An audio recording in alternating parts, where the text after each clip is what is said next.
Hello and welcome to the 5th annual CodeLand Conference. I'm Saranya Bark and I'm going to be your MC for the day. Now, what started as an in-person event in New York City has grown to a global celebration of early career developers, people learning to code, and their champions.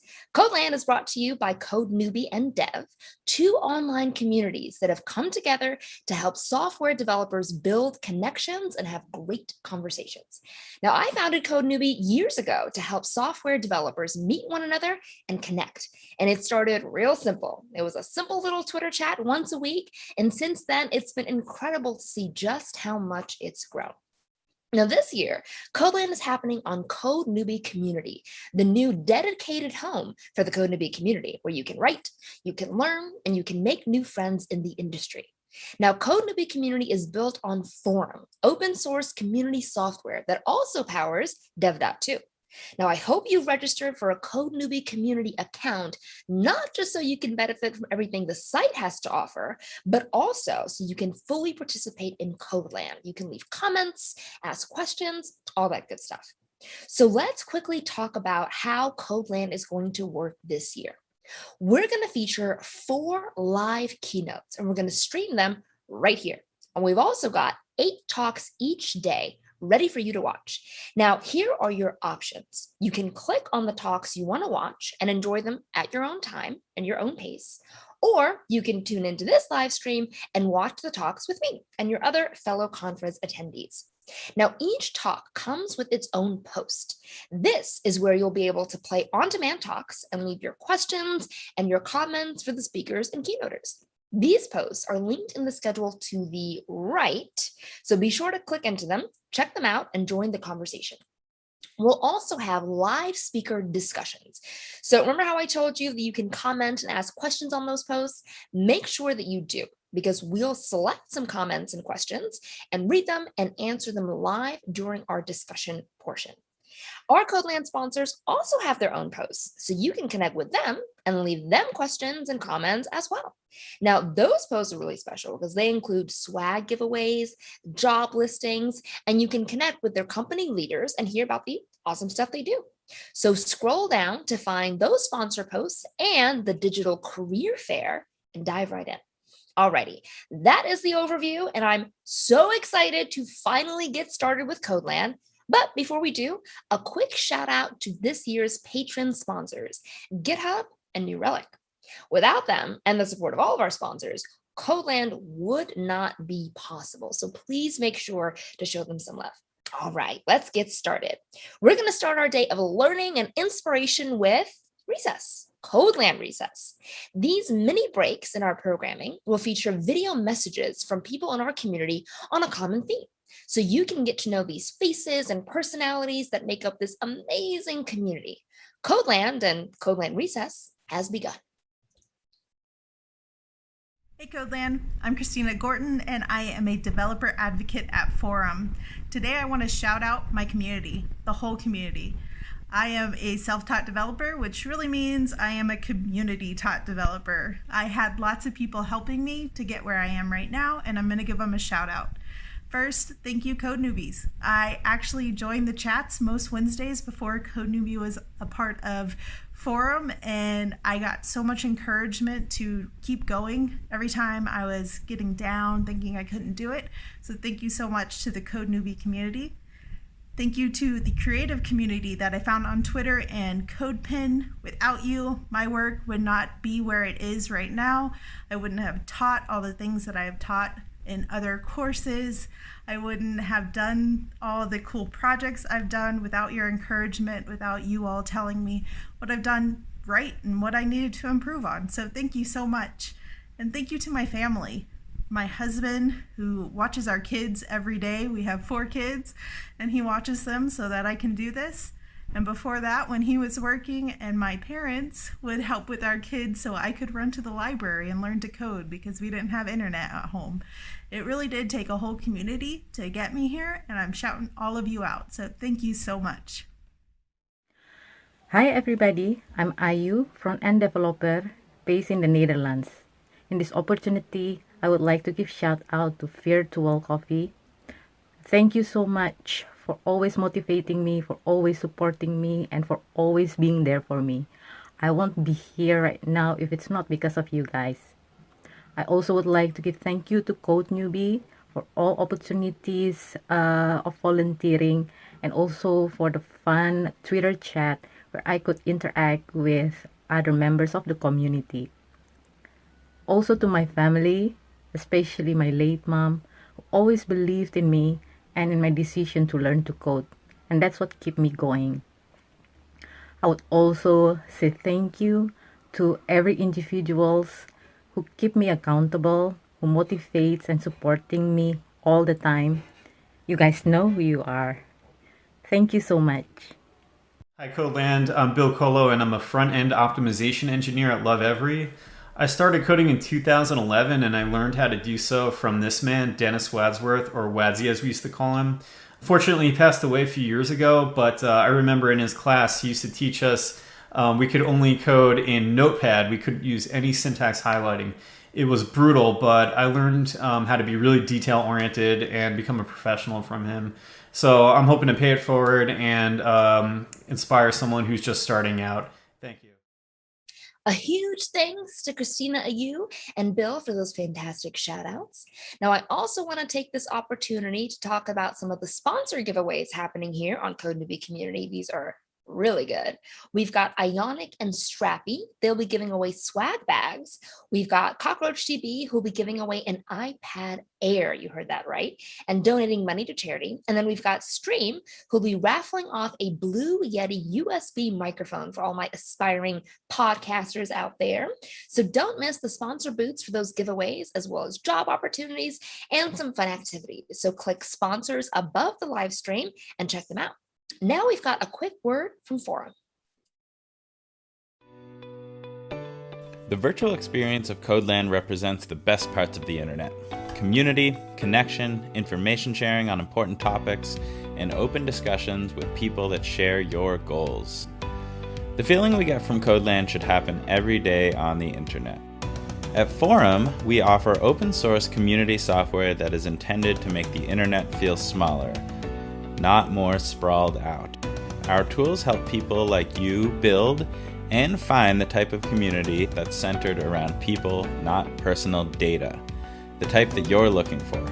Discover a new community to join at forum.com/discover. If you don't see one that fits your vision for the internet, maybe it's time to self-host your own Forum community.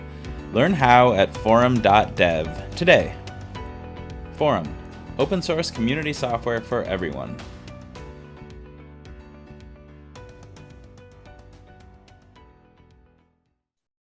Next up, we'll have our opening keynote from Helen Hosandi. Take it away, Helen. Right. Hello, everyone. I'm Helen, and I'm super excited to be joining you all at CodeLand this year, talking about one of my favorite things, where music and technology intersect. In the tech world, I'm the Director of Open Source Initiatives at an agency called 10up, where I have been for 10 years, which is a long time. A big part of my job is as a lead developer on a not so little piece of software called WordPress, which you may have used at some point because it's used on a percentage of the web that still blows my mind. Before tech, though, I was a musician. In reality, I'm still a musician. I didn't stop being one just because I work with code for a living. And the things I learned as a musician have deeply influenced who I am as a professional and as a developer. For a little context about who I am as a musician, I'm a pianist with my undergrad degree in piano performance from VCU and my master's in collaborative piano, or accompanying, from the Eastman School of Music, which is a major conservatory. I mention this not as credentialism, though I am very proud of what I've done, but to underscore the seriousness of my study and how deeply embedded this thinking remains for me. There's so many things that music has impacted in my second career as a developer, and I've talked about some in the past, both being disciplines of lifetime learning, understanding of how a system implementation executes over time, and so forth. Today, I'm going to focus on one area, feedback, and in particular, feedback literacy. Feedback literacy is about how you make sense of information and use it to get better, learning how to learn. Take a moment to think about how you've experienced feedback in various areas. For many people, especially students and those early in their careers, the feedback you've experienced has been on the receiving end. That feedback is often quantified, like grades, or only comes when the giver feels like something needs to be corrected. We often wait until critical moments to deliver feedback, unnecessarily increasing the pressure on both giver and recipient, and reducing our opportunities to practice feedback. Because here's the thing about feedback. It isn't just about telling somebody what you don't like. Feedback is a process that can be thought of as a cycle, and we can all grow more in our work and our lives if we embrace the whole of what feedback really is and make it a part of what we practice. Here are the primary components of feedback. The first two will likely seem a little more obvious: giving feedback and receiving feedback. The other two parts are the real key to what makes feedback a process and something you need to be literate in: processing feedback and actioning feedback. So how can we do that? We can take a look at how this is done in the world of music. If we were in a room together, I'd start by asking you to raise your hand if you've ever taken private individual music lessons. Since we're not, I'm going to imagine that some of you have, and that perhaps more of you have participated in music groups like choir or band. If you're also coming from a musical background, I'd love to hear about it and want you to know you're not alone. These are the primary components of private music instruction, and these serve as venues of feedback as a musician, in particular as a student, but that are still experienced as a working professional. These are lessons, studio classes, and master classes. Private lessons are a lot like having one-on-ones at work. They happen on a regular cadence, typically weekly, and are between teacher and student. You come prepared to every lesson with what you were supposed to be working on during the week leading up to it. You work through those things and see not only how you accomplished your goals, but how your personal practice got you there, what you might need to do with that personal practice to get better with it, and then figure out what's next and what you can tackle in the upcoming week, all to get you to some broader goal. In this context, most of the feedback is from the teacher to the student. Studio classes are probably not a familiar concept to you unless you have done somewhat more serious music study. Your studio is a group of students who share the same teacher with you, and a studio class is a group class that happens on a regular cadence, much like lessons, though they may happen less frequently. For studio class, you and any other collaborators come in and perform for your teacher and peers. This can be really nerve-wracking because there's something about performing in front of peers that really puts the pressure on. You typically play pieces that are well on their way to being performance ready, though perhaps not fully polished yet. You might think of this as a parallel to a beta release in software. You may have heard some of this type of advice in the past, where you're giving feedback and somebody tells you what to do with that feedback. So you start with something complimentary, avoid following the compliment with "but," focus on something constructive that can be actioned upon and not just something you don't like. So after you've performed, your teacher and other students in the class are going to give you feedback based on what you've just done. And it's not just a venue for your teacher to give you more advice, because your teacher has been giving you advice each week during your lesson, but it's an opportunity for the students in your studio to also practice giving feedback, to be able to shape that feedback, and for you to practice receiving that feedback in that type of group setting. As a performer, you may try some of those things out in front of the group based on the feedback, which is also you actioning that feedback, but also providing feedback back to the giver, letting them know if the way they communicated their thoughts was effective. Master classes are a bit of a mix of the two. They are special events that happen with invited guest artists, where you get up on stage and perform something that is performance ready, looking for feedback and wisdom from an established artist you may otherwise not have a chance to learn from. For some master classes, you may even have to audition for them, and that's Pretty wild if you think about it. You compete for a chance to have somebody criticize you in front of an audience. But again, that's the value we put on that feedback. And as nerve-wracking as that may be, masterclasses are frequently special memories in the course of our study as musicians. While you're up there on stage, after you've performed to applause, the guest artist will essentially give you a lesson in front of the crowd. So not only are you receiving feedback, you're expected to process it and do something about it on the fly, live, right there in front of everybody. You might not always agree with what the artist is saying, and that's okay. The point is not to agree or even necessarily make a decision about how you feel about what they're saying in the moment. That's a lot of pressure. It's about respecting their time and expertise and demonstrating that you understand what they're saying. You can then decide in your own practice later whether it's a thing to keep, but that ability to be flexible, think fast, and try new things is very important to practice as well. So let's revisit the components of feedback, this time demonstrated by a live musical example.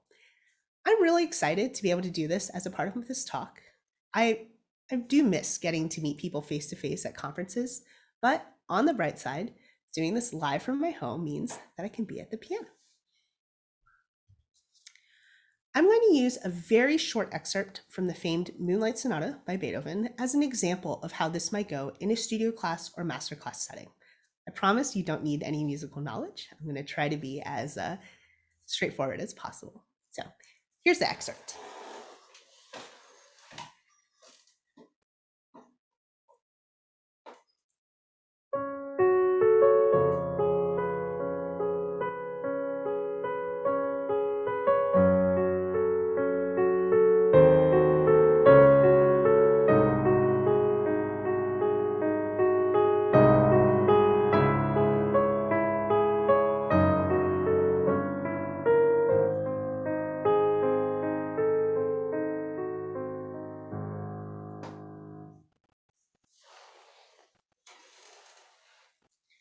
In a real masterclass, you would be playing the whole movement or even the whole work, and the audience would applaud.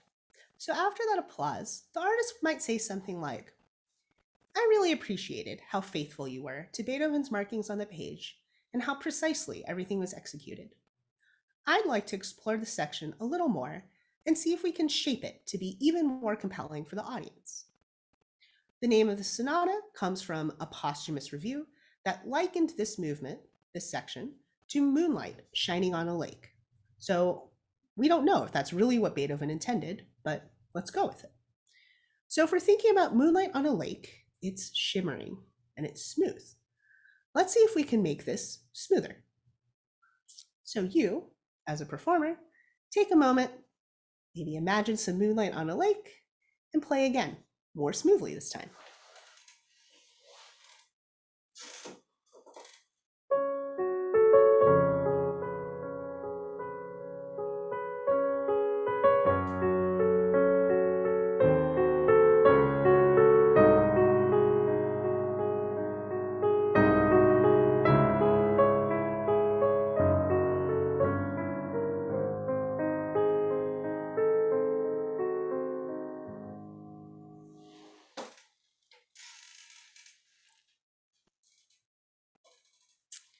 Then the artist says, "Great, that's already feeling more like we're light gliding on the water.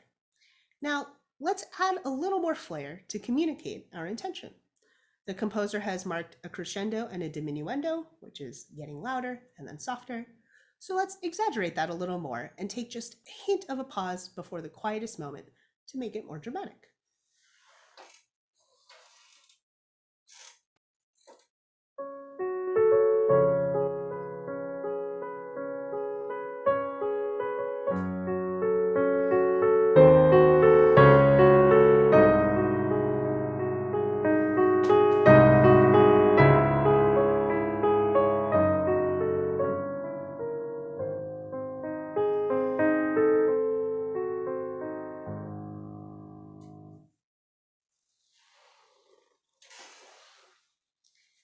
Now we're getting somewhere. We've taken this very small section from faithful and literal to what's on the page to something that hopefully communicates light and smoothness, and a little bit of mystery. Even if you're not musical yourself, hopefully you were able to hear some of the changes. Something to note about the examples I just gave is that feedback can be abstract or it can be concrete. The first part, saying to play more smoothly, is a bit more on the abstract side. It's on you and your skills to translate that idea into the execution, whether that means using more pedal to blur the notes together or going a little faster. The second part, giving direct advice on volume and timing, is concrete. It's giving you specific instructions to execute on. Feedback can come in both ways, and knowing when to deploy each one is important. Abstract feedback is often better suited to those who are more advanced in their study or discipline, as you need to have some baseline technique in place, as well as experience to be able to take action on it.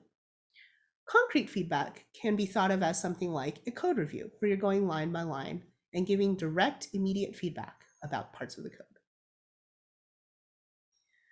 This type of consideration about what type of feedback to give is because feedback is very much contextual. There's the context of the giver and the receiver, as well as their relationship, and then the broader relationship to the setting. In a lesson or a one-to-one, you may get more experimental and try things that are risky or a bit more of a stretch than you might want to be attempting in front of an audience. There's also a reason why master classes are not about general audience commentary. Studio classes work because you have context with your studio mates, but a public audience does not have the context of you as a performer, nor do you have context for where they're coming from. This is an imbalanced dynamic that you may end up experiencing in tech. I personally very much have, because I work in the open source space, where feedback comes at you from all angles at all times. It is very difficult to receive feedback in large public forums, and all the more so if you haven't had any practice receiving it in group settings in the first place. It's also something I think about often in the context of social media, where the ability to receive and process feedback at that type of scale just isn't reasonable, but I digress. Feedback is also a two-way street.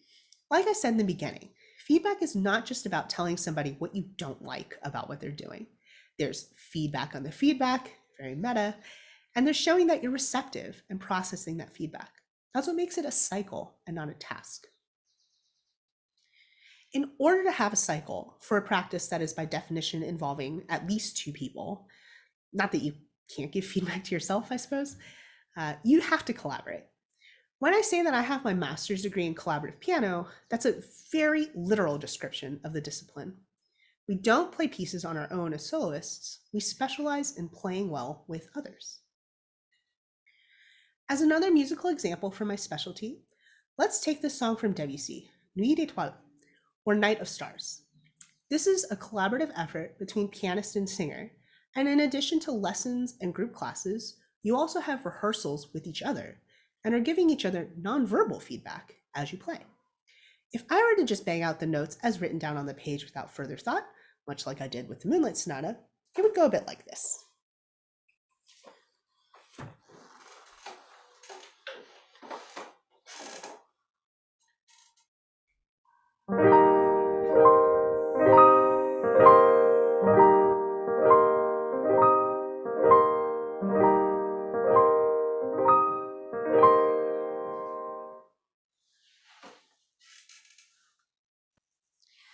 The thing is, no amount of magic the singer could work would be able to overcome what I'm putting out.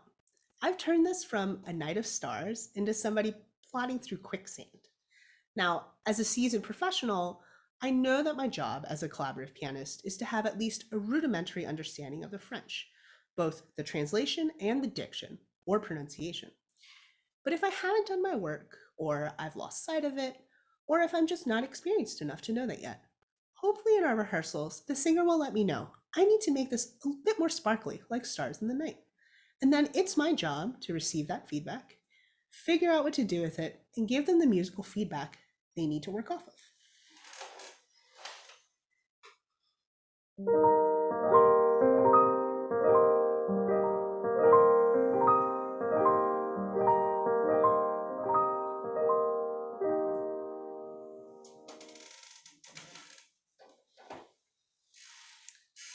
already much better. We can think of this as something parallel to working cross-discipline in tech, where many of you watching this today are developers or identify yourselves as developers in the tech space. This is like working with a designer, right? Where both parties need to be aware of the other, whether you can actually do the other thing or not. We're not going to get into, should designers code, should developers design, but you need to be aware enough of what the other party is doing so that you give them that respect of giving them the support that they need so that you are both able to execute on the things that you want to be accomplishing. All right, so what can you as a developer do with this information? First and foremost, you need to be proactive in seeking feedback. While I'd love to say that this industry has got it all figured out, in reality, tech is a relatively new field in the grand scheme of things, and we're kind of all still figuring it out. In seeking feedback, you need to be prepared to receive it, process it, and action upon it. You also need to be prepared with whatever you're seeking feedback on. Master classes mean you are prepared at a performance-ready level, the launch, if you will. The same goes for studio classes, which I compare to beta releases, and lessons, your weekly check-ins, where hopefully you've done something since your last check-in. And if you work in an agile type of methodology, you very much are supposed to have your tasks done for the week. Make sure that your one-on-ones, whether you're the report or the manager, actively include feedback in both directions and are not always just times to talk about what's got you stuck or plan everything for the upcoming week. This also means practicing all aspects of the feedback cycle very deliberately.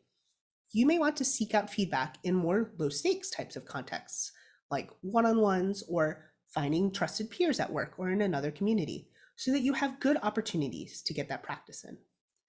For any managers who are watching this, and for anybody who may find themselves managing or being in a leadership type of position in the future, create these lower stakes contexts for your discipline group. I've really enjoyed when groups meet regularly, perhaps weekly, and rotate between each other, presenting on something interesting they worked on recently, whether it's at work or not, and giving others a chance to discuss it. This gives people a forum to show off something they're excited about, peers to learn how to shape any feedback they might have about a thing and learn how to ask thoughtful questions, and for everybody to generally get to know each other better and bond as a team. As a manager or leader shaping these forums, be mindful about frequently recontextualizing and reminding everybody that the feedback being given is being workshopped just as much as anything else that's being worked on. By making these into regular and predictable events, you make practicing feedback a normalized part of the work cycle. And if you're able to also do these periodically in cross-discipline groups, it can be a really valuable way of gaining understanding of how other areas work and think and how to communicate with each other. So for instance, you may have a group meeting weekly where somebody comes in scheduled for the week and says, I'm going to present on an interesting thing that I worked on this week, something that was challenging for me, and I want to share what I've learned. So they share it with the group, and then the group may ask questions, they may have feedback, may suggest other paths to take as a developer, interesting libraries, related concepts. And then it's on the group to also help each other understand when is this feedback being delivered in a great way. And in technology, you may experience people who are not good at giving feedback, right? And it's also a chance for them to practice that and, like I said, to receive feedback on that feedback so that they also can grow in their communication, right? And the way that they learn and how they learn how to learn. They say that one of the best ways to learn things is to try teaching it to somebody else. And that's a part of this as well. Giving your feedback is maybe not directly a teacher-student relationship, but it is in that same vein, right? Where you are sharing something that you know in a productive and constructive and positive way with somebody else so that they are able to do something with it. I also highly recommend watching a classical music masterclass sometime. Going in person would be great. I might not recommend this right now. I'm not sure they're even happening. But for the moment, there are tons of them online. In particular, I highly recommend looking for a masterclass with Benjamin Zander on Bach's Cello Suite No. 2, where he does just an absolutely phenomenal job of contextualizing and shaping feedback. And Amanda, the cellist, responds in impressively flexible and smart ways. I promise you don't need to be a musician to get something out of it. He explains things for the general audience, which does include non-musicians, and the music itself is beautiful. Another easy way to find this masterclass is I have a blog post on a similar topic, and it embeds it at the bottom. So thank you all so much for joining me today. It's been an absolute delight to be a part of such a great event and get to share this bit of the music discipline that I want to see more of in technology. And I want you to give me feedback too, please. There's a post up on Code Newbie, which you can find on my profile at community.codenewbie.org/Helen, and leave me that feedback in the comments, and I'll be responding to them throughout the event. Also leave a link to that masterclass in the comments so you can check it out in between things today or at your leisure. Enjoy the rest of CodeLand 2021.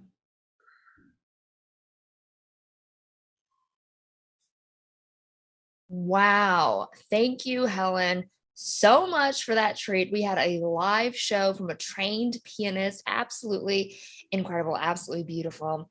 And as she said, you can leave a comment or a question for her in her talk post here on Code Newbie Community. I've been checking it out. I've been seeing your questions and comments. They've been wonderful. So keep those coming. So you can just click on the talk title in the schedule and it'll bring up that thread. And now you get to decide how you want to experience CodeLand before we start our live panels. You're free to pick your most interesting sounding talks and watch at your own pace, or you can stick around here, hang out with me, and we'll share the talks right here on this live stream. But first, we're going to take a short bathroom break. See you in a few minutes.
Welcome back. If you're registered for a workshop, they'll be starting at 9:50 a.m. Pacific time, 12:50 a.m. PM Eastern time, and 4:50 a.m. UTC. So be sure to follow the instructions sent to you via email to join your workshop. You should have gotten that email about 2 hours ago, so make sure to check your inbox. Next up, we'll be featuring our first talk by Twee Don't. You can play this talk at your own pace if you'd like. Just click on that talk page and just click join the conversation to schedule to pull the post. And don't forget to leave questions for Twee and comments below, and we'll pick a few to read aloud for the live speaker discussion later on. Here's Twee.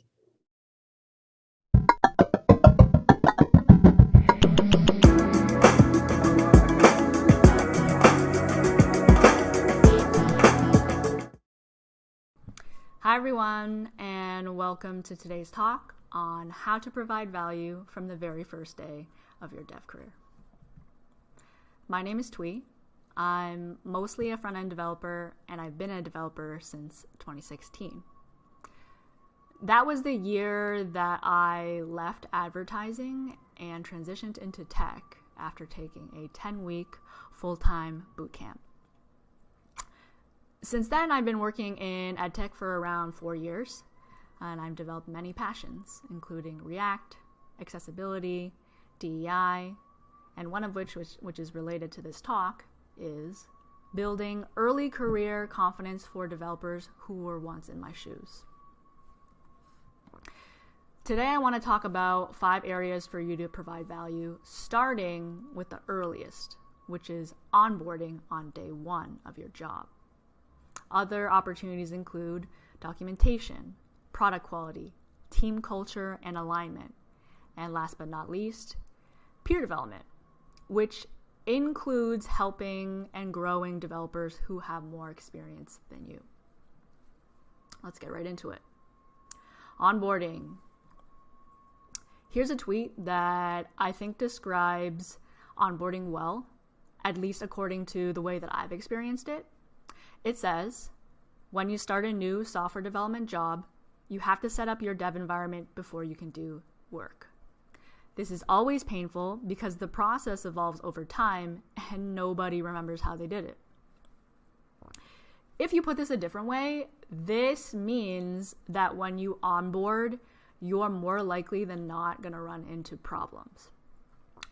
When that does happen, instead of trying to hurry through it like a speed run so you can get to coding a feature as fast as possible, take the time to improve the process for the people that come after you by noting all barriers to success, even the trivial ones. Here are some examples based on some common dev environment setup hurdles that I've experienced. 1, you're going to go through the README. You're going to run into commands that you have to run, like npm install, curling something, setting up a DB, or whatever. When you run into those errors, obviously, if you are having a hard time, ask somebody in Slack for help. But even if you figure it out on your own, or you get help and keep moving along through it, take the time to think maybe or consider putting it into Slack as a heads up. So what you can say is, heads up everyone, when I ran XYZ in the README of this repo, I ran into this error. If this helps anyone, I just wanted to leave this here. And that helps whoever sets up this repo later on. 2 and 3 are closely related. They're related to common broken things in READMEs that I've seen. And 1 is broken hyperlinks. The second being broken navs. And by that I mean table of contents where it has heading 1, 2, 3, 4, 5, and it tells you to click this so that it goes to a certain heading, but those are broken. When you encounter those, either put up a tiny PR right away or, table it, write it down so that you can put up a PR later. And even if you don't run into them, you could think about proactively going through the entire README for the thing that you're trying to set up, or going through a different README to find those things. Next one, documentation. Here's a tweet that I really related to with my early career experience. It says, I truly thought something was wrong with me when I was studying AWS. Turns out the docs just sucked. Instead of thinking, like when you're reading docs, instead of thinking that there's something wrong with you or the way that you think, more often than not, the docs could actually be written much better. If there is a part that you don't understand, lean into that feeling instead of out.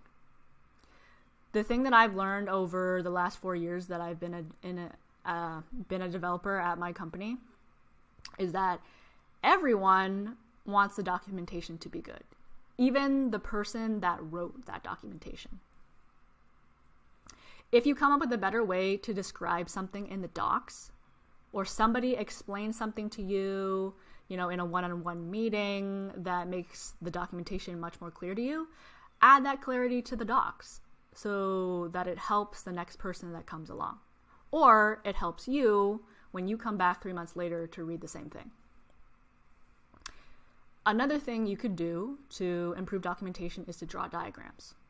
For example, let's say you're looking at a diagram for your company's front-end architecture for the first time.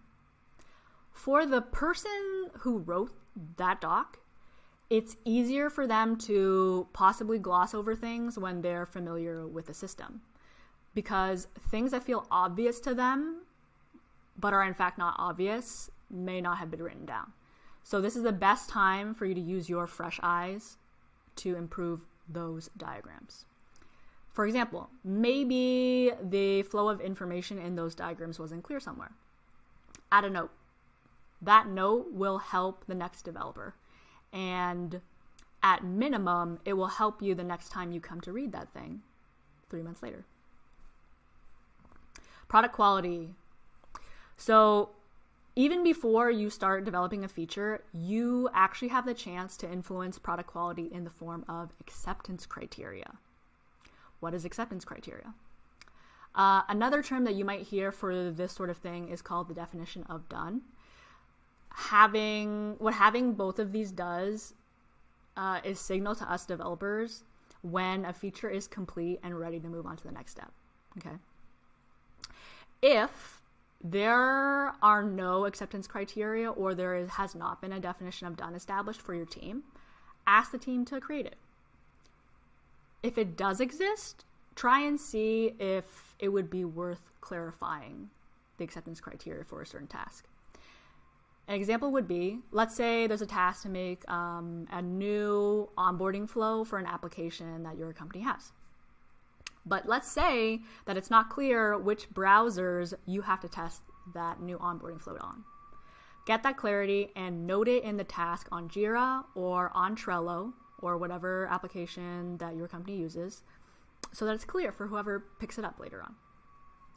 If you do this up front, the team will spend less time going back to fix the things that were ultimately missing. Another opportunity to provide value in the area of improving product quality is by asking questions in PRs. I've been and I've seen people who have felt bad for asking questions in a PR. And I think it's totally reasonable to feel more comfortable reviewing a PR if you have the context on that feature. But that doesn't mean that you can't provide value if you don't have the context.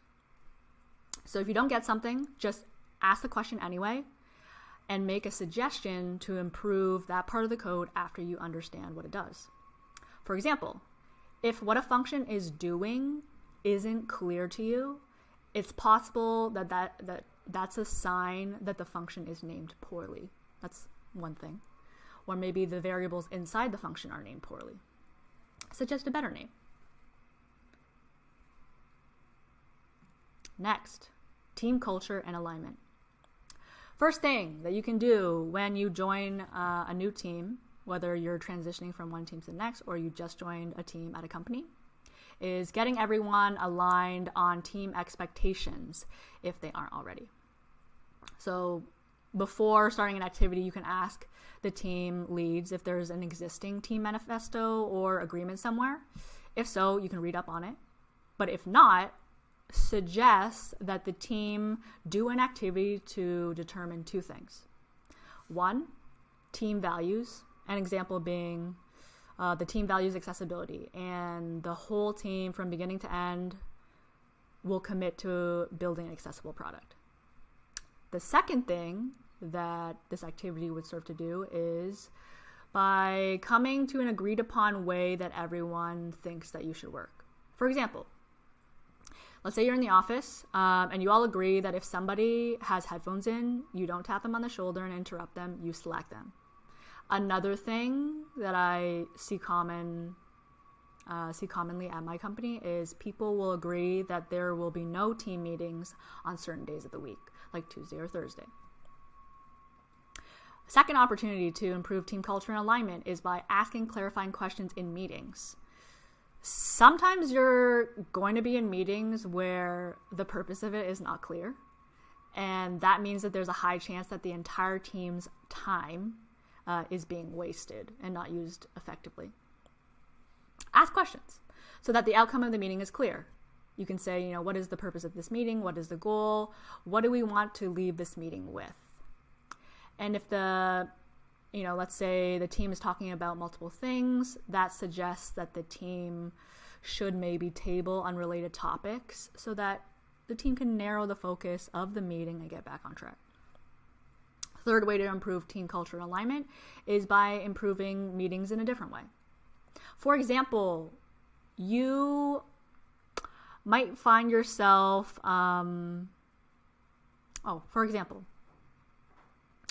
you go to meetings and you find that very important people aren't there. You can help the team determine who's necessary to go to certain meetings and who doesn't, who's optional. Another thing that you can do is help the team be clear on what things need to be done before a meeting occurs. So you can look at a meeting like a function that takes inputs and spits out an output. And if, backlog grooming needs XYZ thing done or XYZ inputs done, make sure that backlog grooming is scheduled in your sprint duration when those inputs are complete. Basically, suggest an alternative schedule. You can also do other things like proactively cut meetings if they can be resolved asynchronously, because Zoom fatigue is real. Peer development. This is the last one. And the two opportunities to provide value here, I will say, are the most daunting to the average person. They are volunteering to be the driver in a pair programming session, or advising another team. Another one is to give presentations in front of the company or parts of the company. Now, because you're new, you might think, how could I pair program and drive effectively with someone if I barely know anything about what we're working on? I get it. But the thing is, as you go on, you will understand more and more things. And even if that's only, one area of your domain, you can look out for opportunities to share that knowledge. For example, someone onboards after you, that's whether they're, less experienced than you or not, you can volunteer to explain those one or two parts of the system to them. Same goes for if another team starts working in your code base or in your domain. Offer to explain those one or two parts that you do know. Similarly, as your squad does work, your squad might do experiments or build things that don't go so great and you learn from it. What you can do is you can offer to present your team's experience to the company. Or, if that's really scary for you, because I know a lot of people don't like public speaking or presenting, what you can do is offer to demo the latest shiny feature to your stakeholder. Like, let's say you work on an internal tool that some users in another part of the company use. You can offer to demo that in a little 2-minute demo. That way, you're still presenting, but to a smaller audience than the whole company. In summary, there were 5 opportunities we talked about today for you to provide impact from the very first day you step foot into the company. They were onboarding, documentation, product quality, team culture and alignment, and peer development. Now that we're at the end here, you'll have probably noticed that all the ways that I gave to provide early value early on in your career were in fact mostly not related to coding. And that is because over the last 4 or 5 years that I've been a developer, I've realized that the job of a developer is actually more socio-technical than it is purely technical. Okay. And as you progress as a developer, those more intangible people, process, socio parts of your job are going to become more and more important. Whether or not you stay an individual contributor that codes or you become a manager. The earlier that you know this, the earlier you can provide value in all the ways that you are capable of doing. And I know that you're capable of doing it. That brings us to the end, everyone. If you have any questions about, how to provide value from day one of your dev career or anything else that I covered today, feel free to leave a comment on my CodeLand post on Code Newbie community. You can also follow me everywhere, including Code Newbie at Clearly Tweeto. I look forward to connecting with you all. I love to chat. So especially if you're an early career dev that feels intimidated by the future, reach out. Especially on Twitter, I'm super active. And I hope you all have a great time at CodeLand. Thank you. Bye-bye.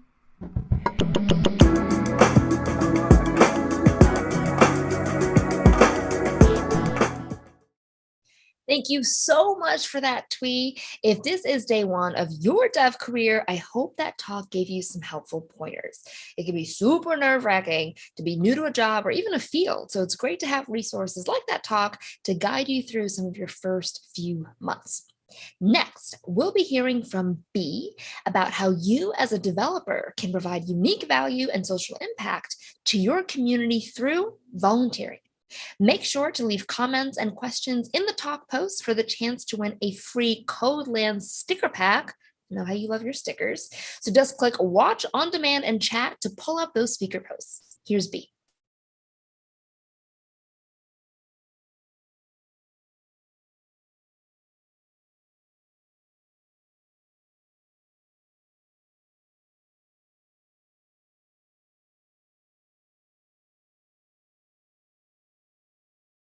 Hi, CodeLand. I'm Bill Colo, and I'm a front-end optimization engineer at Love Every.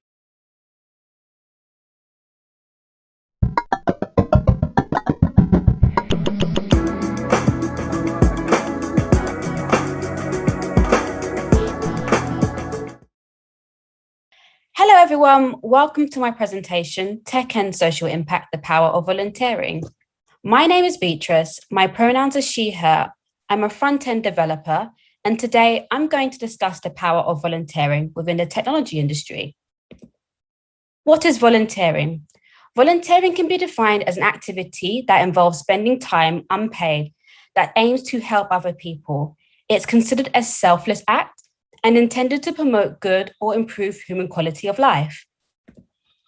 There are different types of volunteering, and they can be loosely broken down into 3 groups. 1, skill-based volunteering. This is when volunteers use their talents and experience to help other people, for example, teaching. 2, service-based volunteering. This is when volunteers assist and offer up help to companies or charities, for example, mentoring or writing articles. And 3, event-based volunteering. This is when volunteers may assist at one time or reoccurring events or activities, for example, sponsoring events or providing scholarships. So you're probably thinking by now, why is volunteering so powerful? Well, volunteering can help you level up your skills and your career. A study by Deloitte explored the impacts of volunteering. In this study, they found 82% of respondents were more likely to choose a candidate with volunteering experience on their CV. 80% of respondents agreed that active volunteers move on to leadership roles more easily, and 85% believe that volunteering helped employees improve communication skills. That's amazing. By helping other people, you're also contributing to your own career growth. So by now, you're probably thinking, how can I level up my skills and be empowered through volunteering? Let's look at how skill-based volunteering can empower developers. So for developers who share their knowledge and skills, the power of volunteering can help them build their confidence and tackle imposter syndrome. On the right of this slide, there's an image with 4 square panels. In the first panel, there's a brown bear and a panda bear. The brown bear says to the panda bear, "I'm afraid I'm overstaying my welcome." In the second panel, the panda bear says to the brown bear, "You just got here." In the third panel, you see the brown bear reply, "Yes." This comic strip sums up imposter syndrome, which is often felt by all developers, especially junior developers. As you volunteer, your confidence will boost as you help someone who is coding. There's nothing more satisfying when you see someone finally understand a technical concept. By volunteering, developers gain a deep understanding of the core concepts of programming. A study by the British Psychological Society found learning by teaching has a positive effect on individuals. This can be applied to developers who volunteer. As you spend time teaching what you've learned, you go on to show a better understanding and retain the information. I personally think there are 2 main reasons why this happens.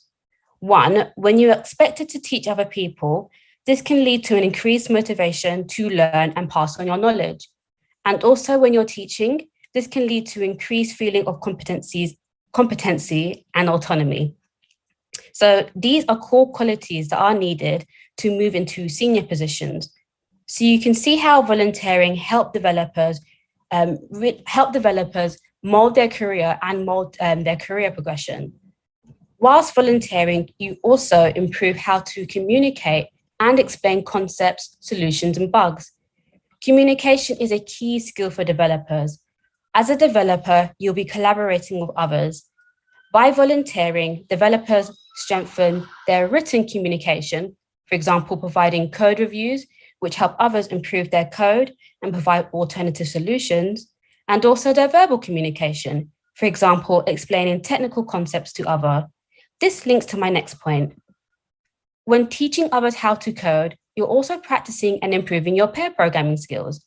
As a result, volunteering empowers developers to build their confidence in pair programming.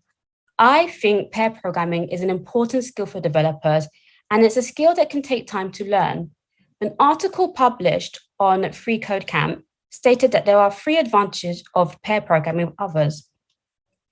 1, pair programming is an excellent way to learn from another coder, regardless of how long they've been coding for. 2, pairing is a great environment to practice collaboration skills, which is key to good software development. And 3, the benefits of pair programming are even greater for new software developers as they gain instant feedback from other developers. So as you can see, skill-based volunteering empowers developers and builds their core skills that help them move into more senior position. Let's now look at how service-based volunteering can empower and level up developers. For developers who are mentoring, volunteering can still be useful and level up your skills. As a key part of being a senior developer is being able to pass on the knowledge you've acquired when you're a junior developer. An article published on Code Mentor observed that people usually have 1 of 3 learning styles when it comes to programming. 1, analogists, people who use analogies to relate programming concepts to real-world concepts. 2, deep divers, learners who need to know how things work. They're usually asked challenging questions. And 3, experimenters, learners who want to try things out for themselves, so they're usually testing and breaking their code.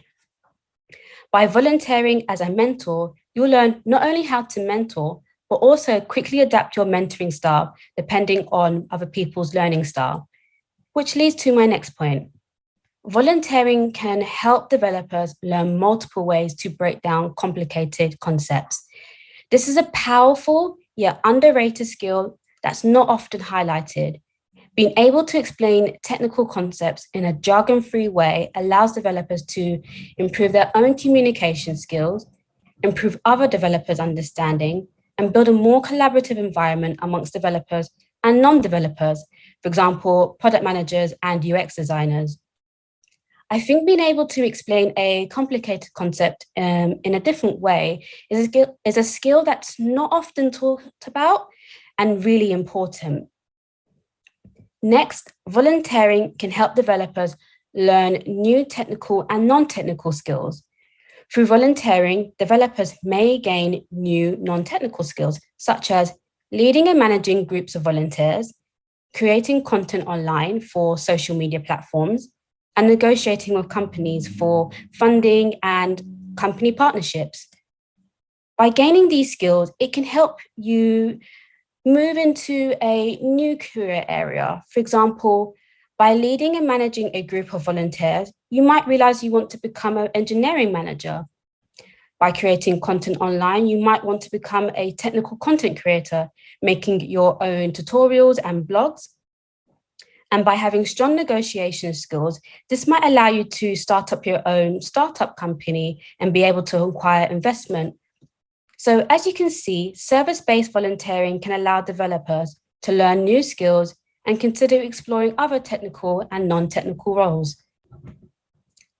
So now let's look at how event-based volunteering can empower others and individuals as well. So when companies volunteer to support charities, this builds and increases their company brand. Employees who are proud to work at companies that promote social good. Employees are proud to work at companies that promote social good. In a study by Sage, they found Gen Zs and millennials not only want, but expect their employees to provide opportunities to volunteer. In fact, employees are more likely to share this with their friends, family, and even post on social media about the company volunteering activity. This increases the company's status in the tech community and raises the profile of the business, which attracts new potential employees. So companies who volunteer to build partnership with tech charities, donate scholarships and discounts, and sponsor events, for example, providing spaces or, for example, providing snacks, are potentially providing networking opportunities for underrepresented groups, which makes the technology industry more accessible as a career choice. This helps to hire more diverse and talented individuals from all different backgrounds. Technology is used by everyone, so we should see that reflected in the tech workforce. As you can see, volunteering is an amazing superpower.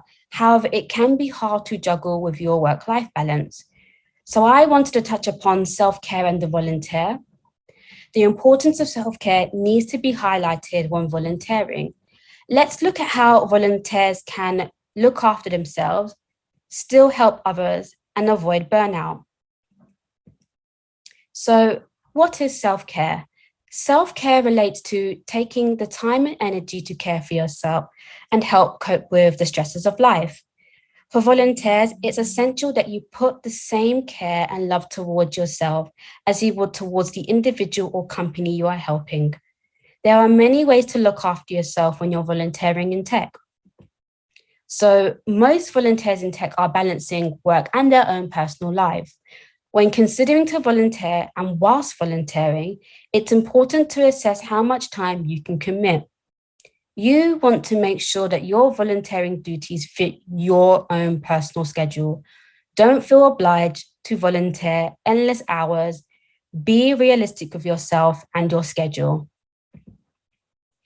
When volunteering in the tech industry, it's very easy to overextend yourself and take on more than you should. However, learning when to say no is essential. No can be a hard word to hear and sometimes even harder to say.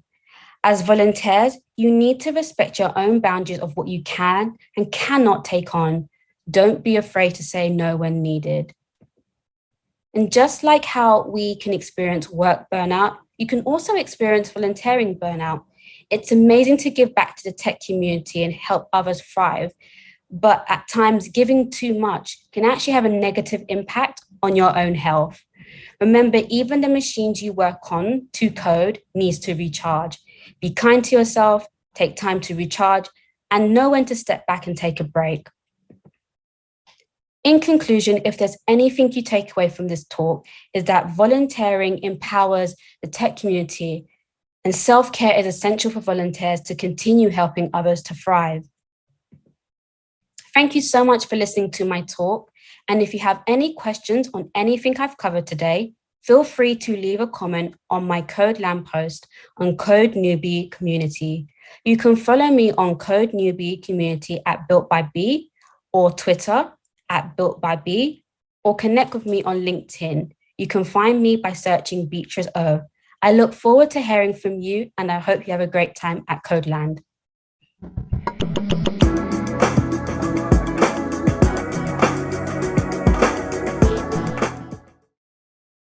What an important topic. I think many people forget that our skills as developers allow us to do more than just write code. They allow us to do a ton of good in the world and in our local communities as well.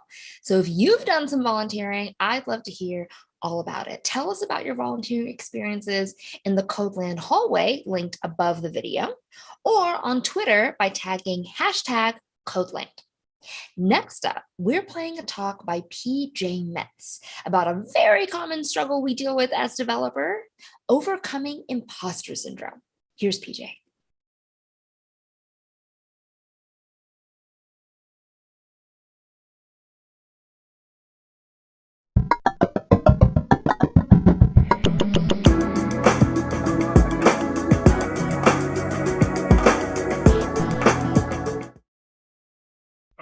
Good morning, y'all. Welcome to your senior year of high school. You are all here to... Hey, what's going on? Are you okay? No, I just don't feel like I'm supposed to be here. What do you mean? Is this the wrong classroom? No, it's just... I feel like an imposter. An imposter? Like you're tricking us? No. I shouldn't be in this class. Why shouldn't you be in this class? Because I don't know the content. I don't know about Shakespeare or Dante. I don't know what Hamlet is. I've read other stuff, but I've never read this. Right, I know that. You know that? Yeah, that's the point. It's the whole point of school. You're here because you've read some novels and poetry in other classes. The fact that you made it to this course means you have sufficiently proven that you know about literature and poetry in order to pass the previous class. You earned at least a 2.0 GPA. That means you deserve to be here. Sure, but I'm telling you, I don't know enough to pass this class. Yeah, that's fine. You're here to get better at it. And by the time we get to April or May, you'll have learned enough in order to pass the class. Of course you can't pass it yet. You're still learning. So this scenario is admittedly terrible and probably poorly edited, but that's not my fault. I'm still learning. I'm here to talk to you about imposter syndrome, and specifically how rearranging the way we think about what we do at work can help us take imposter syndrome and change it into an opportunity to learn. I'm PJ Metz. I'm an education evangelist at GitLab. I work closely with a lot of people who work in education. I'm a former English teacher. I started in tech in May of 2021. Let's talk about imposter syndrome.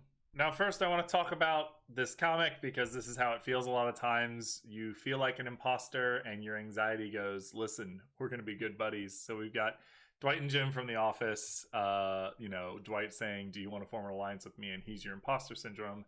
Jim replying as anxiety, absolutely I do.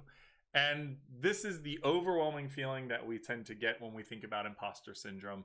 There's this idea that we're a fake, and it makes us anxious and it makes us worried, and all that worry leads to more anxiety, and then suddenly you're so anxious that it's hard to do your job correctly. And this is totally normal. Lots of people experience this. So first off, what is imposter syndrome? So imposter syndrome, like I said, disproportionately affects high-performing people. And it's a doubting of one's own abilities and a belief that people around you will soon realize that you're incapable of doing your job well. You look at people at work and you think they're going to say like, what do they even do all day? are they even good at their job? And you worry that they're going to start to see through what you do, and they're going to see the real you, and they're not going to like the real you, and you're going to worry that you're going to lose your job because you're a fake. I'm here to tell you that that's honestly usually not true. In fact, if you're an imposter, you'd be actively working to undermine the people around you. Oftentimes, imposter syndrome is presented as an issue that only affects women or other underrepresented groups, when a lot of the data suggests otherwise. This disparity between the data and the way it is talked about socially leads to a problematic belief that women suffer from an inability to believe in themselves, when those issues more likely stem from gender imbalances in the workplace, as opposed to women are more likely to have imposter syndrome, which, again, is not true.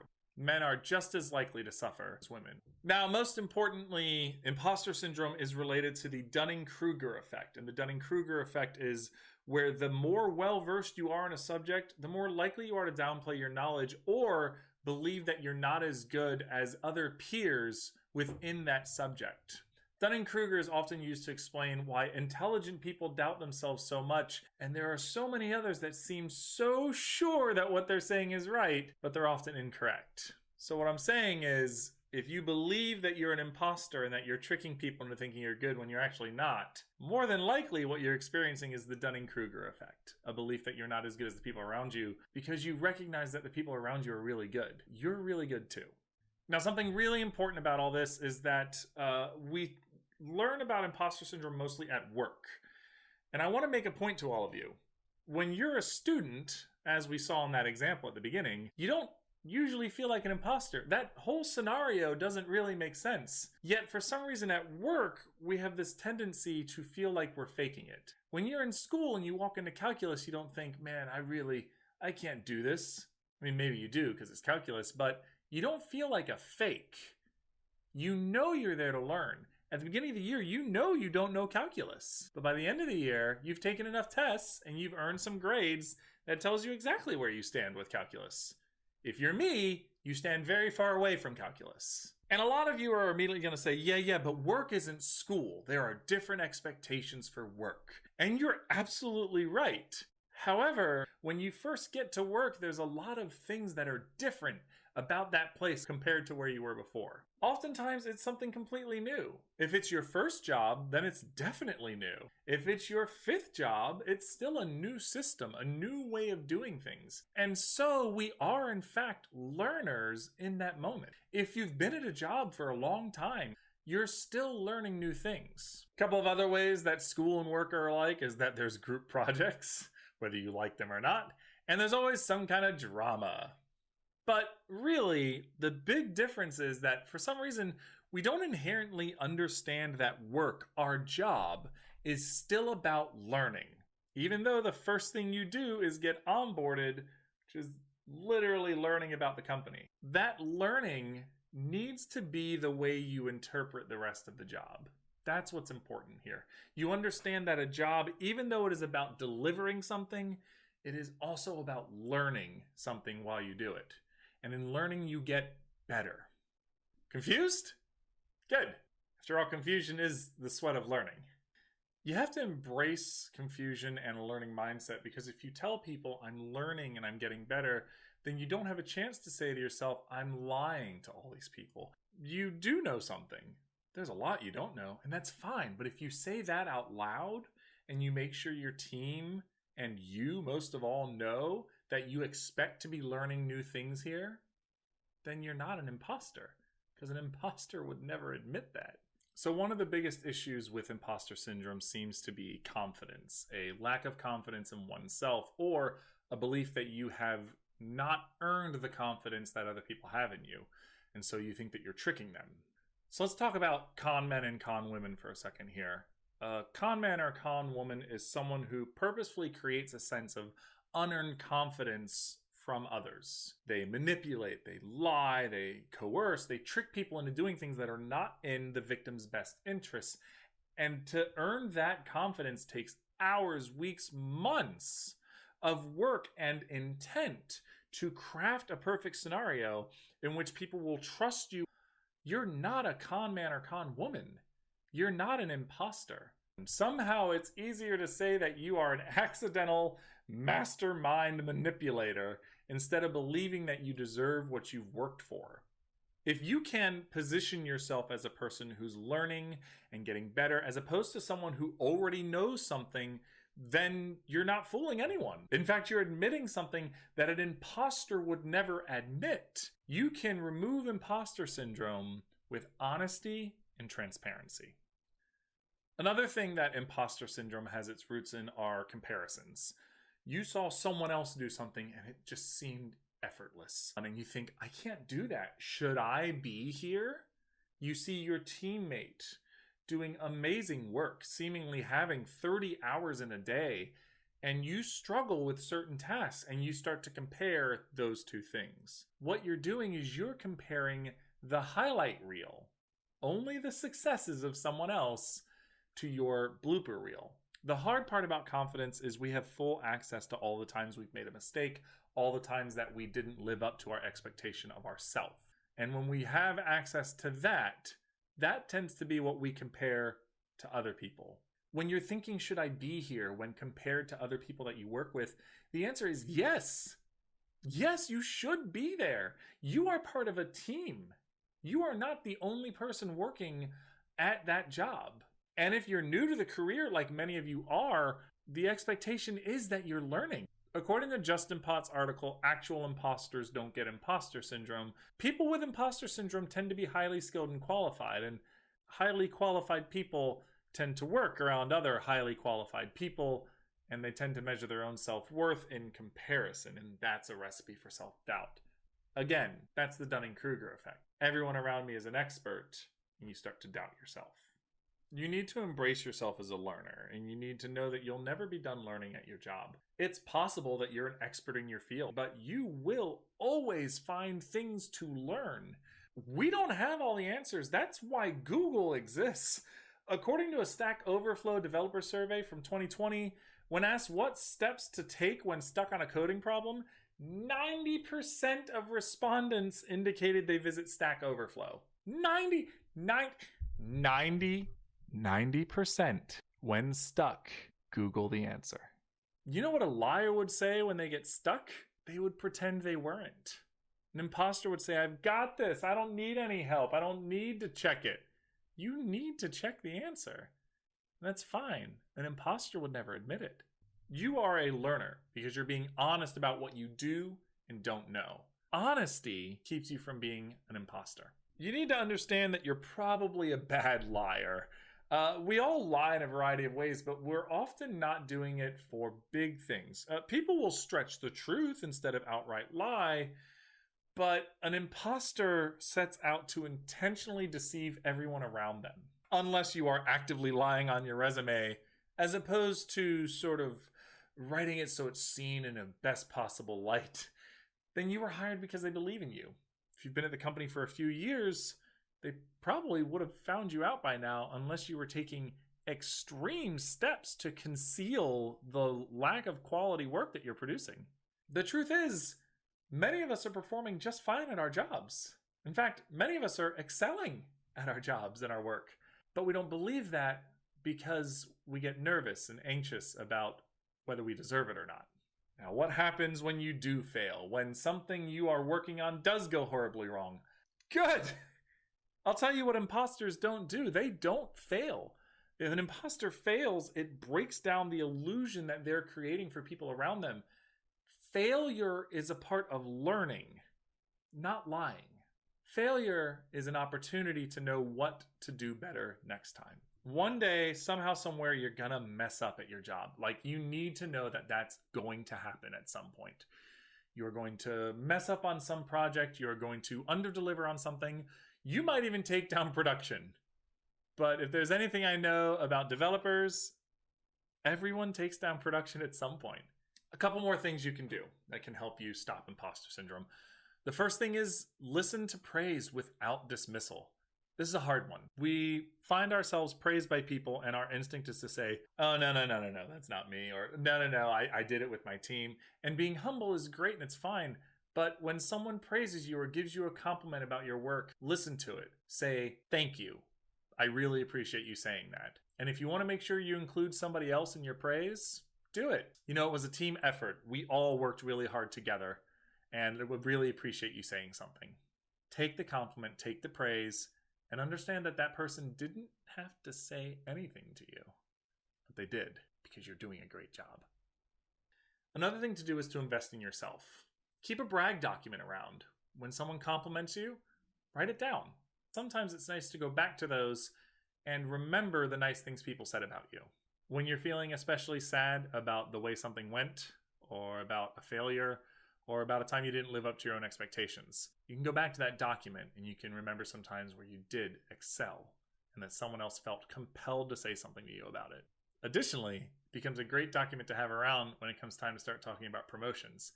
You can bring up all the times that people had something good to say about your productivity or your work performance. If you're open about your imposter syndrome, what you'll find are other people who are having the same hard time.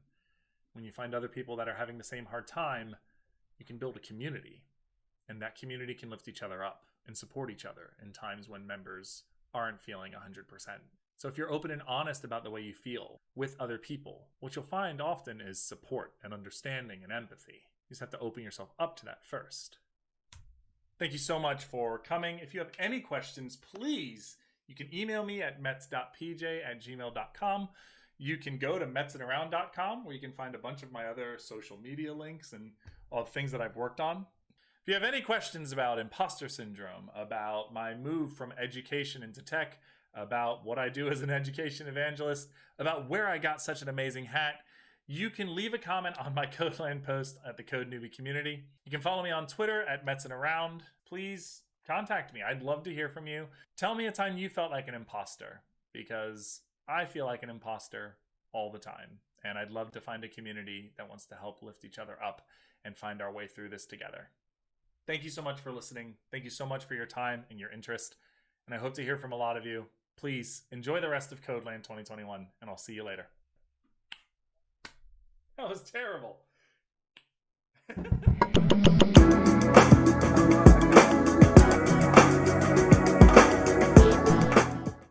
I am really looking forward to seeing what questions you have for PJ about imposter syndrome and the advice that he shared about overcoming it. We'll be picking some questions to answer live on a panel later today. And remember, all you need to do is click Watch on Demand in Chat under the talk title to my right to pull up that speaker post, and you can comment and ask your questions right there on that page.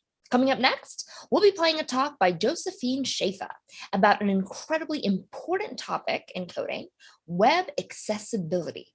As you might know, there's a ton to explore in the accessibility world, so I'm looking forward to Josephine's primer on the subject. Here's Josephine's talk.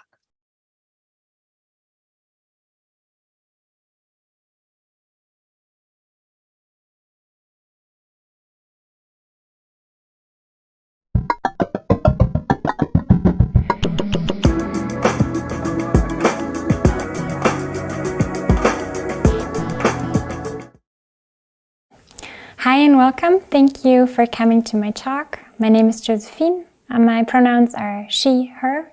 And in the next couple of minutes, I will be talking about web accessibility and ways in which you can get started today.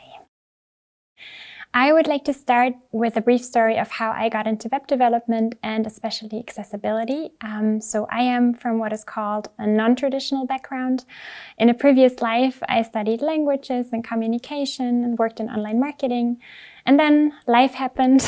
I did a web development bootcamp and started my first job as a front-end developer in a digital agency. And basically, right after I started my new job, we were facing a challenge with the client I was working for. They had to implement accessibility to comply with all the legal requirements from the different countries they were active in, and that was a pretty big deal because it concerned a large legacy code base, many different stakeholders, and accessibility was a new topic for most people on the project, also experienced developers. For me, that was actually a win-win because, well, everything was new to me. So it didn't really matter what I would learn first. And of course, it's always more fun to learn with your colleagues. And it was really motivating for me to do something I felt had a positive impact for a large community of people. I was lucky to have an amazing bunch of mentors, but I still know what it's like to be overwhelmed by the things that you don't know. So I learned some things in the process that I would like to share with you and hope help you on your journey. I will just get started with a little bit of theoretical background before we get right into the practical things. So what is web accessibility and why is it important? Web accessibility means that tools, technologies, and websites are designed and implemented in a way that people with disabilities can use them and that they can participate equally on the web. It's also a basic human right defined by the United Nations. In the table, you can see some of the many potential user groups. For example, people with all kinds of disabilities or impairments like physical, auditory, cognitive, neurological, speech, or visual disabilities. But web accessibility also benefits people without disabilities. So for example, if you're on a small device like a smartwatch or your phone, or older people with changing abilities due to aging, people who maybe have just a broken arm or lost their glasses, or if you're in bright sunlight and can't really see what's on your screen, or you're holding a baby maybe, or are in an environment where you can't turn up the volume, or have like a slow internet connection, for example. All cases in which web accessibility can be very beneficial. But what does it really look like in practice? So it could mean, for example, providing transcripts or captions for videos, being open to different input methods like mouse, but also keyboard, speech commands, or assistive technologies. Generally, compatibility with different platforms, and things like explaining unfamiliar terms and not just assuming everybody has the same base knowledge. Speaking of unfamiliar terms, in accessibility, there are some terms that come across often, and I just want to get them out of the way so we all know what is meant by them. The first thing you might stumble upon is A11Y, which is sometimes pronounced ally, and that's just short for accessibility, so the 11 stands for the 11 letters between the A and the Y. Then there is the WCAG, which is the Web Content Accessibility Guidelines. This is like a set of rules or guidelines that are shared internationally, and they define different standards of accessibility with different rules. And the A, AA, and AAA, the last one is the most inclusive and the strictest, you could say. They include documentation and rules to follow if you want to get into web accessibility, and they were created by the WAI, the Web Accessibility Initiative. So now that we know what web accessibility is in really broad terms and why it's important, we can get started. I just want to kick off with a little disclaimer. I will mention some tools, but these are just personal preference. I have no affiliation with them, and there are many other great options out there. And if you have any recommendations, I'd be delighted to learn about them, so please feel free to share. We will get started with semantic HTML, and here we are basically laying the foundation for all things web accessibility, really. Semantic HTML means nothing else than using the HTML elements for their given purpose. That could, for example, be using an H1 as the main headline and then including the most important information for the site on there, or using an A tag to have a link, or UL for an unordered list. You name it, the list goes on. There are many and sometimes very specific HTML elements. I'm actually continuously being surprised. And so by using them in the way they were intended, we give the page structure rather than just presentation. And of course, you could just use CSS and JavaScript to make the elements look and function the way you want, but there are many good reasons not to do so. So the structure and meaning that provides orientation for screen readers, and they depend on this to navigate the page. Then some elements come with basic default styles and inherent functionalities such as keyboard accessibility. For example, like that basic button you see on the slide, it has a standard look. You can, of course, overwrite if you want to. It's clickable and you can reach it via the keyboard. So you can use the tab key to get there. You could select it with the return key. And these are all things that you would have to implement manually if you didn't use the button element, for example. There are many other good reasons apart from accessibility, which are also in favor of semantic HTML, you could say. So it helps for SEO performance, it's better on mobile, and it's a lot easier to maintain structured code. It's easier to understand for the developers and easier to maintain. So what can you do today? You could return to your code with semantics in mind and check if there's maybe a more precise element that you could use. It's always worth investigating the intended purpose of, for example, an article and an aside. What's the difference there? How were they intended to use? And what is the one that fits your needs best? And if you've done that, you could check, have you included alt tags? Did you select the correct input type, for example? That's super helpful on mobile. If you ask a user to put in a phone number, for example, and you selected input type number, it directly jumps to the number pad, and it's a lot easier for anybody really to put in their phone number. And things like adding labels are also very helpful. If you've done all that and you're brave, you can turn off CSS in your browser and see what the site looks like. Might not be pretty, but you get the general idea of the structure and the overall look and feel, and that might already give you some clues where there is still wiggle room to improve. Ich muss auch kurz was trinken. War richtig gut bisher. Macht richtig Spaß. Danke. I will continue with color contrast. Jetzt noch mal an, Ja. während du, also du hast gerade erst abgestellt. Okay, ja. Tief atmen und dann wieder los. I will continue with color contrast. So both color and contrast are very important for accessibility. We want to make sure that content is perceivable and the contrast between the text and the background is sufficient.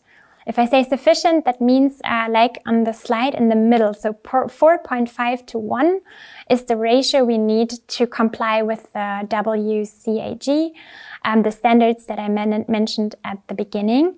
And we need high contrast for people with visual impairments. And there's something to consider about luminance. So very bright colors can be difficult for people with reading disabilities. That's also something to keep in mind. There's a really cool tool you can use to simulate what different kinds of people might perceive your website as. So it's called the Web Disability Simulator, and you could select here, for example, simulations for site. There's total color blindness, for example. You can select it and then get an impression of what your site looks like for people who cannot perceive colors. There are other options, like, for example, red and green color blindness, which already looks a bit different, or things like if you're in bright sunlight and you need higher contrast to perceive certain things on the website. This is, of course, not very precise, but it's a good place to start and maybe just to double check and keep different kinds of user groups in mind. To make it a little bit more coherent, there are tools like color pickers, for example. I can put in different kinds of colors here. So now you see like a really light blue and the green background is not easy to read. You see I'm failing here all the different levels. I'm not passing the score of 4.5, and it's overall not sufficient. So if I change this to a little bit darker blue, it's already a lot better. I'm now passing the score. It's a little easier to read. Maybe if you would want to do it in the best possible way, there is still some wiggle room, but it's passing the score. It's overall sufficient. And now if I do something like a really, I'm guessing this is black, this is a lot higher contrast, easier to read for most people, and overall just a little bit better user experience. Another thing to keep in mind, you want to make sure that all the aspects of the website you want your users to interact with have high enough color contrast. So things that are often overlooked are like the footnote region, or navigational elements are really important, menus. All of these features need to be visible in order to be usable. And it would be ideal, of course, if color contrast would be considered in the brand colors during the development process. That's not always possible, but it's a good thing to come back to and make sure the contrast is at least near the minimum. We'll already get to the last point, which is keyboard accessible. We'll get to the last point, which is keyboard accessibility. It's super important for many different user groups as well. For example, people with motor disabilities, they rely heavily on the keyboard or assistive technologies. For example, also modified keyboards. Blind users also typically rely on keyboards for navigation. And just in general, it's really good user experience because it's a lot more efficient and fast if you can do certain things with the keyboard. There are a couple of aspects to keep in mind. So, for example, you want to make sure users can tap to all interactive elements and also that they can tap away. So you don't want to trap your user somewhere where they can't get out except they're using a mouse, for example. There are some use cases where maybe like a modal opens up and you want some interaction in there. Those are use cases in which maybe you want to trap your user, but never do it unintentionally unless it's required. Then you want to make sure the tab order, so the way in which you go through the different elements on the site, is logical and follows the general flow of the page. You need focus to be visible, so I need to be able to check which element is currently active. And then I want to make sure that I really have all the functionality by keyboard that I would have otherwise. So something that is often overlooked is something like hover effect. So maybe there's a tooltip with information. I need to make sure this is also accessible if I'm not hovering with a mouse, but rather using a keyboard to navigate. So what could you do? Things are starting to overlap here now because you could use semantic HTML. That helps a lot. You want to make sure that focus is visible and has enough contrast. So please avoid things like outline none or outline 0 or anything else that removes style or limits visibility of the keyboard focus indicators. If you can't see where your focus is, you could go to the DevTools in the console and type document active element. That should return which element is currently active. And you can, of course, try and navigate only with your keyboard. Go on your favorite websites, see what the user experience is like, and if it really works out. It's a good challenge for an hour or a day. If you feel like it. And then for the tab order, there are some really helpful tools. So for example, in Firefox, in the accessibility tab, you can visualize which element comes in which order and whether you skipped something. Or there are tools like Tab Ally that also really help. They go through your page and give you a hint if something is not really matching up. Yeah, that was already it. That was a very quick overview of the things you can do to get started with web accessibility today. I hope my talk was helpful, and please keep in mind, in the case of accessibility, 10% is better than nothing. It's an ongoing process and every small step counts. If you have any questions about web accessibility or anything else that I covered today, please feel free to reach out, to leave a comment on the CodeLand post in the Code Newbie community, or reach out on Twitter, LinkedIn, or DevTO. I look forward to hearing from you, and I hope you have a great time at CodeLand.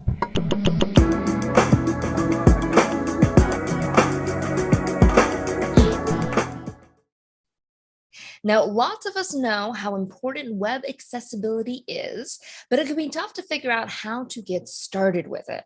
And I really like what Josephine Schaefer says about getting started, and that even if you can't address every accessibility concern, 10% is far better than nothing. So make sure to keep that in mind.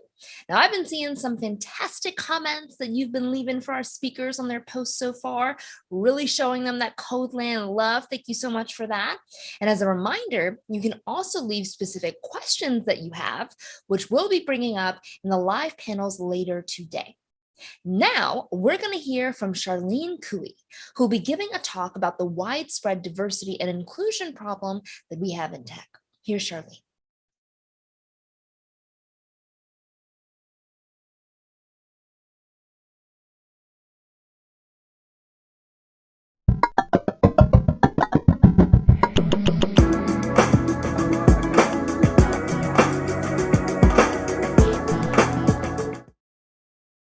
Hello and welcome to my talk. The content for this talk has been at the back of my mind for a considerable amount of time. It's the elephant in the room that won't go away. There's a quote, "When deeds speak, words mean nothing." Now the provenance of this quote isn't quite clear. Some say it's an African proverb, some say it's a quote from a French economist. Either way, it means actions speak louder than words. So in 2021, what is the state, or should I say, the face of the tech industry? The best place to help answer that question is to take a look at Stack Overflow's annual survey. In May 2021, over 80,000 developers took part. And at a glance, we can see that a lot has changed, yet nothing has changed. Of all those who responded, over 58% were white or of European descent. Now contrast that with those who were black or of African descent, just 3.38%. When we look at the stats for gender, the numbers are equally as bleak. Out of over 82,000 respondents, nearly 92% of them were men. Now, why are these numbers still a persistent feature of the tech industry? It's thought that one of the reasons might be the way people who work in tech are portrayed in films and the media. We are led to believe that it's white men who are highly successful, extremely focused individuals disrupting the tech scene. The faces that grace the front of magazines typically look like this. This is what we're told tech looks like. This apparently is tech. And tech for women can feel and look something like this.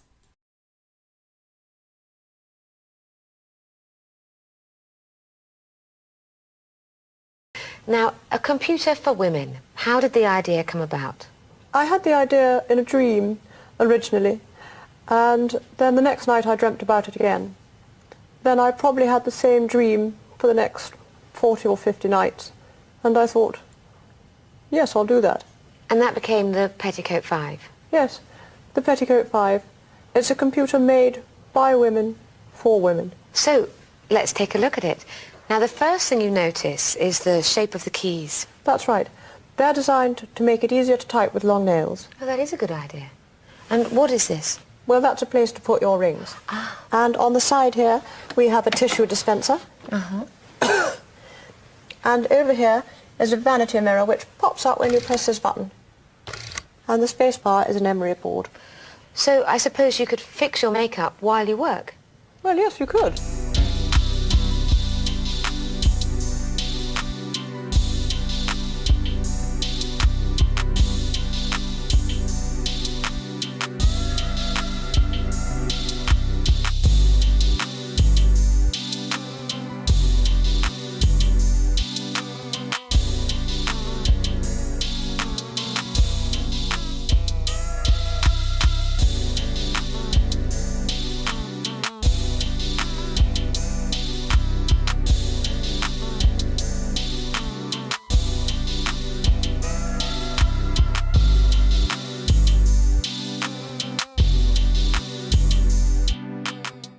Hold on a minute, this couldn't be further from the truth. Ada Lovelace wrote the world's first machine algorithm for an early computing machine. Hedy Lamarr, a famous Hollywood actress from the 1930s, filed a patent to protect her 1941 invention, radio communication, which could hop from one frequency to another. Now this was the precursor to the secure Wi-Fi, GPS and Bluetooth we have today. In the 1930s, women were integral to the newly emerging industry. Here, women are operating key punching machines. These machines punch holes in stiff card in selected positions to record information that can then be interpreted or read back at a later date by card readers. Punch card computation was a pioneering way to encode and store information. This is ENIAC, the world's first programmable computer being operated by women. It was able to solve large numerical problems.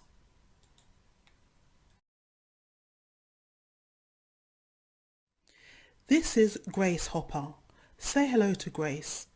A computer science pioneer, best known for her trailblazing contribution to the development of computer languages. She also invented the first computer compiler.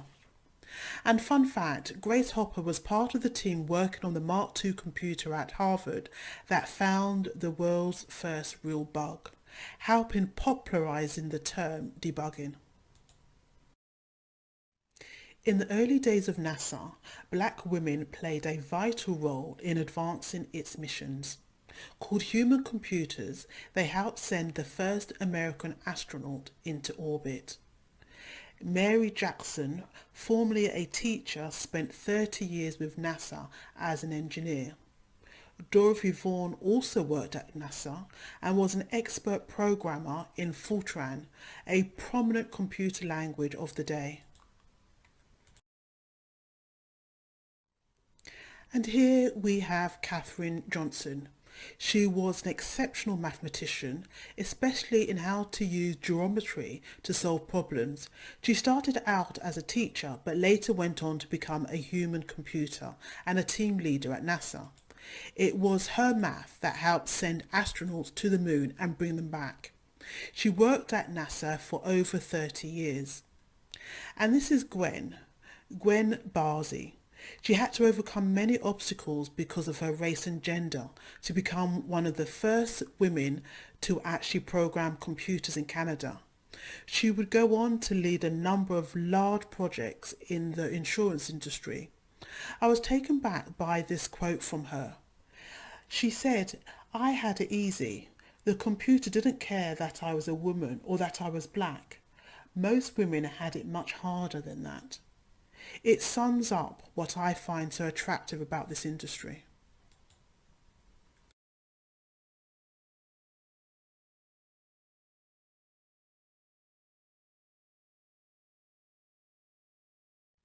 It's Margaret Hamilton, mathematician and computer scientist, head of software engineering at MIT. She developed the guidance and navigation system for the Apollo spacecraft, again playing a critical lead role in landing astronauts on the moon. Does anybody know what the significance of the yellow rubber duck is? The drive to recruit women into the industry isn't a new one. Here's an old London job advert from 1965. In the US, the recruitment drive was equally as enthusiastic. This ad for computer girls promised a trainee salary of $8,000. That's nearly $74,000 in today's money, with a senior system analyst earning $20,000, $184,000 in today's money. Why does diversity and inclusiveness matter? Well, if you don't have a seat at the table, you're probably on the menu.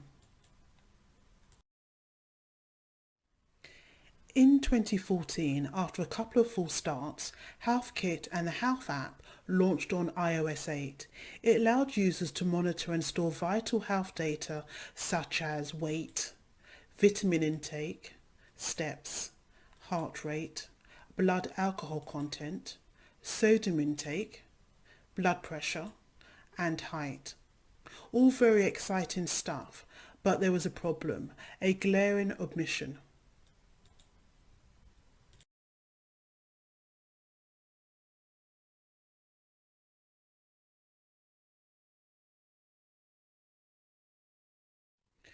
With all the fanfare about the features, Apple somehow managed to omit a woman's menstrual cycle.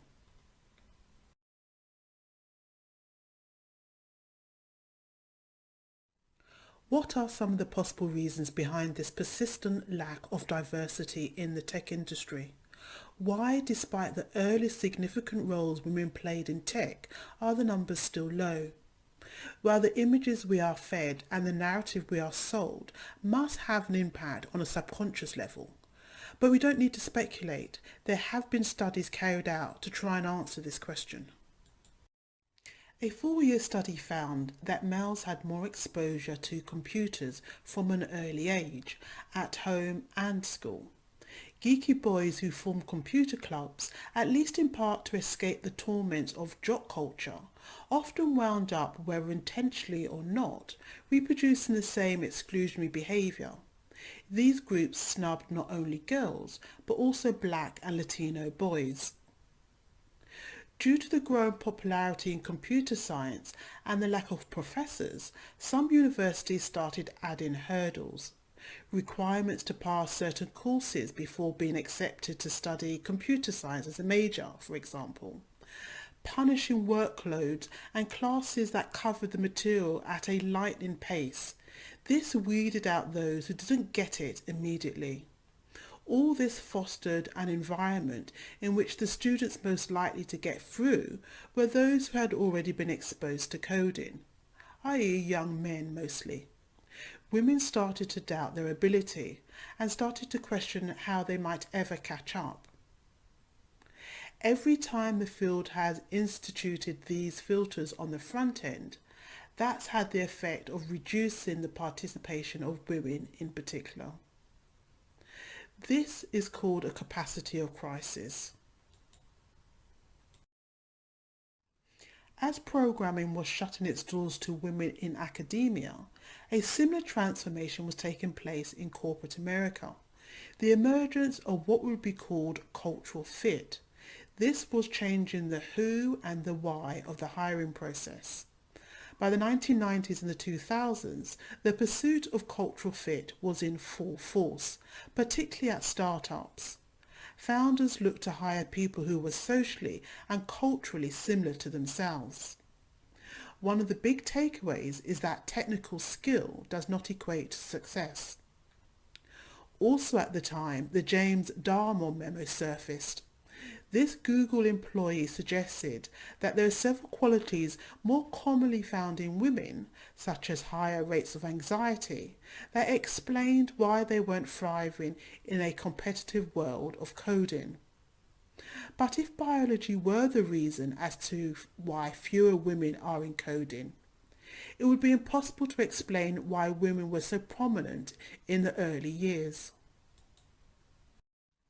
Black women face racism and sexism, and black women are among the least likely to get funding from venture capitalists. Despite all of this, many are overcoming the hurdles and obstacles. You may write me down in history with your bitter, twisted lies. You may trod me in the very dirt, but still like dust I'll rise.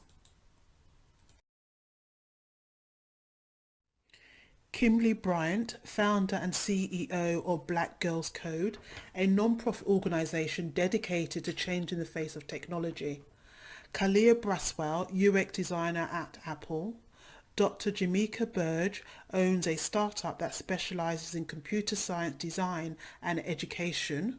Lauren Fraser, a software engineer at Google. Camilla Taylor, a senior software engineer at LinkedIn. Mina Markham built the design system for Hillary Clinton's campaign and a staff engineer at Slack. So if they don't offer you a seat at the table, then bring a folding chair. The surest way to find your dream job is to create it.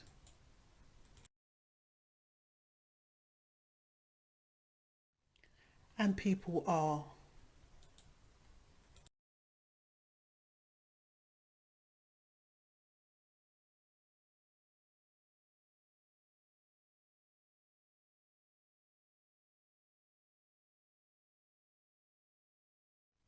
and so can you.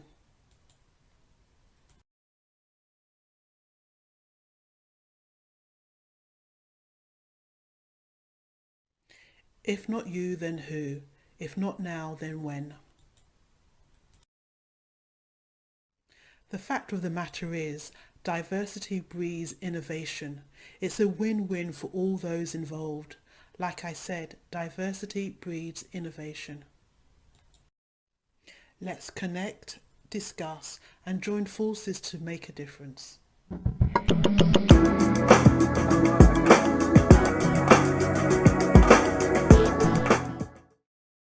Thank you so much, Charlene, for that excellent talk.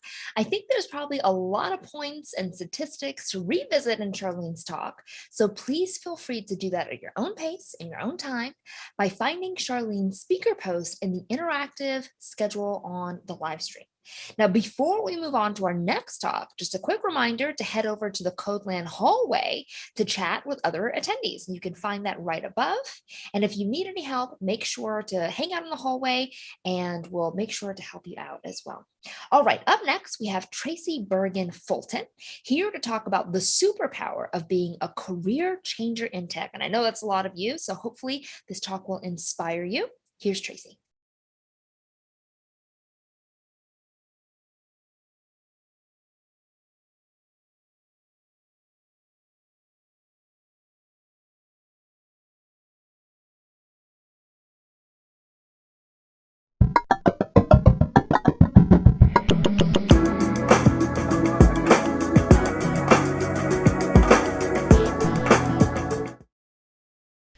Hi everyone, and thanks for tuning in from wherever you are. My talk is called Art History as a Feature, Non-Dev Skills as a Superpower. I am Tracy Berg-Fulton, and I am a software engineer at Lumen Learning. My happy place is the front of the front end, where I write HTML, CSS, and JavaScript, and I work on design systems. So that's my standard, hi, I write code bio, but that's terribly incomplete. Because like many people, I had an entire work history before I wrote my first line of code.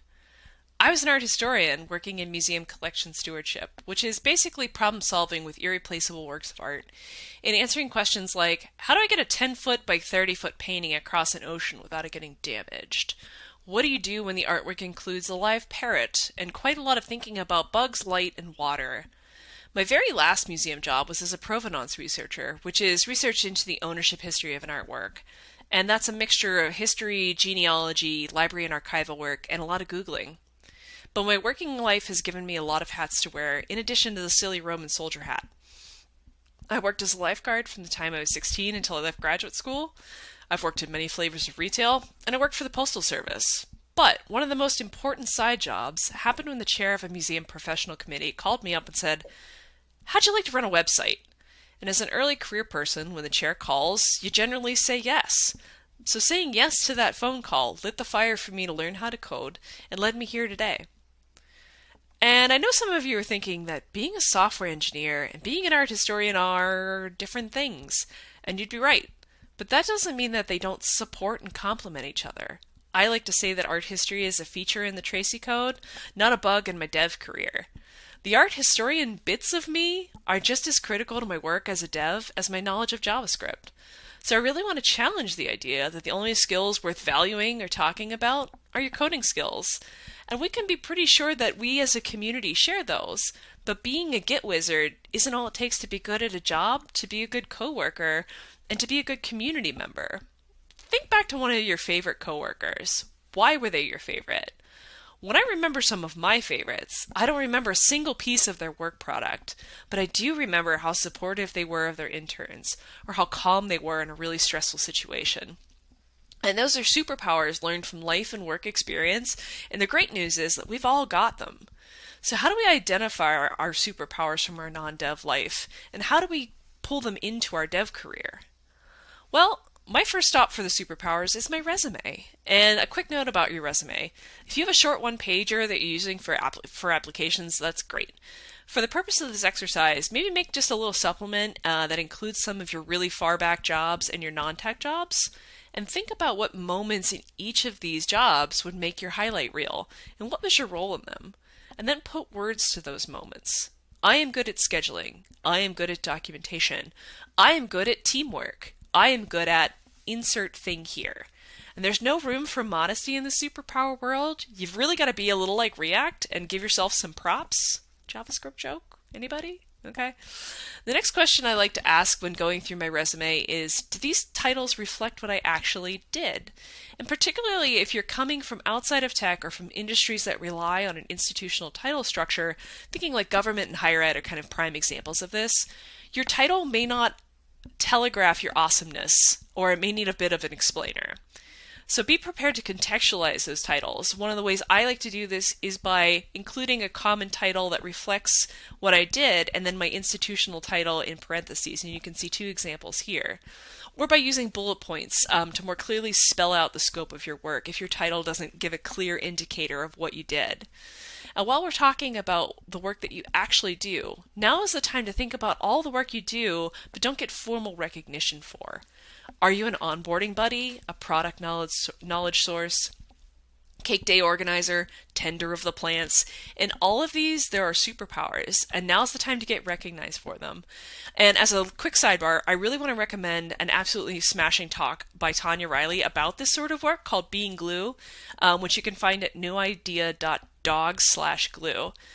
And then you can also find superpowers by asking your family, friends, former coworkers, and mentors, and they often have a lot of stuff to say. But let's take a quick sidebar here on that topic. When you ask around, people may tell you some things you weren't really prepared to hear. So what do you do with that information? First, I like to take a minute and sit with it, consider their source and their reasoning, and if you ultimately work out that, maybe I do need to work on my scheduling superpower a little bit, congratulations! You're on the first step of rounding out that superpower. And, sidebar, being able to receive feedback, also a superpower. The second scenario is that they think that you're much better at something than you give yourself credit for. Self-critique is really valuable for folks, but we sometimes struggle to think of ourselves as being good at something.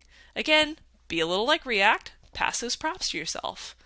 And the third scenario is that they're wrong. And I really don't have a polite way to say this, but people, even people you love and respect, can be wrong. So the key takeaway from this sidebar is that ask for feedback, sit with it, take what's useful, toss out what isn't. So now that we've gathered our superpowers, let's organize them. And I really like to break things down into buckets, but you can call them whatever you like. So when I went through the resume exercise for myself and I identified my superpowers, I kept coming around to 3 buckets or 3 themes. And those were action superpowers, people superpowers, and specialized superpowers. You may have more, you may have fewer, and you can 100% call them different things and give them different labels. So I then went through and put each superpower into one of these buckets. And I really like writing this down because then you have a tangible thing that you can reference in interviews, in performance reviews, or just when you need a reminder that, yeah, you can do hard things. So let's take a look at what some of those buckets actually look like. So my action powers bucket is stuff that I identified this as things that I learned to do in one place, but the doing of that thing is universal and I can take it with me anywhere. So my first one that I came up with was targeting reading and research. In my provenance career, I didn't have time to read a 500-page book cover to cover. So I got really good at looking for the place most likely to have the information I needed, evaluating that information, and bailing if it wasn't there. And as a dev, I don't have time to read the entire spec. So I use that targeted reading and research superpower to find a logical place to start and evaluate the quality and trustworthiness of that information. However, while doing targeted reading and research in Provenance land, I frequently had to use resources in French that pointed to Italian, that pointed to Dutch, and so on. And I am not fluent in all of these languages, but I'm proficient enough to recognize patterns and to use cognates, which are words that sound or are spelled the same and have the same meaning between languages. And in my brain, code feels like another human language. So all I have to do is engage those superpowers, the language superpowers. And just like human languages, programming languages typically share concepts like loops and variables, so that I can use those like cognates to start building out an understanding of an unfamiliar code base. Logical reasoning is another art history skill that comes in handy. When you work on art databases or in provenance, there's a few logical truths you can lean back on. Mainly things like you can't create things before you are born or after you die. It was a great way to run checks and to see where the data we had may need some extra scrutiny and checking. That same logical reasoning and questioning is really important when I write code, and it's also really useful when you're writing tests. And then there's people powers, which are all the skills you've learned in relating to the other humans around you. So working in museum collection stewardship means being in charge when things go really, really wrong in a museum. Some of these things you can plan for in risk management, and that's really another superpower that's very helpful as a developer, but we're not there yet. But there's always going to be a weird situation that pops up, and that's when I like to tap the doing it afraid superpower. Doing it afraid means that I don't 100% know what I'm doing or what the outcome will be, but me and my team are going to do the best we can with the knowledge, tools, and skills that we have. And it's really an invaluable skill for solving dev problems, for troubleshooting, for keeping teammates calm and organized, and for meeting looming deadlines. And while we speak of deadlines, let's talk a little bit about the people skill of being timely. Literally just showing up where and when you said you would with what you said you'd have. That's not a skill I learned in museums, but rather from years of retail. To me, showing up on time or communicating when you're not going to be on time is a demonstration of respect to others and their time and work. And speaking of respect for others, diplomacy is another skill you learn in museum work. Telling an artist that no, they cannot set a fire in a building, no matter how key it is to their creative process, is not an easy conversation. The ability to listen to someone else's concerns, desires, and needs, and then to find a way forward is a superpower that you can use anywhere. So those are skills you can use anywhere. What do you do about the things that you identified that might be super niche? And I'm calling these specialized powers. And I feel like one of the most common ones that maybe a lot of people will have is working with really niche software. For museums, the databases commonly used to track artwork are truly unique and have some quirks about them. And while there may not be KEEMU in my dev job, there's unique software in just about every corner of the world. And being able to wade through that, sit with it, and figure it out, 100% a superpower. So it's not about the software, it's about sitting with the software and figuring it out. Another superpower is knowledge of a particular subculture of the work world. For example, working in museums gave me a grand tour of the operation and politics of nonprofits. When I took a job as a developer at a health nonprofit, that understanding was absolutely invaluable. Yes, museums and health are different, but the way that nonprofit organizations make decisions, gather consensus, work with stakeholders, and who they're accountable to, and also the pace of work was extremely familiar. So I was able to bring some of those nonprofit working skills and, quite frankly, the correct attitude to that work from my museum work. So what do you do when these powers are very specialized? Like, say, being a Zamboni mechanic, and that's my dad. Well, being a Zamboni mechanic means that you've got a problem-solving skill because the thing is broke and it needs to be not broke. And observation skills because you got to figure out how it's broken. And you've got organizational skills because you have to gather all the tools and people and space to make it unbroke. And as well as the ability to diplomatically break bad news to people that the ice maybe isn't getting cleared tonight.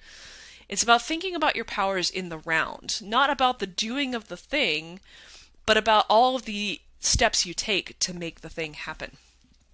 And I want to take a quick sidebar here and say a thing or two about boundaries. You do not owe an employer or anyone else all of yourself or your superpowers. You're absolutely entitled to keep those things to yourself and actively consent or withdraw consent to using them. And as coworkers and teammates, we should not demand the use of someone else's superpowers without their consent. I'm thinking along the lines of assuming a multilingual coworker will provide free content translations when their paid work is as a developer. How and when you use your superpowers is up to you. And as teammates, we need to be mindful of asking people to do things that are not their job just because we can. Just because they can, rather. Okay, so now we know our superpowers, we know how they help us do a dev thing. How do we talk about them in different situations? particularly if you're early in your dev career and your non-dev work and education are still going to be front and center of your resume, you need to be ready to talk about your non-dev superpowers and why they make you awesome in an interview. And if you've got an interview, they've already clearly seen something special in you that they find interesting and they really want to know more about.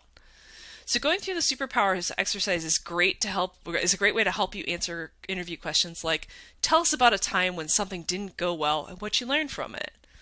And to answer these questions, I find it really helpful to think about those buckets and to think about how the buckets of skills go together. For example, it's hard to be an organizer if you're not also a good listener, an action skill plus a people skill. It's hard to hang a 30-foot painting without writing a risk assessment, a specialized skill, and an action skill.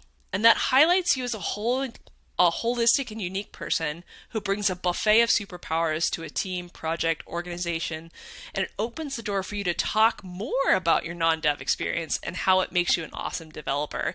And you can talk about and drill down into some of those really esoteric superpowers that you have and highlight the things that you bring to the table. So they've seen how awesome you are, they know all of your superpowers, they've given you the job, and you're happily doing your tech thing. So how can you start leveraging these superpowers for your career path? I usually like to start this conversation in a one-on-one and frame it as, hey, did you know I did this thing in museums which gave me this superpower, and I think it could make a real difference in this project. Can I be part of that? Most of the time, you'll get an enthusiastic yes. Every once in a while, someone won't get it.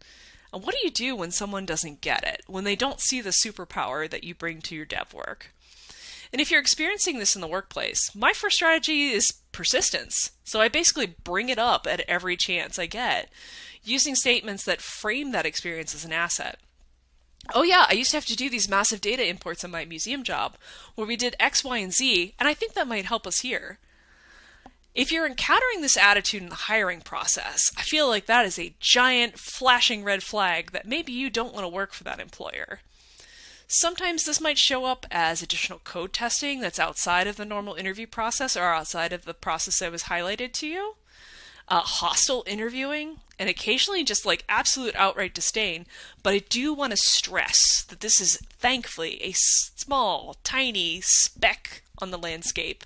And quite frankly, I don't really want to work for or with anyone who has such a narrow view of what makes a dev. But I do want to put it out there that that exists, but it is thankfully a tiny speck of the world. But what I do hope is that as more of us superpower holders come into our own as devs, and as we move on, that we continue to recognize and encourage non-dev superpowers in others on our team, enable them to grow and thrive as whole beings in addition to devs, and to highlight those superpowers that they have. So, to wrap up, thank you once again for your time. Again, I am Tracy Berg Fulton. You can please feel free to reach out to me on CodeNewbie or on Twitter, where I live as Berg Fulton.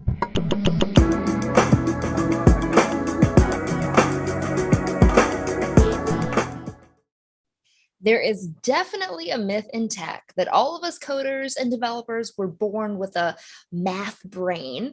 And the truth is, many incredible technologists, like Helen from the very beginning of this day, found their way from very different fields entirely. So thank you, Tracy, for sharing that great advice.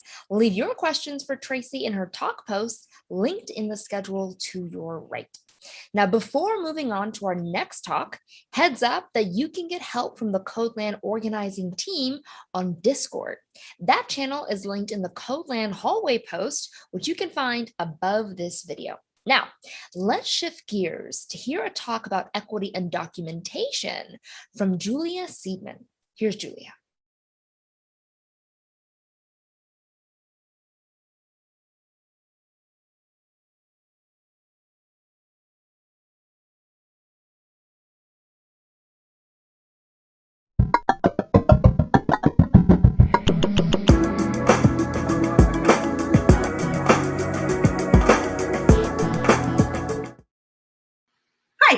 I'm Julia Seidman, and I'm going to be talking today about docs, equity, and imposter syndrome, although not actually in that order. So briefly, a little bit about me. I've had what I sometimes call a careen rather than a career. I had every intention of going into museum studies as a new college graduate, but wound up in financial communications. I worked there for several years, then got a master's in teaching and taught high school English and ESL for the better part of a decade. From there, I took some time off and found my way to a coding boot camp, which I finished about a year and a half ago.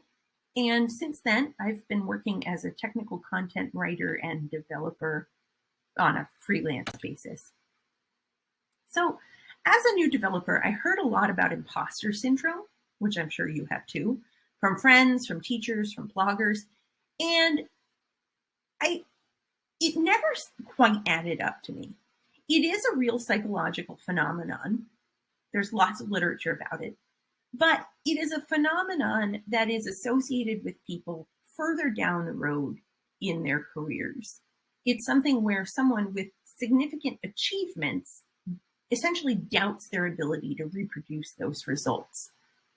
It's what imposter syndrome is not, is the kind of generalized anxiety, deep self-doubt, feelings of isolation and exclusion that so many career changers, early career developers experience. Those feelings are common, extremely valid, but not imposter syndrome. And one of the things that I think is important to remember is that they're feelings that are often experienced more by people who have experienced bias and discrimination in the workplace. The tech industry is not doing well in terms of diversity. It's a goal all over the place. There's no company out there that doesn't make some claim to be pursuing diversity and equity. But marginalized groups in the industry are still facing some pretty serious barriers. As you can see here, women are badly underrepresented, particularly at the executive level. Representation of racial diversity is even worse.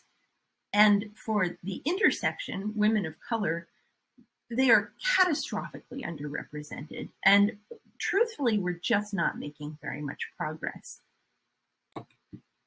So earlier this year, I read a piece from the Harvard Business Review called "Stop Telling Women They Have Imposter Syndrome."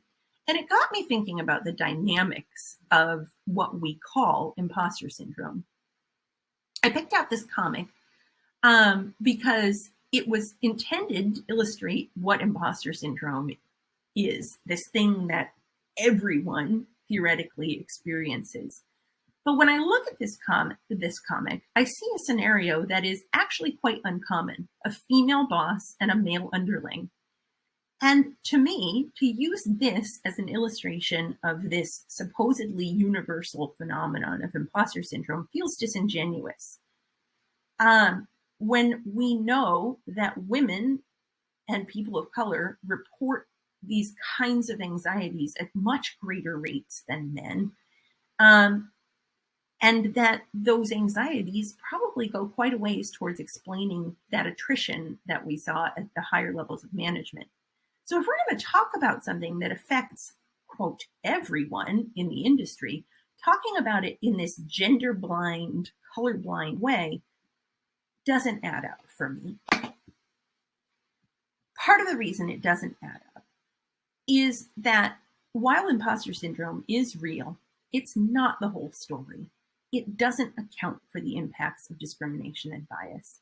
When we talk about experiences of discrimination and bias in terms of imposter syndrome, we locate the responsibility for that problem with the individual, when really it is a systemic problem and the responsibility lies with the community and the system. And so that's kind of where I am starting with what I'm talking about today. We can do better. We all have a responsibility to try to change this industry for the better. We're here, I assume, because we want to improve people's lives in some way. It can be hard, though, to know what you as an individual can do.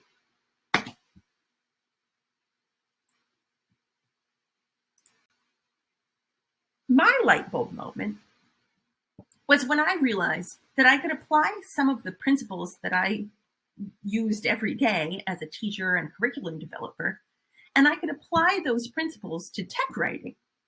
And that by doing that, by creating docs that were more thoughtful, more equitable, I could maybe make a meaningful contribution to the community.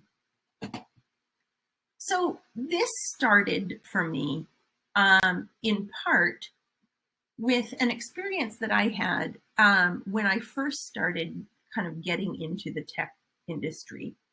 I originally had planned to go into a data science boot camp, and I was doing some prep work recommended by the instructors from that program. And one of the things that they recommended was they pointed me to a book and they said, this is the best way to learn Python.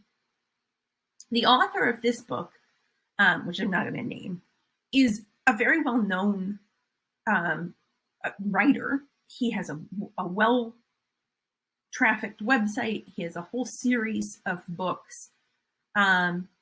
And I thought, okay, I got the book. I started reading, and I was blown away by blatant homophobia, transphobia, and misogyny throughout the book. As a woman and as a member of the queer community, it made me feel awful. What's worse is that when I actually looked into it later on, I found out that the author was actually a fairly well known for what Wikipedia called his polemical views, and has actually gone on the record defending his right to be a homophobe. His first real public calling out was in 2008, which was a full decade before this book was recommended to me. When I realized that, I immediately thought, well, this motto of inclusivity and equity that this data science bootcamp is promoting is completely hollow. It was enough. I knew this could not be the best way to learn. I knew there had to be better options. And ultimately I did find them, but it was actually enough to turn me off from data science completely.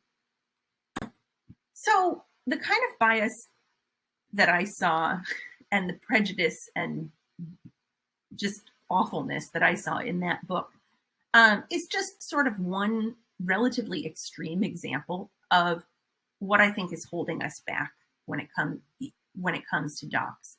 Your goal when you write blog posts, tutorials, whatever, I hope, is to make your content accessible to as many people as possible. At the same time, many of us have had experiences with docs that make us feel hopelessly left out and incompetent. But you know what? You've made it this far. You're not incompetent. You're smart and you can do hard things. The problem is that a lot of the common tropes of tech writing get in the way of being able to really understand what the next step forward is. So,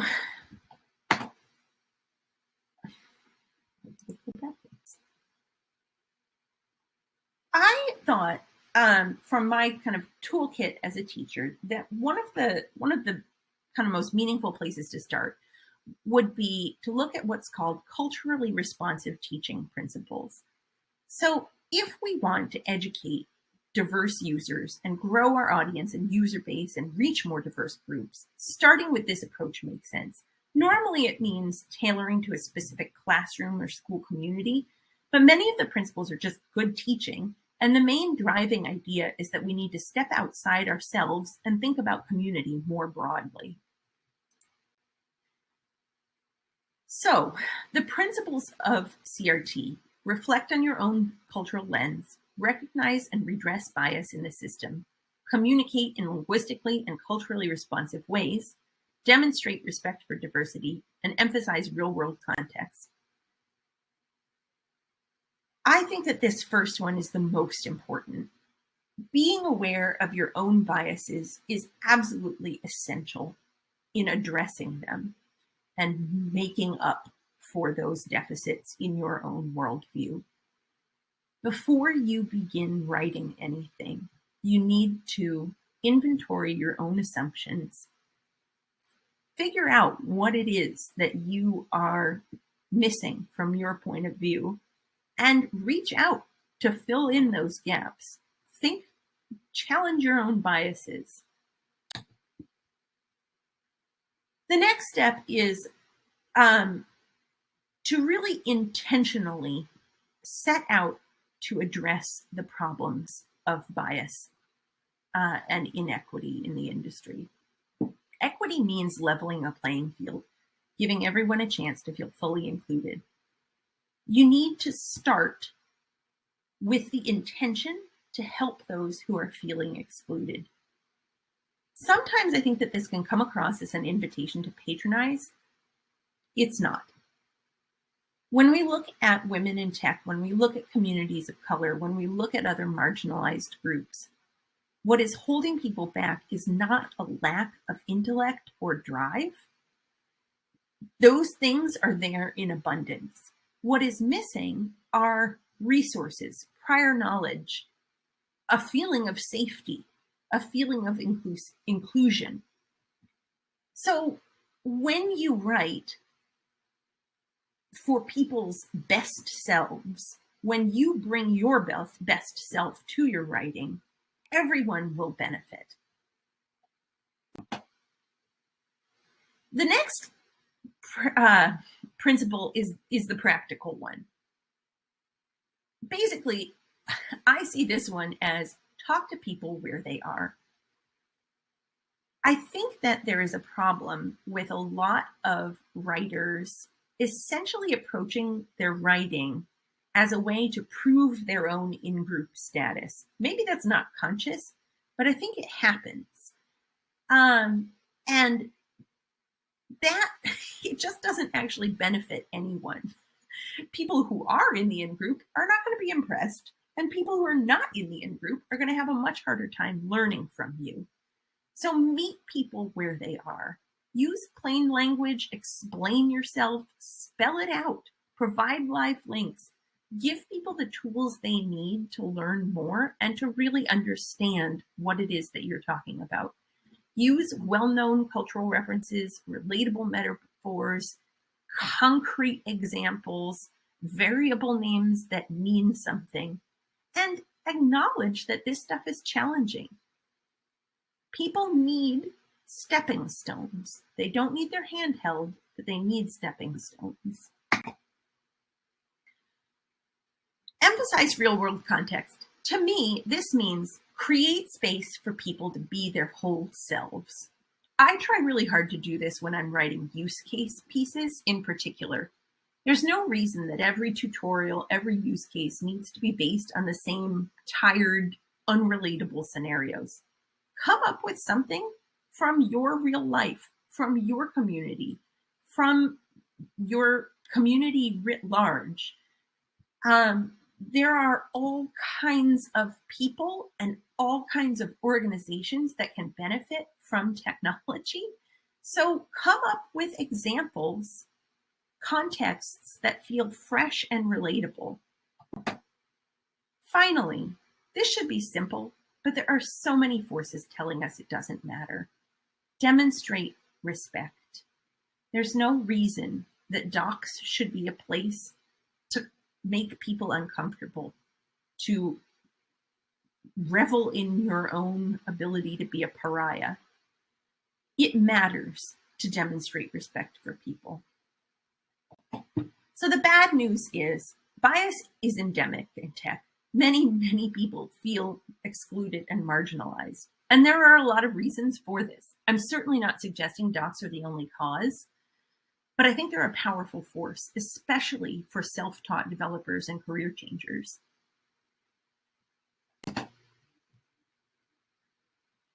So just to kind of wrap it all up, I want to bring it back to that idea of imposter syndrome and workplace anxiety. Those feelings of anxiety and exclusion are real, no matter where they come from, and they are harmful. You have the power to help other people feel their challenges are accepted and normal. And along the way, as you help others, you will find your own power. Thanks so much for listening.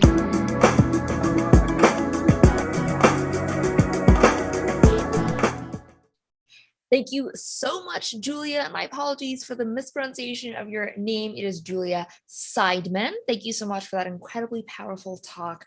I hope that you got as much from that as I did, because when it comes to inclusive technology, I don't necessarily think of documentation as part of that conversation, but that's where it all starts. Our last talk today actually features a recent guest of the Code Newbie podcast. If you're not listening to that podcast, make sure you check it out. This speaker is Tanaka Mutakwa. Tanaka came on our show to talk about this topic, and he's here to dig in and share more knowledge about mentorship. Here's Tanaka.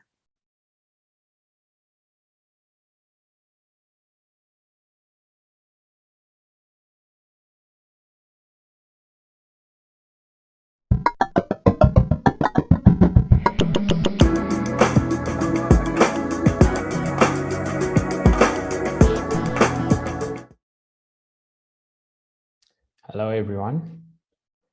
Today, we're going to talk about how to find a mentor.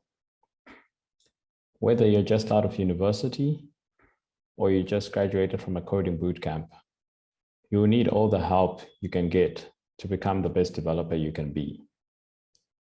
This is where mentors come in. And this is going to be our topic for the discussion today. My name is Tanaka Mutakwa, and I work as the VP of Engineering at Names and Faces. At Names and Faces, we make simple, fast, visual employee directories for companies that allow these companies' people to know who's who at their organizations and where they fit in easily. I also regularly blog at The New Developer on Substack.com.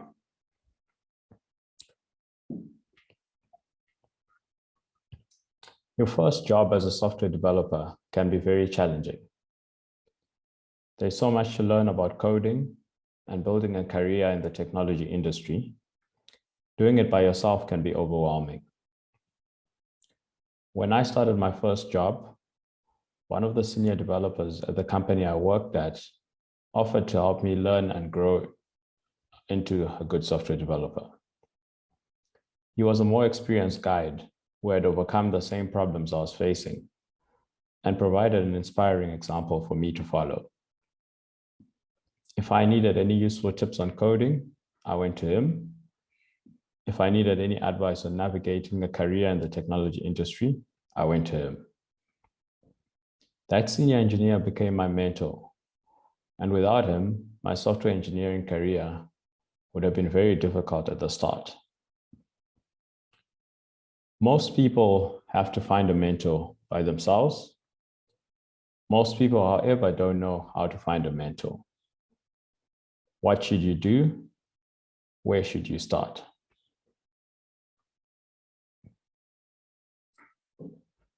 Before we talk about how to find a mentor, let's start by understanding what mentorship is and what role it plays in your career. Mentoring is relationship-oriented and occurs when a person who has years of experience in a field provides guidance on career progression to an individual with less experience. The needs of the mentee are important in this relationship, and the mentor helps whenever possible in this development-driven relationship. It is a long-term relationship as opposed to on-the-spot advice. And there are many benefits to having a mentor, such as boosting your confidence, helping you get control of your career, and teaching you important life lessons. Before you search for a mentor, it is important to ask yourself what you want from a mentor. Identify clearly what you think are the reasons you need a mentor. Write them down as a list. This list will be useful in your early conversations with potential mentors. Setting short-term and long-term career goals for yourself will also be useful. It will help give your mentor an idea of the direction you want your career to go. As an example, here are some of the things that were on my list in my early days of my career. Some of my short-term goals were to learn how to write clean code, to learn how to write good automated tests, to learn how to take good ownership of solutions from my machine to production, to learn how to develop a deeper understanding of the programming languages and frameworks that my company used. And some of my long-term goals were to be able to input and drive architectural decisions, to learn about technology leadership, and to slowly build a profile external to the company I worked for by starting a blog and speaking at conferences. When you set these goals, don't leave things open-ended. As you will learn later in this talk, you will be responsible for driving the relationship between you and your mentor. They are there as a guide to support you and your career. So where do you find mentors? When you start your search for a mentor, look for someone who has been where you want to go. Try identify people who are good at teaching and are always keen to share their knowledge. The first place to look for a mentor is within the circle of people you already know. It is much easier to find a mentor among people you already know than from total strangers. These are the places I would recommend you try and identify your potential mentor. Your current company, meetup communities, conferences, and coding workshops, the open source community, contacts of friends, online mentorship platforms. Let's dive into each one of those. So your current company is usually the most ideal place to look for a mentor.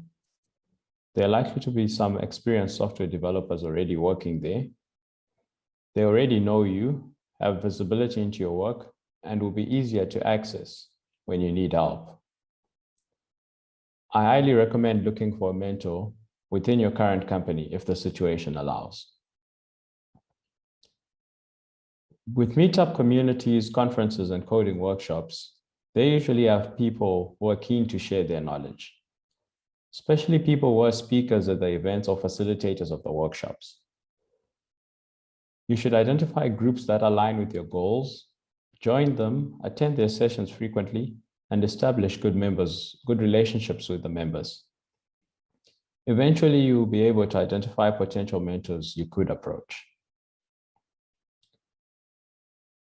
Getting involved in an open source project can also help you in the search for a mentor.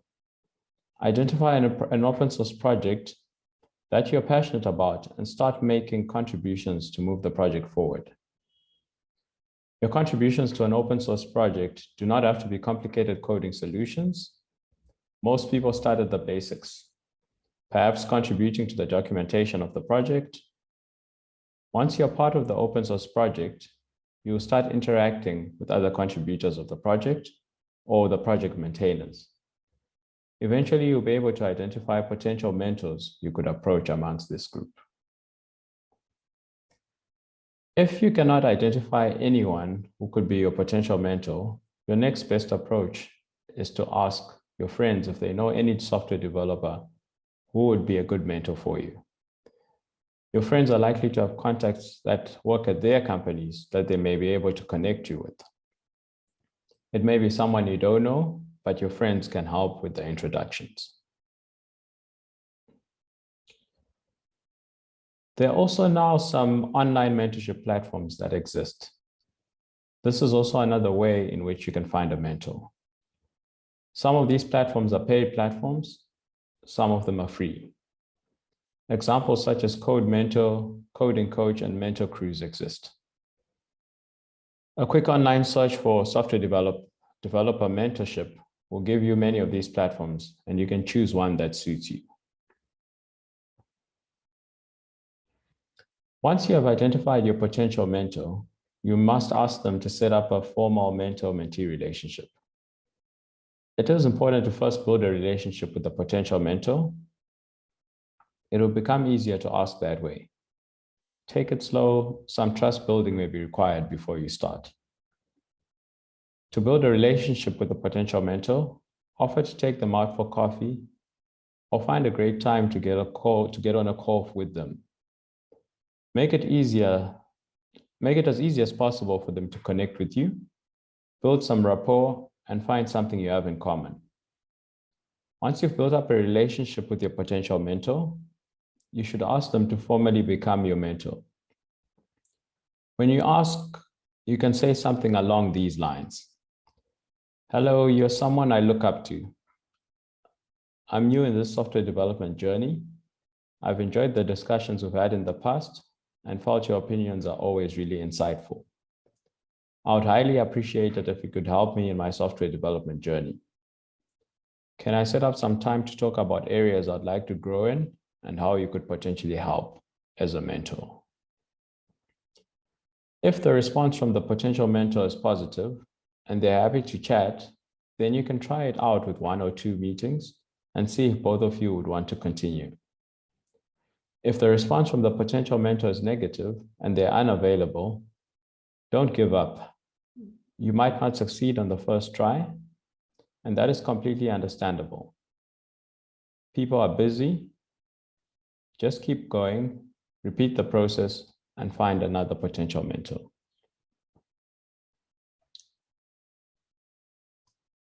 Once you have a mentor, what do you do next? You must interact with them on a regular basis.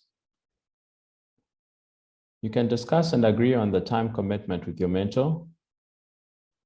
As a mentee, you have to own and drive the scheduling of meetings. Set defined goals to work with your mentor. These are great motivators for constant improvements. Do the work, follow up, and commit to it. Give feedback on the advice you receive from your mentor. Always come to your mentorship meetings with questions. Part of being a mentee is being energetic and clear about what you're seeking to understand. Once someone agrees to be your mentor, here are some things that they can do for you. They can set some time aside to respond when you have questions. They can do some code reviews of your code. They can pair program with you. They can send you resources, books, courses, podcasts that align with your goals. A mentor can be an incredible resource when it comes to finding the best courses, books, sites, and projects. Instead of having to figure out everything from scratch, you're getting a competitive advantage by getting the landscape of resources laid out to you. They can also be an accountability buddy for your goals, help you plan your career, help you to go deeper in the discussion of technologies, languages, frameworks, basic concepts, and so on. And finally, they can help you stay focused in the complex world of software. Always be cognizant of your mentor's time and be prepared. Be as prepared as you can for your meetings.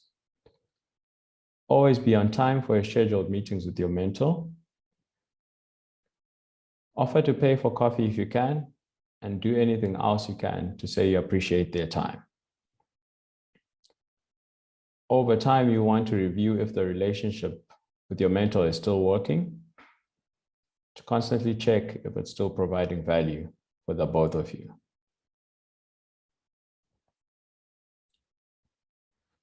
So I've been mentored, been a mentor, and I've observed many software developers around me grow through mentorship. Having a more formal mentoring relationship can help you grow faster and in a more focused way. And whether you're just out of university or just graduated from a coding bootcamp or self-taught, you need all the help you can get to become the best software developer you can be. Many people out there want to help you and share their knowledge. All you need to do is ask. And that's it for this talk on how to find a mentor.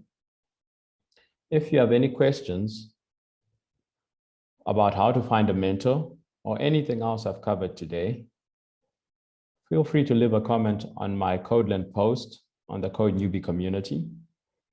You can follow me on the Code Newbie community at Tanaka Mutakwa or on Twitter at General Mutakwa. And you can also find my newsletter on Substack at The New Developer. I look forward to hearing from you all, and I hope you have a great time at CodeLand. Thank you. My name is Tanaka Mutakwa, and I work as the VP of Engineering at Names and Faces.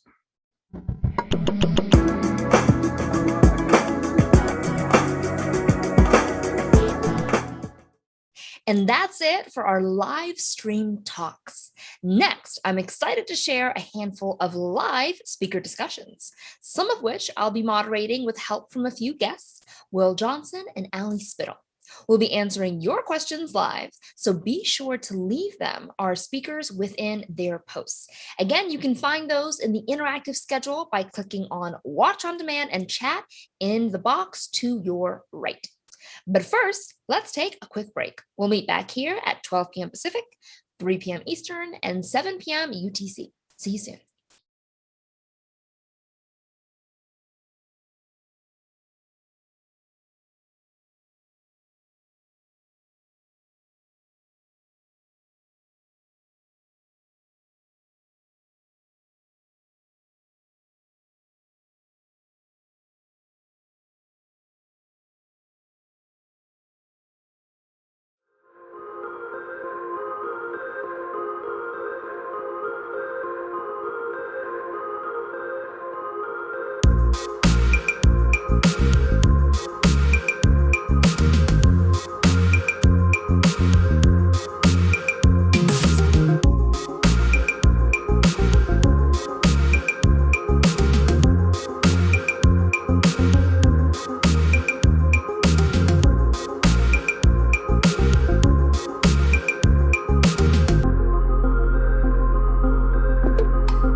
Okay, welcome back. Quick correction from our team. Tanaka's talk was our last on-demand talk for today, but we still have our live stream speaker discussions and an upcoming closing keynote to end day one of CodeLand. So with all that said, let's jump into our first live speaker discussion of CodeLand. This group will feature two speakers whose on-demand talks we played earlier. We have Twee Doan and PJ Metz. We're also being joined by Will Johnson, developer advocate at Auth0, which will be helping me moderate the discussion. Really looking forward to it. Can't wait to see what questions you have for Twee and PJ. Reminder that we are surfacing those questions from the posts linked in the interactive schedule. So make sure to ask and comment away. Thank you everyone for joining me to today's panel discussion. Thank you all so much. Of course. Wonderful. Yeah. So let me start with Twee. I'm going to start with you. So what you had to say about providing value during the onboarding process was so important. It was so true.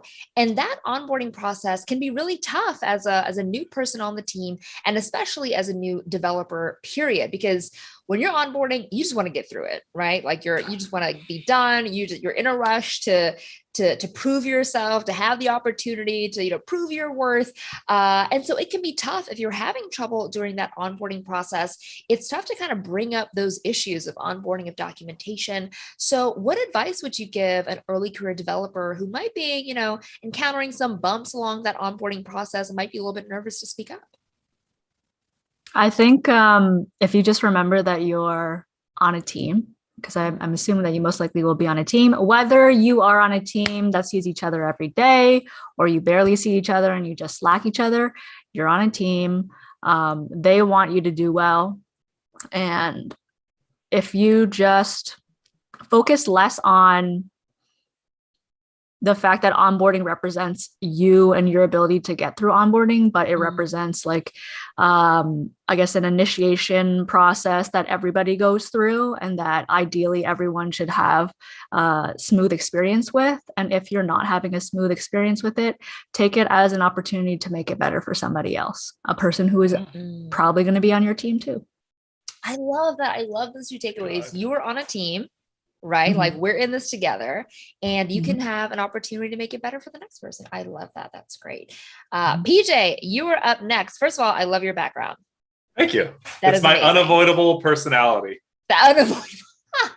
I love that. It is very festive. I'm loving the vibes. And I also love the fact that you actually used to be an English teacher. And as an English major, you have a very special place in my heart. I love that. And I'm wondering, as a former teacher, is there anything that schools can do, that we can do within our education system to help maybe address imposter syndrome before it comes up? So many people entering their careers, entering the workforce, that's really when that imposter syndrome kicks in, when they're like, oh my God, do I belong here? I don't know what I'm doing. But is there something we can do at a younger age, maybe elementary, middle school, high school, something we can do to kind of avoid that and tackle that earlier on in their lives? Yeah. So a big part of imposter syndrome is the belief that you don't belong, but it's rooted in kind of a fear of failure. And I believe that one of the sort of failures of the Western education system is to make students afraid of failure. I taught students all the way from kindergartners when I taught English in Korea to teaching AP juniors who were starting to think about college and were stressed out about getting A's. And what I noticed in my time teaching all these kids is there's a distinct fear of getting something wrong. And that's why, especially when you get into the high school level, you have kids, when you ask an open-ended question, that's it's an opinion. And I just want you to give me your opinion and back it up. They're hesitant to raise their hand because they don't want to say the wrong thing. And it even shows up in the subtleties of language, where you answer questions with something that sounds like a question at the end, like you're unsure of what you're saying.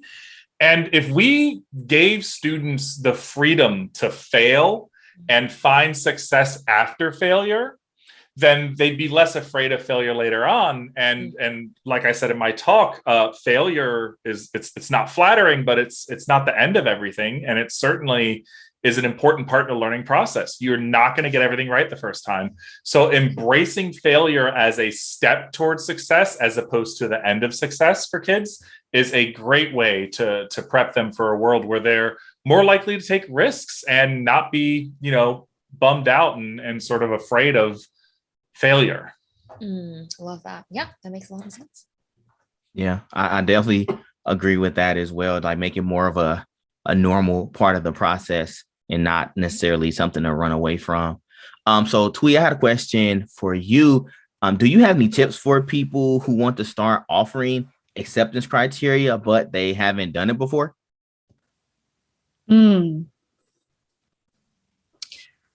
I think, what you can do is, prior to a meeting, if your team has a backlog of items that you're going to complete, you can look at them yourself and try to imagine, okay, what would it be like if I picked up this card, right? Do I have enough information to deliver this bit of value? And if, as you go through, you find that you're unclear about certain parts, write that down, and then in a meeting, present it as, I wasn't clear about this. Is it possible that we could clarify that for whoever picks up the card? Because it could be you and it could be a teammate. So you really help the overall quality of the product by getting ahead of that for yourself and for others. Cool. That's a really, really good point. You make a lot of good points. Like I said, from like when we talked off camera. Great answers. Twee is really driving it right now. So good. Oh man. Yeah, that was really good. Like I said, I started a new job recently myself, so I'm like taking notes on like all this stuff that you're saying. So appreciate you. Next for you, PJ. Imposter syndrome is such a rampant issue, especially I started doing tech around 2018, and I've heard it increasingly become something that's more people are talking about as time went on. So it seems like it's definitely like having a moment right now. So what do you attribute this to? Do you think it's just because we now have a term to attach the way that people were already feeling, or is there something going on specifically in the tech culture that's making more people suffer from it? That's a really good question. I'll say that I don't have enough like large knowledge to be able to be like, this is why. But I do think that Julia Seidman just had a talk about imposter syndrome, I think 2 sessions ago here at CodeLand. And I was listening to it, and what Julia was saying was so important, that the generalized anxiety around new beginnings, especially felt by marginalized people, is not imposter syndrome. And we are currently branding it as imposter syndrome. That's the result of inequity in the workplace. That's a result of microaggressions. It's a result of poor culture for people who are coming in. And so when we're talking about imposter syndrome, there's this tendency right now to tell women and people of color and non-binary people and LGBTQ members that y'all are suffering from imposter syndrome. So there's not a conference that's focused on women and other minorities and underrepresented people in tech that doesn't have an imposter syndrome talk, when really what they're suffering from are problems in the workplace where they're being treated poorly. So this idea that, oh, you've got imposter syndrome, that puts it on you. How do you fix imposter syndrome? But if it's your environment, it's not imposter syndrome. So I think it's having a moment, but I think what Julia was saying in her talk, that it's not all imposter syndrome, is something really important to consider. And what's going to fix that are established people within the current power structure taking it seriously and understanding that these underrepresented, these underutilized groups that are finally starting to show up a little more in tech, with groups like Black Girls Who Code and I'm losing all of the things that I had prepared and thought about, but there's so many great groups that are like that are advocating for more non-traditional people in tech. Those people need the support of the people who are already in tech. So if you're on a DEI group, or a DIB as we call it at GitLab, diversity, inclusion, and belonging, step up and make these people feel like they belong, because they do. It's not imposter syndrome for a lot of those people. I love that point so much. I love that distinction you made. I think that's incredibly powerful. And shout out to Julia for making that a point in her talk as well. So thank you to you both. Twee, I want to talk about meetings. So meetings is like the bane of existence for all employees everywhere. Tech, non-tech, doesn't really matter. And one thing that we should always be revisiting if we're new on the team or have been there for a number of years is asking, how often should we really be meeting? How long should these meetings really be? Do we need these meetings at all? And kind of figuring out, what that meeting culture looks like. And if you're new on the team, it's really easy to kind of see the flaws in the meeting structure and kind of point those out. But it's also tough to give that feedback. So I'm wondering, if you were a new team member and you're kind of noticing like, man, we have a lot of meetings that we really don't need. What can you do? How do you manage up? How do you address that? Yeah, I'll answer from the standpoint of any time that you have a problem with the meeting. So it could be that the person that runs the meeting is unorganized and it's affecting how efficient the meeting is, or how good you feel when you're in the meeting. So when you're encountering a negative situation in a meeting, you can ask yourself, is the feedback that you want to give to someone specifically? Like, as I said, is it that the meeting host was unprepared, or did the meeting host have like an emotional outburst that negatively affected the meeting? If it is directed at a person, consider giving one-on-one feedback after the meeting. Okay. If it's something not personal and it's more process related, you can consider asking during a meeting what people like, instead of being like, I think we should do this instead because this is poor. You could be like, what does everyone think of this process? I'm finding it, and then explain how you feel.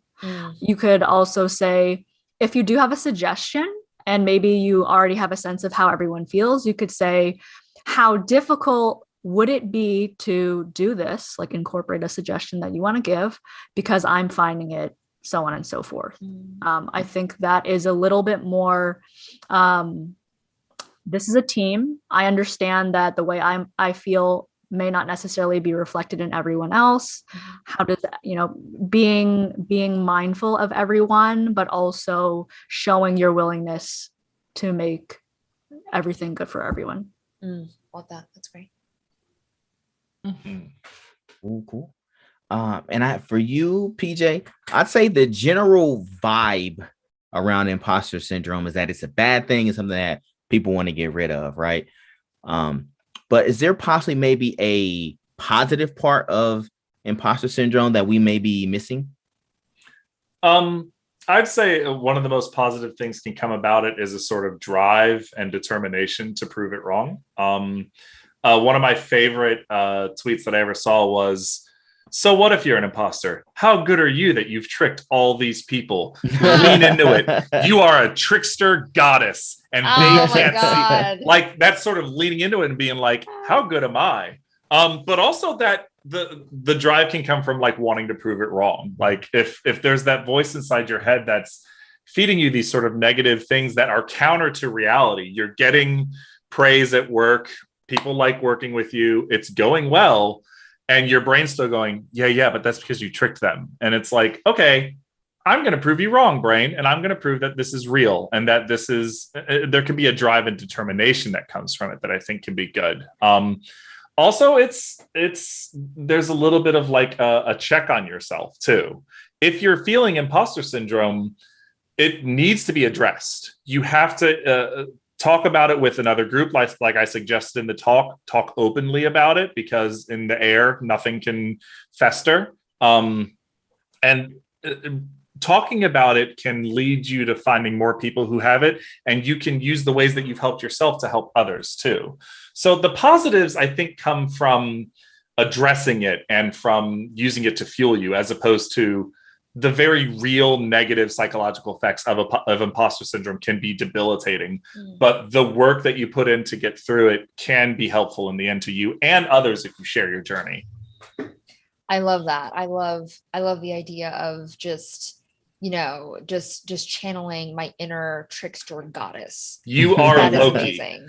That is amazing. I'm going to claim that domain name, trickstergoddess.com. It's going to it's just going to have the tweet. That's all you need. Just that one tweet. That's it. Yeah. Oh, that's absolutely brilliant. I love that. All right. So now we're going to move on to some CodeLand audience questions. Thanks to those of you who posted questions for our speakers. We're going to go through some of them right now. So the first one is for you, Tweet, and it's from Ujwal Pratap Singh. Hopefully I said that correctly. And Ujwal asks, with more and more technologies coming out each and every day, I, as a student who has just landed in the field of coding, is confused to choose from the different types of paths and technologies that are out there. So my question is, how to choose the right path? Big one. Yes, good question. So I think where you can start with the answering what is the right path question is to define what the right path means to you. Is the right path the path that leads to the most money, right? Is that your priority right now? Is the right path the trendiest path? Are you interested in knowing what's the most popular technology right now and staying on top of that? Or is the right path for you the most fulfilling thing? And maybe the most fulfilling thing is the path with the most money or the path that is most trendy. Once you've defined what the right path is, let's say it's the most money, the way that you can flesh out that path is to maybe look at job postings to see, what languages what technology they're mentioning there and find out how much they pay for and compare those. If you're looking at the most trendy things, what you might want to do is stay up to date on newsletters for, let's say, JavaScript or whatever language that you're using, or React or whatever framework you're using. Other ways that I find it good to stay on top of trends is interacting actively on tech Twitter or joining a tech Discord where you talk with other developers. That's awesome. And then with the path that is most fulfilling, I think this requires a lot of self-exploration and experimentation, and understanding that you need to be okay with that. Something that might not be as apparent to people who are new in the industry is just how nonlinear people's career paths are. Mm-hmm. Even those people with like 10K, 100K followers on Twitter, even their paths are nonlinear. I have access to a tweet. There's a really popular tweet on Twitter that is just a super long thread of developers saying how nonlinear their path is. And if you're somebody that needs to see it to believe it, I can send you that tweet. Like, connect with me on Twitter. I can send you that tweet. Reading that thing will make you feel better about how your journey is probably going to be like this. Like, your journey is not going to be a straight line, and that's okay. It wasn't like that it wasn't a straight line for us either. Definitely wasn't a straight line for me. That is for sure. That is for sure.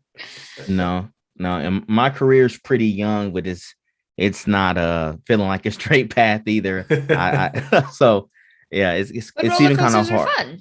Yeah, exactly. Yeah, I'm not roller coaster. Yeah. They're fun.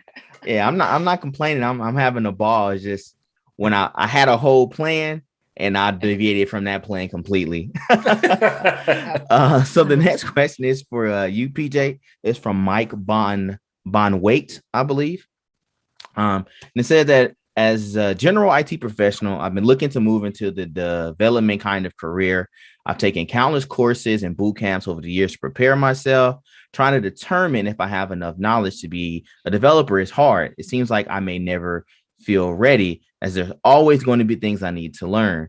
How did you know when you were ready to move on from teaching into a tech role? I wasn't. I wasn't ready. It was a dive, it was a leap, it was a jump, and it was an acknowledgement that much of what I'm going to learn that will be the most useful will happen in the job. When you get a job, you're not telling them, I can complete the task that you have at your job right now. You're telling them, this is what I've done before, this is what I've created. And they look at that and they decide, we think you're capable of doing this thing, even though we've never seen you do it before. You have to kind of just try and go and do it and just see what happens. At no point did I say, I am ready to work in tech now. At one point, I did quit my teaching job before I had a new job lined up, and I spent a month and a half unemployed and just doing my best to meet people and interact and apply to 10 jobs a day, just throwing resumes at black holes until something clicked. And a company said, we like what you're doing.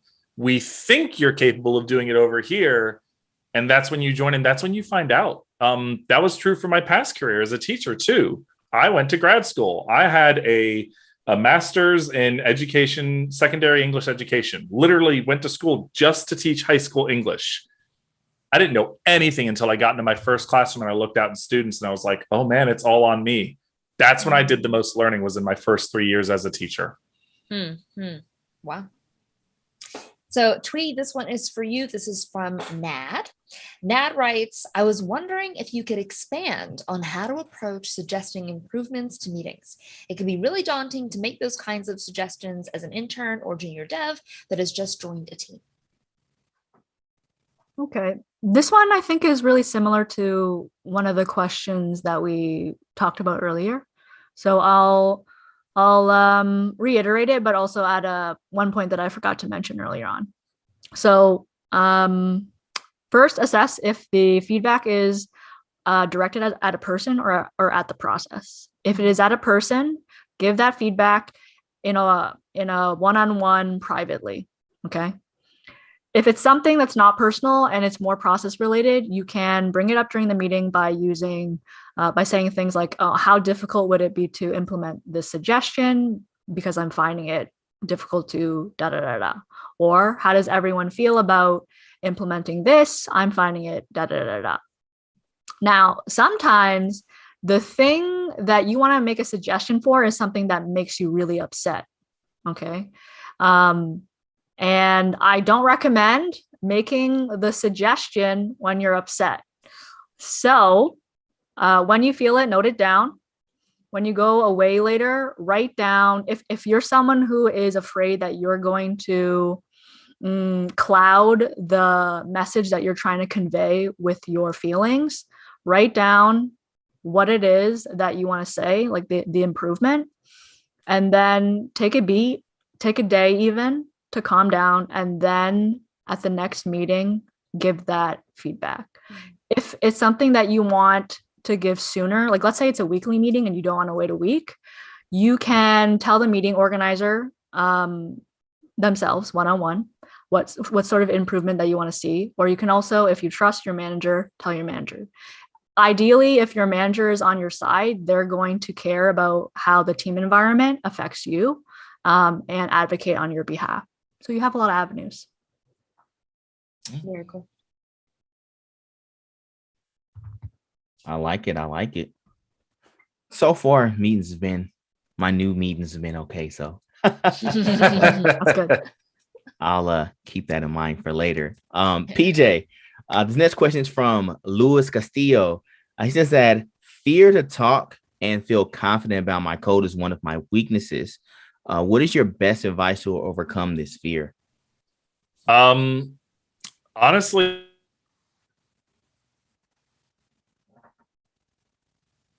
fear of talking. It's fortunate that I already have a lot of public speaking experience, and it happened.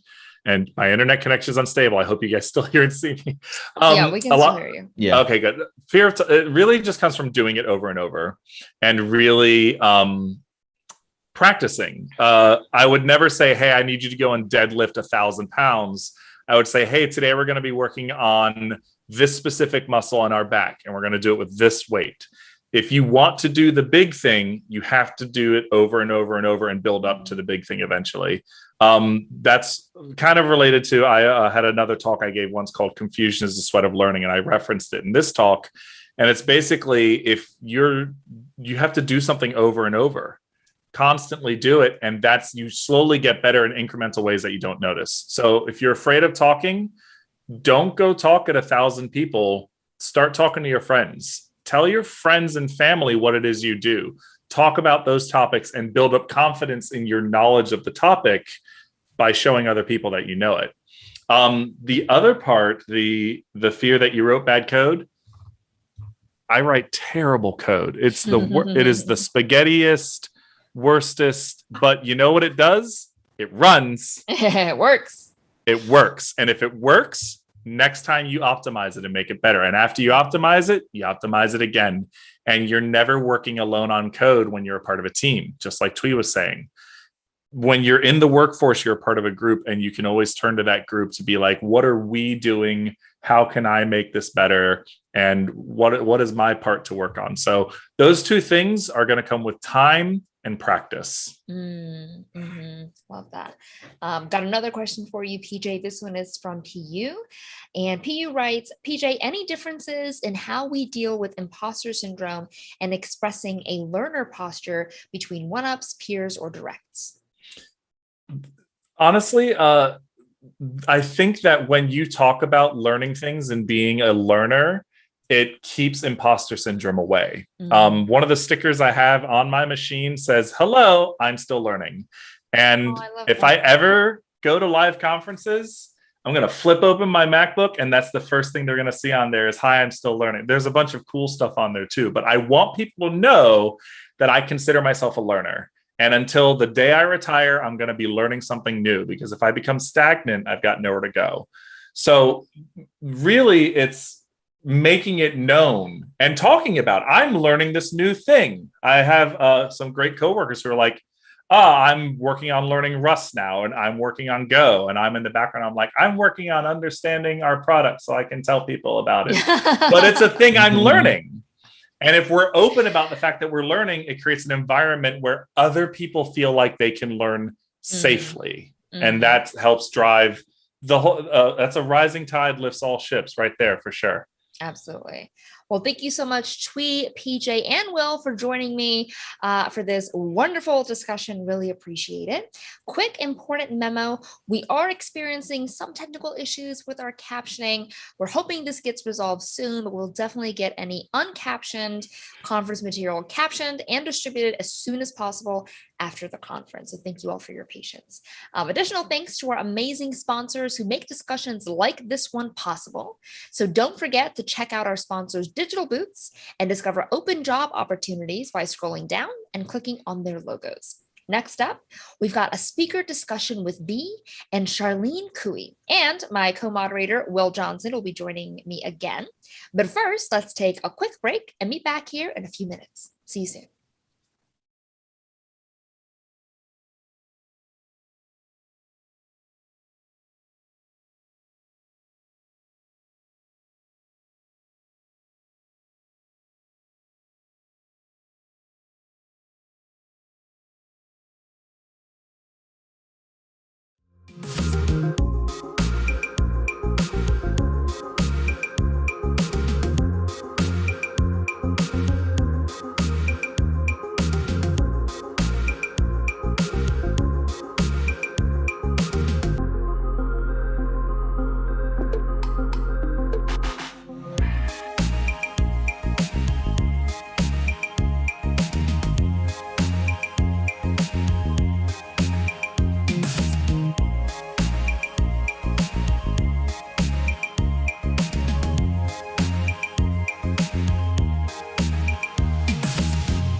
Welcome back. Now we've got our second live discussion panel with B, Charlene, and my co-moderator, Will Johnson.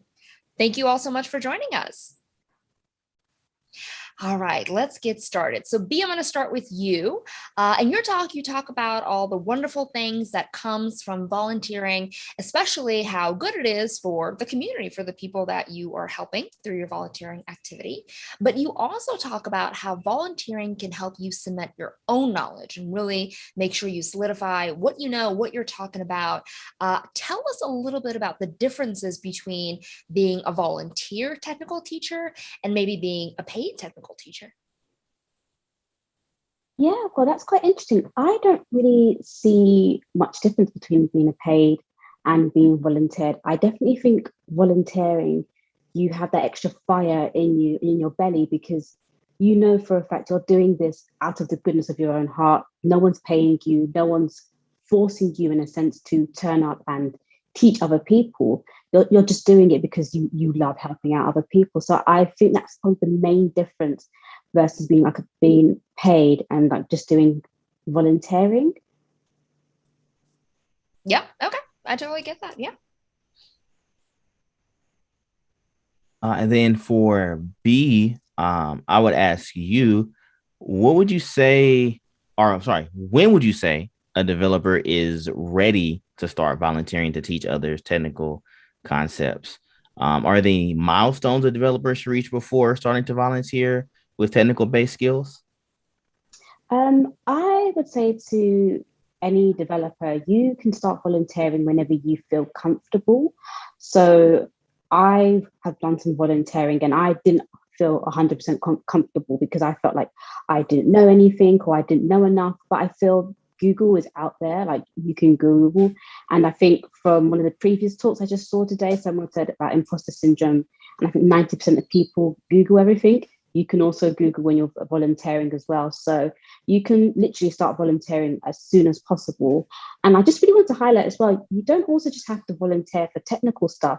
You can still like volunteer as a community organizer. You can volunteer at hackathons when they used to be in person. I can volunteer at technical events as well, because that also allows you to network other people. So there's so many different ways you can volunteer in the technology industry.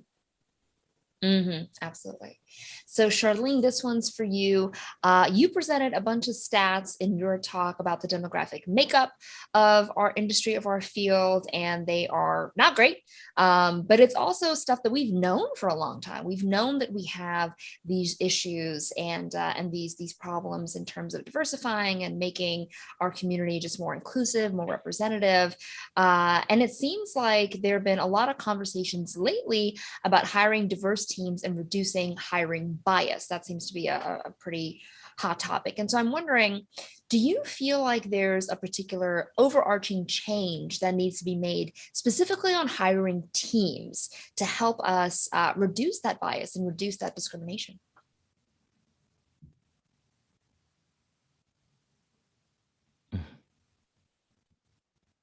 Yes, in a way I do. I think we need to be honest about this and have this discussion. I think some people are not aware of their biases. And I just think it's just about just talking about it and being open about that.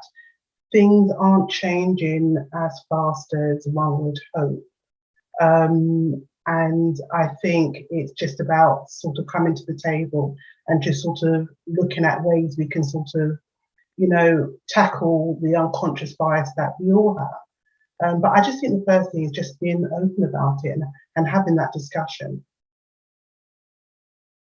Yeah, that's I 100% agree with. That's something that some people try to avoid having the discussion. Is like, we'll talk about it and then, hey, I'm aware and keep it moving. So I definitely agree. We need to have the conversations. So there are many forces at play, Charlene, in the tech industry that are cutting many groups out of the tech field to begin with: systematic oppression, racism, sexism. But towards the end of your talk, you shared that it's important for these communities to feel empowered to create their own jobs so they can have more agency. What is your advice for someone in position who doesn't know where to begin with that? The tech community is actually more welcoming than people realize. So I think it really is sometimes, I know for myself personally, it's a case of just sort of saying, I'm tired of waiting. I'm just going to put myself out there. There are so many communities who are prepared to help. So it's really just sort of, it's about networking. And just in a way, it's, as a personal point of view, it's about sort of saying enough is enough. It's about not waiting anymore. I'm not prepared to wait. And also just read and research and just constantly as individuals, just remind ourselves that we've always played such an important role in this industry. So I read a lot. You can see all my books behind me. I read a lot. I do network, and I suggest that people do that as well. And, it's back to the imposter syndrome again, just not being shy and just putting yourself forward. And I've always been self-employed. I've always run my own businesses. So for me, it's a case of, well, if you're not going to hire me, I'm just going to create my own business, my own opportunities. But the tech community is really welcoming. So it's getting over that hurdle, getting over that fear. And that takes time. Absolutely.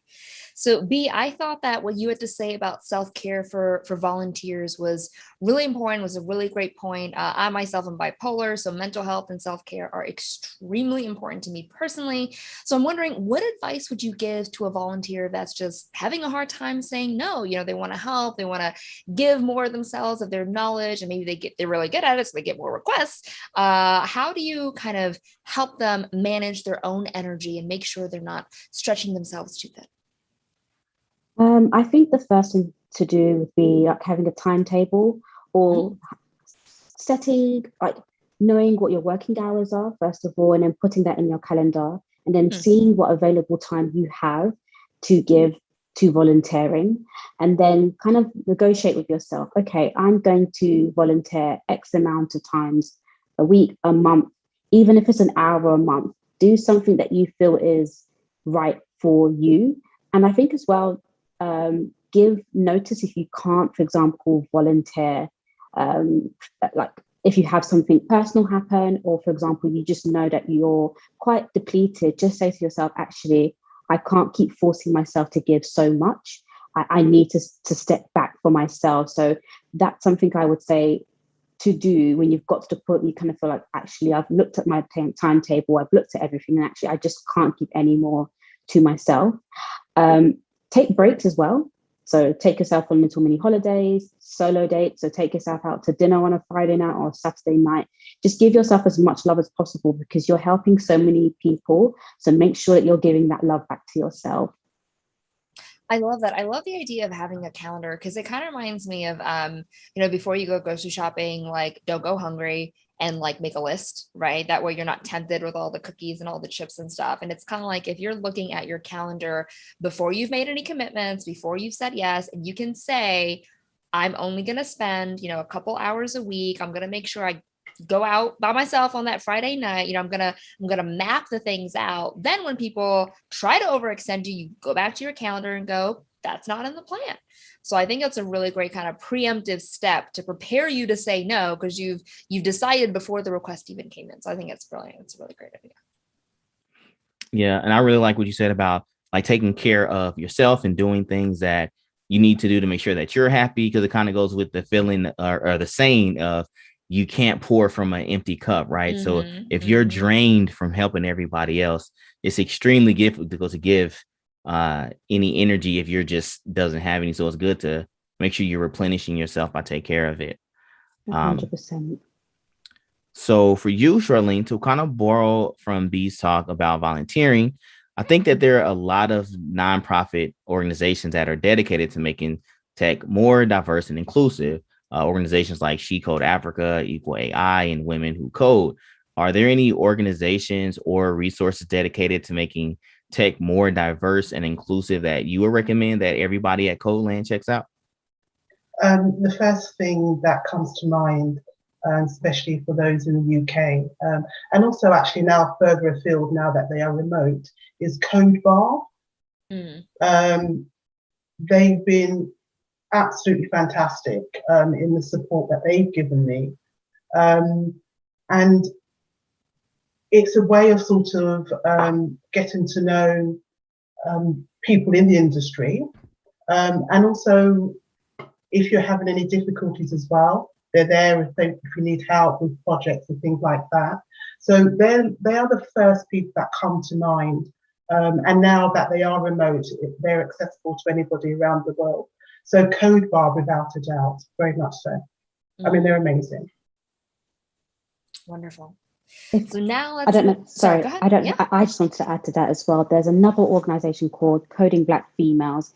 They're based in the UK. They do something very similar to CodeBar. And also in terms of mentoring, there's one called Black Valley.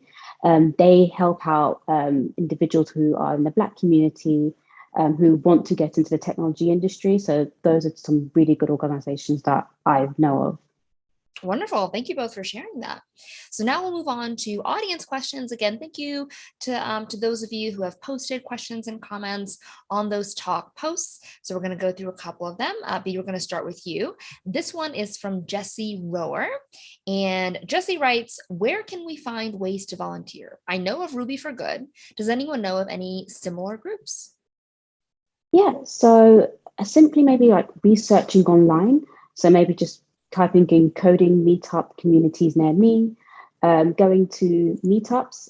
Well, obviously we're virtually now, so going to virtual meetups. So maybe looking at meetup.com or Eventbrite and seeing if there are any kind of technology communities or coding communities that you can become a part of and speak to the organizer and say, I'm passionate about helping out other people. Can I join your organization to help? Yep. Cool. And Charlene, I have a question for you from Fizzy Buzzy Beezy. They said Charlene. I know I'd had to say the name all the way, but says Charlene, thank you for your talk. So great to learn and be reminded of the contribution to the world from brilliant women, in particular women of color in tech. Also, I've lived through the hurdles culture in school, and I'm dismayed, but enlightened on the ill effects it has on participants. Also guessing rubber ducking, talking to a duck or a friend, come with solutions to one's own issues. So yeah, sorry, what was is that question? Let's see. The hurdles culture in school. Right. And said they've been enlightened on the ill effects it had on participants. Yeah, it is a problem. Sometimes I think it helps if the education sometimes starts outside of school. So there are sort of organizations that run groups because sometimes, especially in the UK, I don't think that sort of computer science is taught well. And sometimes people are having to sort of go to external sources to get that information. It is really difficult to try and get, those who are not normally engaged in computer science and tech, especially sort of at secondary school level, involved. There are hurdles, but I just think it's just about making the material just that more relevant, that more interesting. So it's not cold, it's not, something that people can't relate to. So I do think people, especially in secondary schools and schools here, need to look at the kind of material that they're using, because at the moment there is a problem, especially in the UK.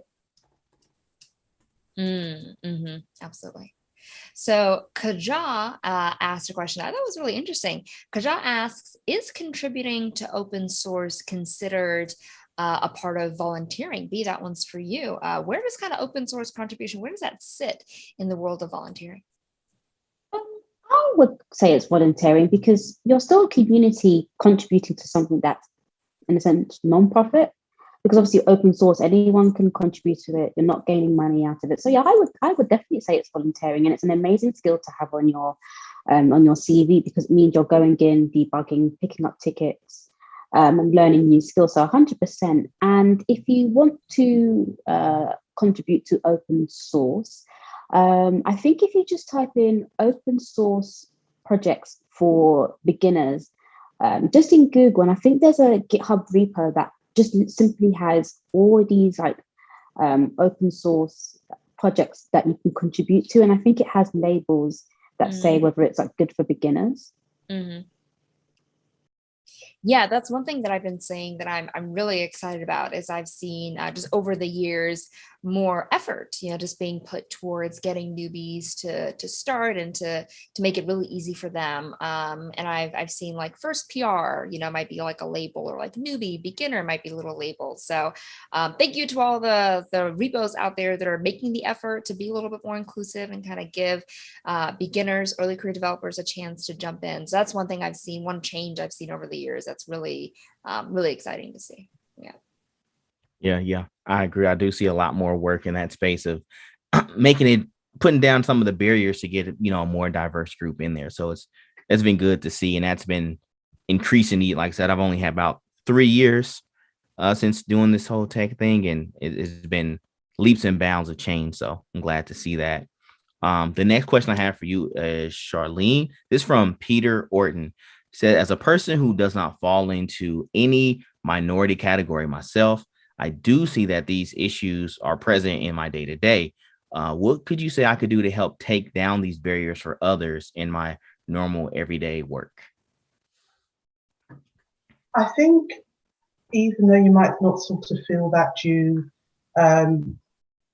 personally suffer from the barriers and the obstacles that others are talking about, just being an ally, just helping out. All the people that have helped me out recently have no direct experience of the barriers that I face. But just being a vocal ally, and just talking about it, just being open and honest about it as well.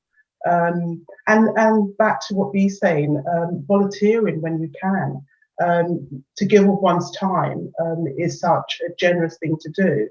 And just volunteering, helping out, being honest about it as well.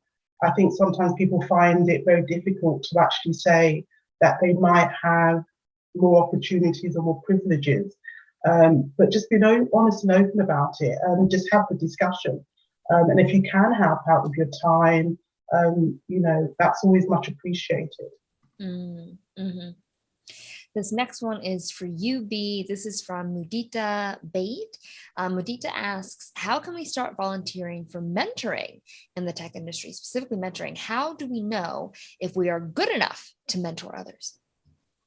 Oh, this is an interesting question because, again, I think with most things in tech, you never know if you're ready until you kind of dive into doing it.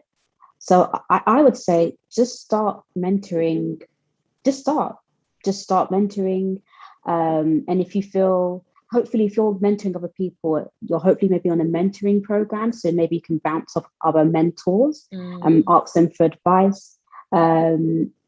maybe, for example, if you're in a community, like a coding community, and if you see other senior developers who obviously senior developers have to help out junior developers, and in a way that's still, in a sense, mentoring, asking them questions, how they help out junior developers. So I think just give it a go. You never know what's going to happen, and if you make a mistake, all you can do is learn from that mistake, and then it's just improve yourself. Yeah, and one thing that also came to mind is if you want to kind of test the waters on mentorship without maybe like not committing to a person, Twitter might be a good way to do that. You know, people are always asking for advice, always asking for questions, or asking questions, you know, on Twitter. And so give some advice, you know, see how people take it, you know, see if people like it, do they respond, are they kind of, you know, on board. That might give you a little opportunity to kind of like practice, right, Twitter mentorship before you kind of like commit to a person in a schedule. So that might be a good way to kind of see how it goes, see how good you are, see how it goes. Yeah, that's one of the good things about our profession in general. If you want to see if you can do something, you can just do it, and it's very little harm that would happen. It's not like, you know, trying to, you know, replace the engine on your car. You know, if you mess that up, it might be a bigger situation. So I agree with your advice. Just, you know, give it a go, a small little piece, and see how it happens. The next question is for you, Charlene, from Remco. He said, how can someone in tech best invite folks from the diverse groups if you're not in those communities yourself? How can you connect to create more opportunities for others? That's a really good question, actually. And it's something I have to say I never thought about before. I think really it's a case of just asking. You know, just being bold and brave enough and just sort of saying, you know, I think sometimes people are very wary, especially if they don't feel that they know a particular group in actually approaching them. But just ask, just be bold and ask. And it's always normally welcomed. You know, if you sort of feel that you want to invite somebody along, you know, there is no harm in literally just asking them. And just being brave about that. Absolutely. And we have time for one more question. This one is from Sarah Rivera. This one is for you, Charlene. Sarah asks, I'd love to learn more about the contributions of women and people from racial minorities in tech's past. Can you recommend any books or other resources to check out? Thank you again for your powerful talk. I see the books in the background. So I was wondering if you have any book recommendations for Sarah and for people listening. The first one is probably one that most people know, and it's a great starting point, and that is Hidden Figures. It's a great book, and there are. I'm actually going to write a post on this, so I will actually be supplying more resources. But I would say if you're sort of not sure where to start with Hidden Figures, and that then sort of leads you into many other directions and many other people that you can sort of, you know, follow up on. So you'll get a name, and that will then sort of lead you to more directions as to researching that individual. But definitely Hidden Figures. Wonderful. Great book, great movie. Love that recommendation. Well, many thanks to B, Charlene, and Will for another fantastic group discussion. Thank you all so much for your thoughts and your stories and your experiences. Additional thanks to those of you who asked our speakers questions by leaving a comment on their post. Thank you so much for being a part of our conference in that way as well. Also, I'm excited to share that our captioning issue is now resolved. So thank you for your patience with that. And again, we'll make sure to add captions to the parts of the stream where they dropped out. So we'll make sure to take care of that for you for after the conference. We have several more panels coming up today. So keep asking those questions. Our people are scouring, picking out the best ones and putting them in our feed. So make sure to keep asking those questions on those speaker posts. And not only could your question be answered live on our panel, but we'll be raffling off free stickers based on your comments. So make sure to drop those comments. All you have to do is click Watch on Demand and Chat in the interactive schedule to access a speaker's post. But before we dive into the next panel, let's take our second CodeLand recess break.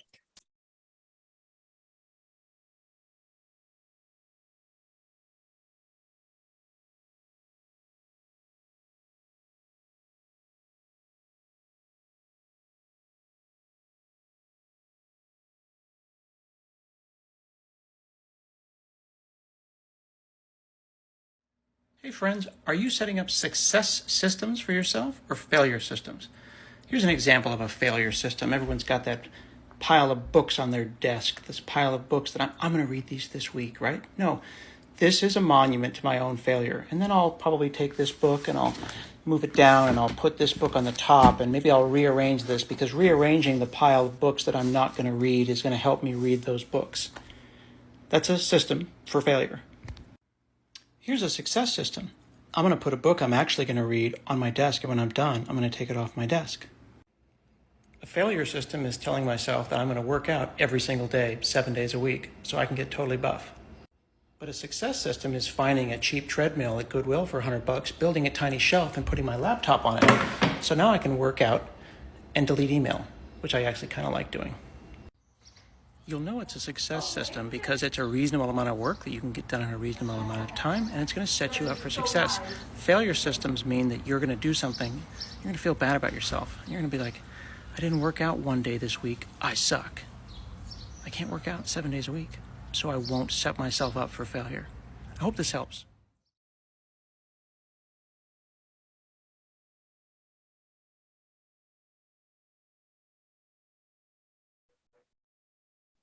Thank you so much for sharing that awesome peek into your workspace, Scott.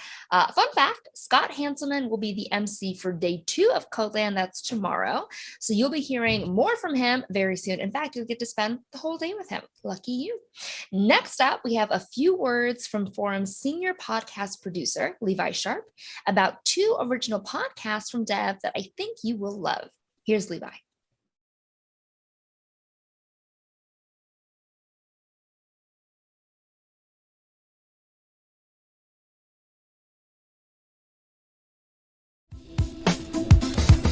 Hi, CodeLand. I'm Levi Sharp, Senior Podcast Producer at Forum.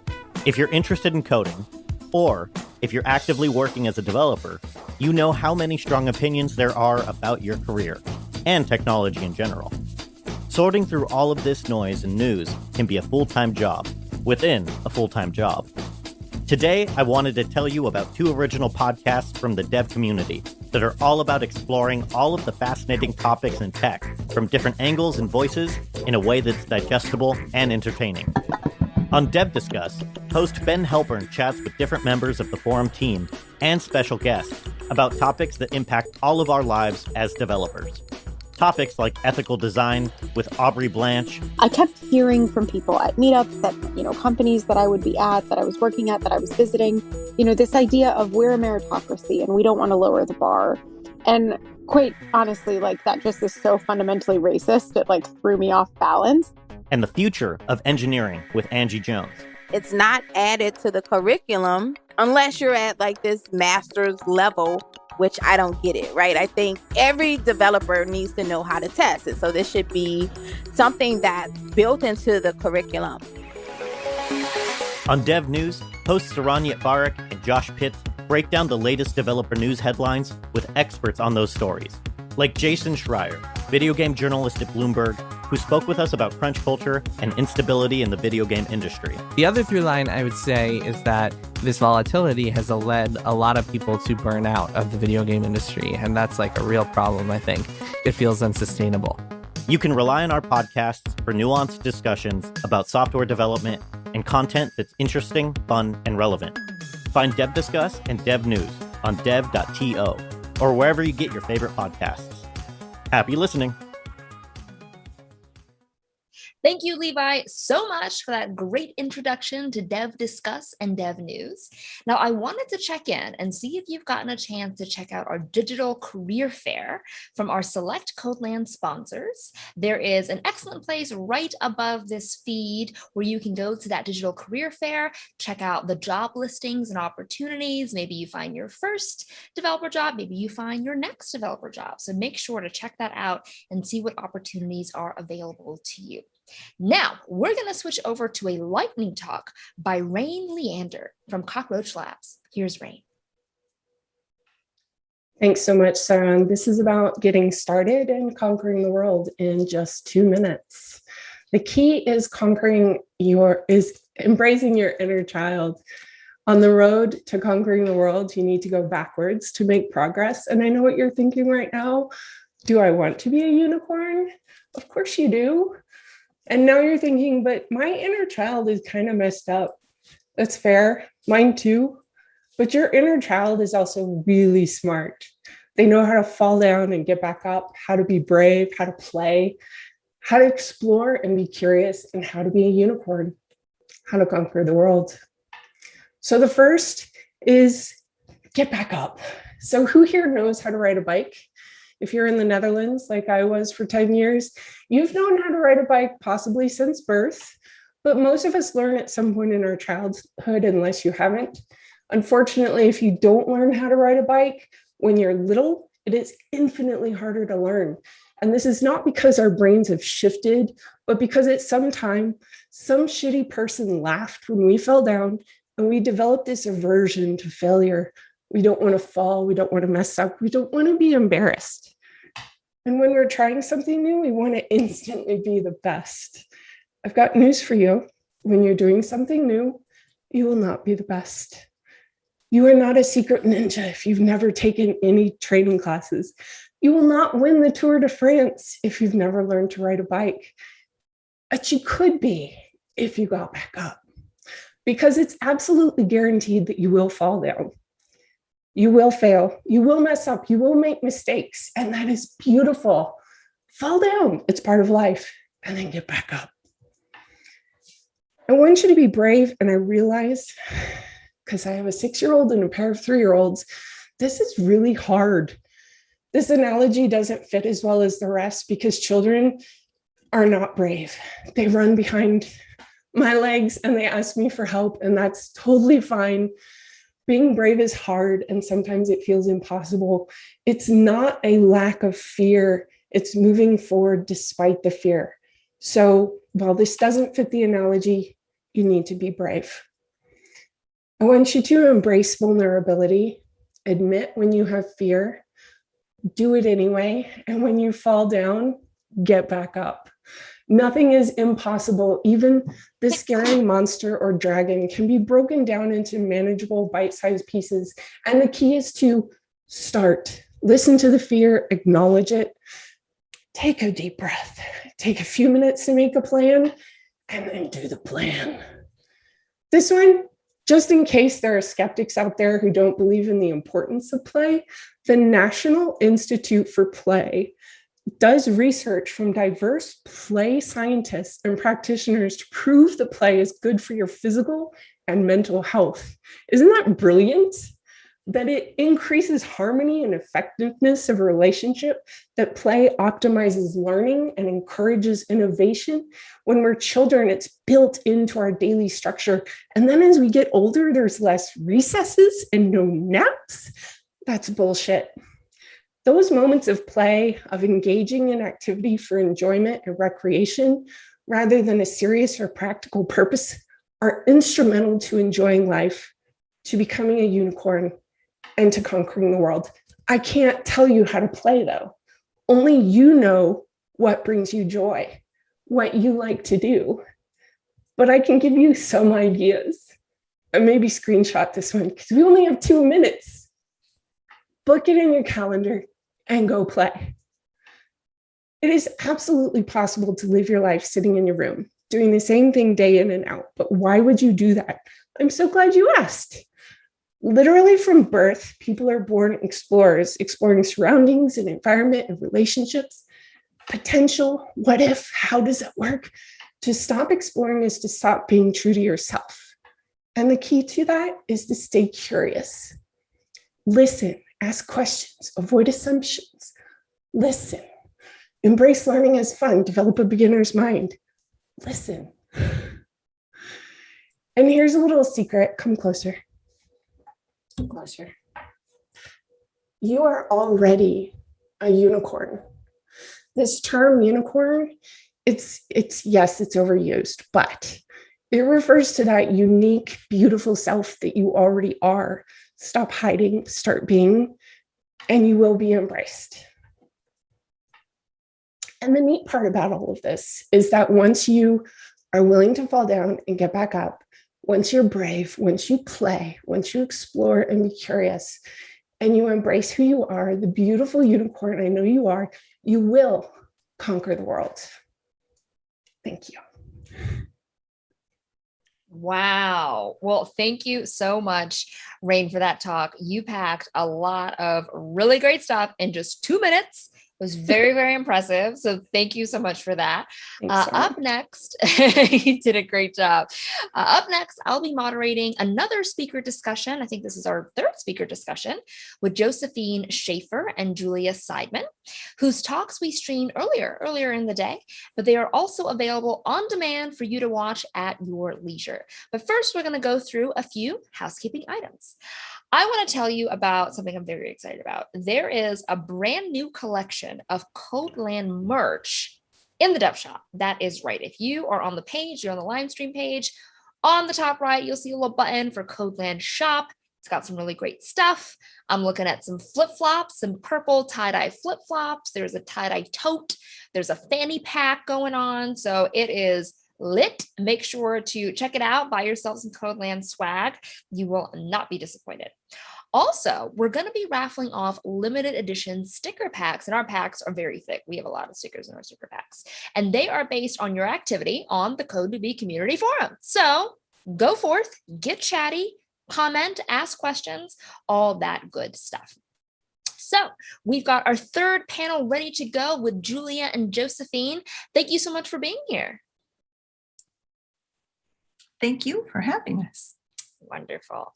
All right. So Josephine, I'm going to start with you. So even though accessibility is extremely important, huge topic, important topic, very fundamental, it feels like coding boot camps, different programs don't really cover it very well either. When I went to boot camp, I don't think we talked about it at all. And even when they do it, it's small, right? It's a very small part of the curriculum. Why do you think that is? Why do you think we're still kind of slow to catch up and incorporate some of those fundamentals into our curriculums? Yeah, I feel like, well, that's a very good question. And I have been asking that myself as well. Yeah. In our bootcamp, they actually touched upon it really briefly, but it was really like, okay, this is a thing, you can look into it, but maybe later. And I think that's mainly because people overlook how big the community is that would benefit from tiny changes that we could make, and how many people that is, and how big also the purchasing power is of those people, if you look at it from that angle. Yeah, I think that's the main issue, that the need is not as visible, and that's why. Yeah, I totally see that. Julia, so you mentioned in your talk that one of the things that we can do as individuals, as employees, as community members to change the industry, to improve it, is really to try to understand ourselves, to really get to the root of our own assumptions, our own biases, and really kind of get to where our own issues might come from. Can you talk about how hiring teams might be able to do this work on an ongoing basis, on a consistent basis? That's a really great question. And I think a little bit outside my area of expertise in that. So here's what I'll say. The hiring committees that I have been on have actually been in public education. I have not been on any hiring committees in the tech industry because I work as a freelancer.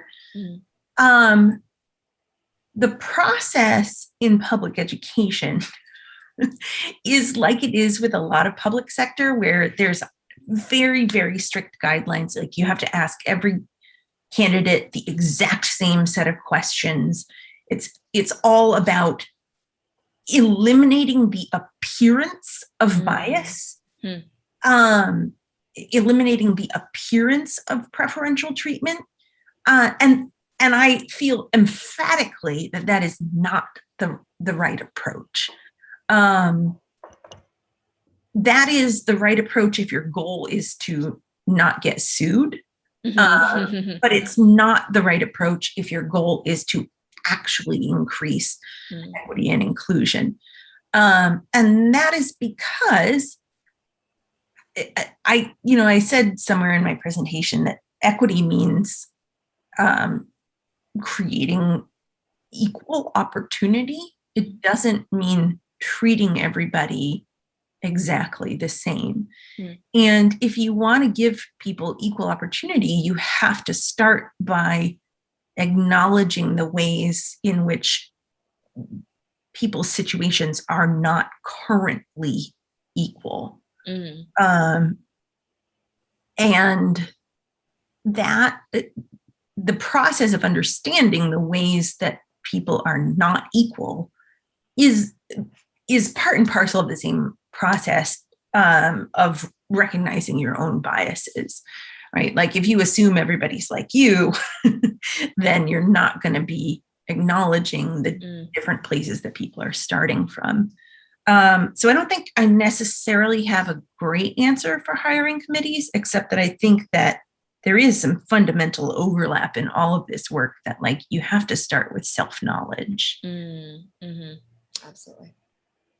So Josephine, when I think about accessibility workshops I've been to and kind of just my own knowledge around accessibility, there are a couple of things that I hear quite a few times over and over again. Semantic tags, right? Like divs are evil. Heard that a lot. And color contrast is another one. Like don't make your light grays too light, which is very hard because I really like a light gray. Those are kind of the common things that I've heard over and over again. What are some other software development challenges that maybe we don't talk about as much, that maybe people haven't heard of before? Yeah. Well, I guess that depends a little bit on where you're coming from. But one thing I was, or often forgot doesn't sound right, but I was surprised by were things like thinking about neurodiversity, for example. What are different things maybe of disabilities that are not as visible or as obvious to people who are not necessarily in touch with these things day to day. And that's something I thought was really interesting. That's also something you can think about with color contrast. So not like too bright things, but also in terms of what kind of animations do you want to use? Or do you maybe give people the opportunity to pass them or to reduce the amount of flashing lights that's going on, etc.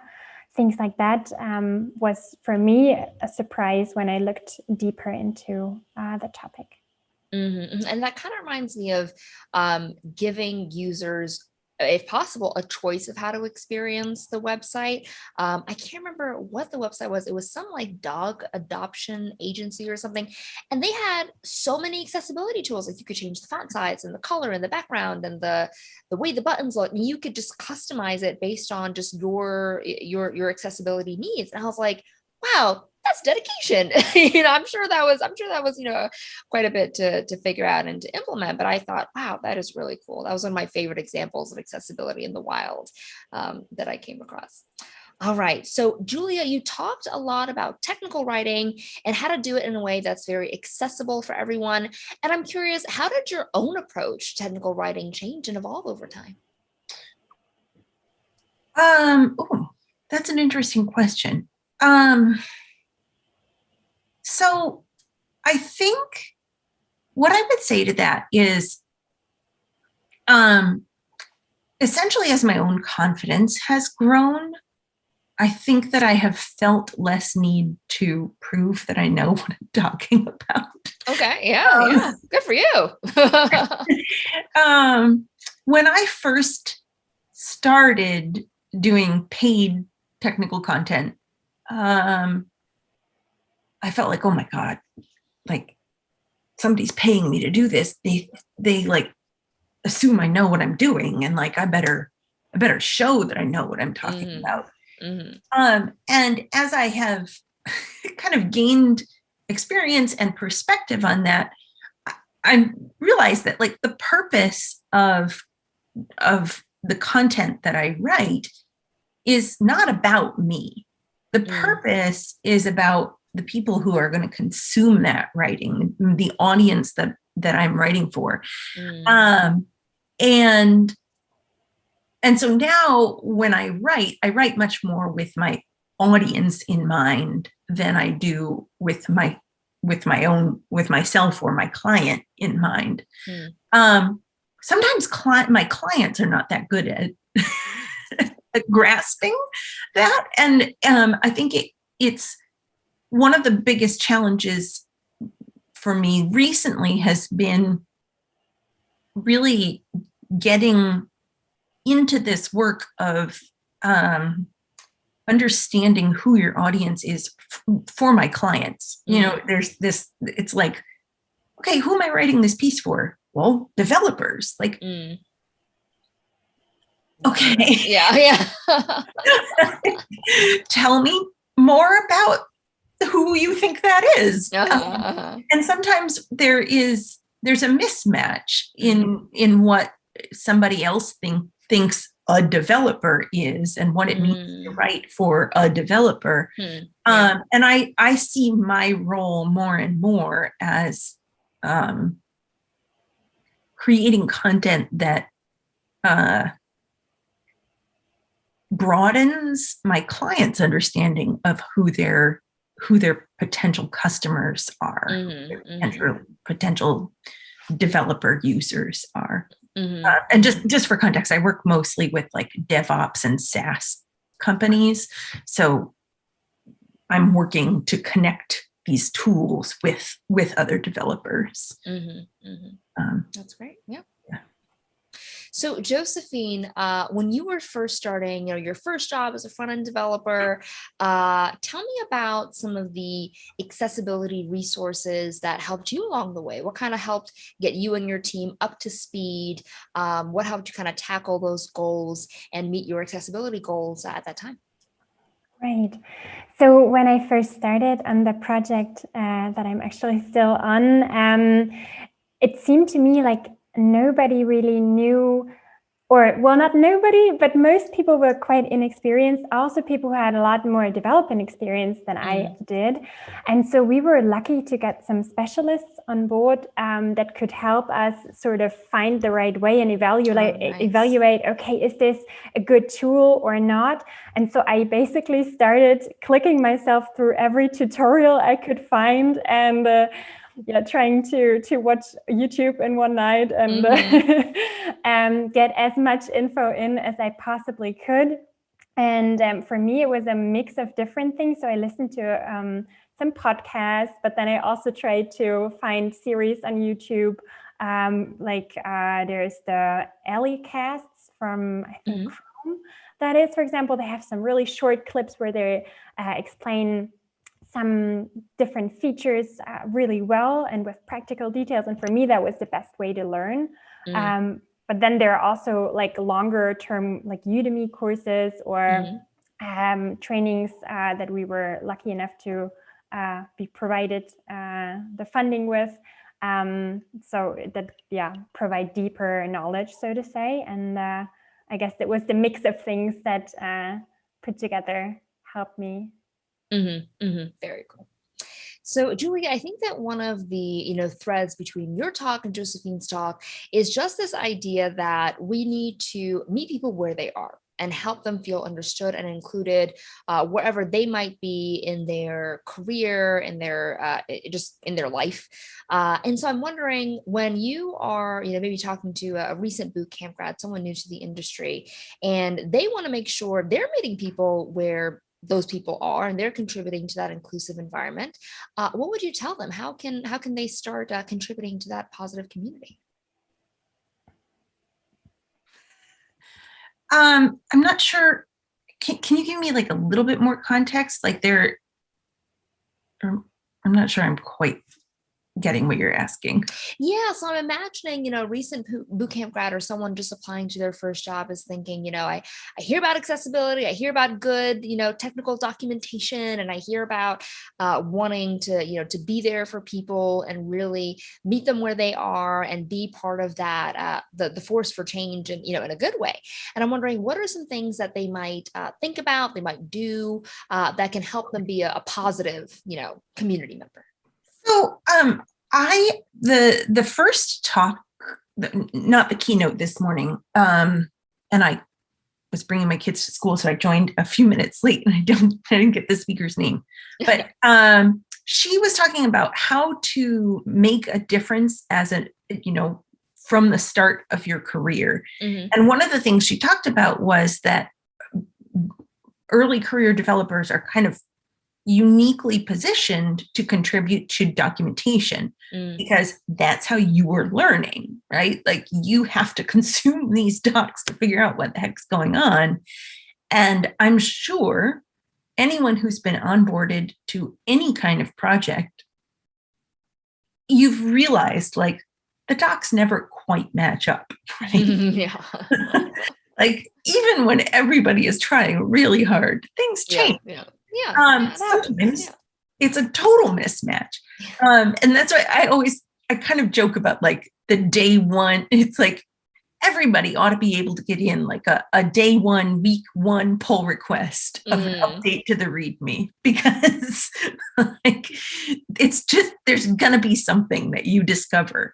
And I think the thing is that like you should feel empowered to make those suggestions, to highlight where you think there are inconsistencies or highlight where you think that there is a lack of clarity.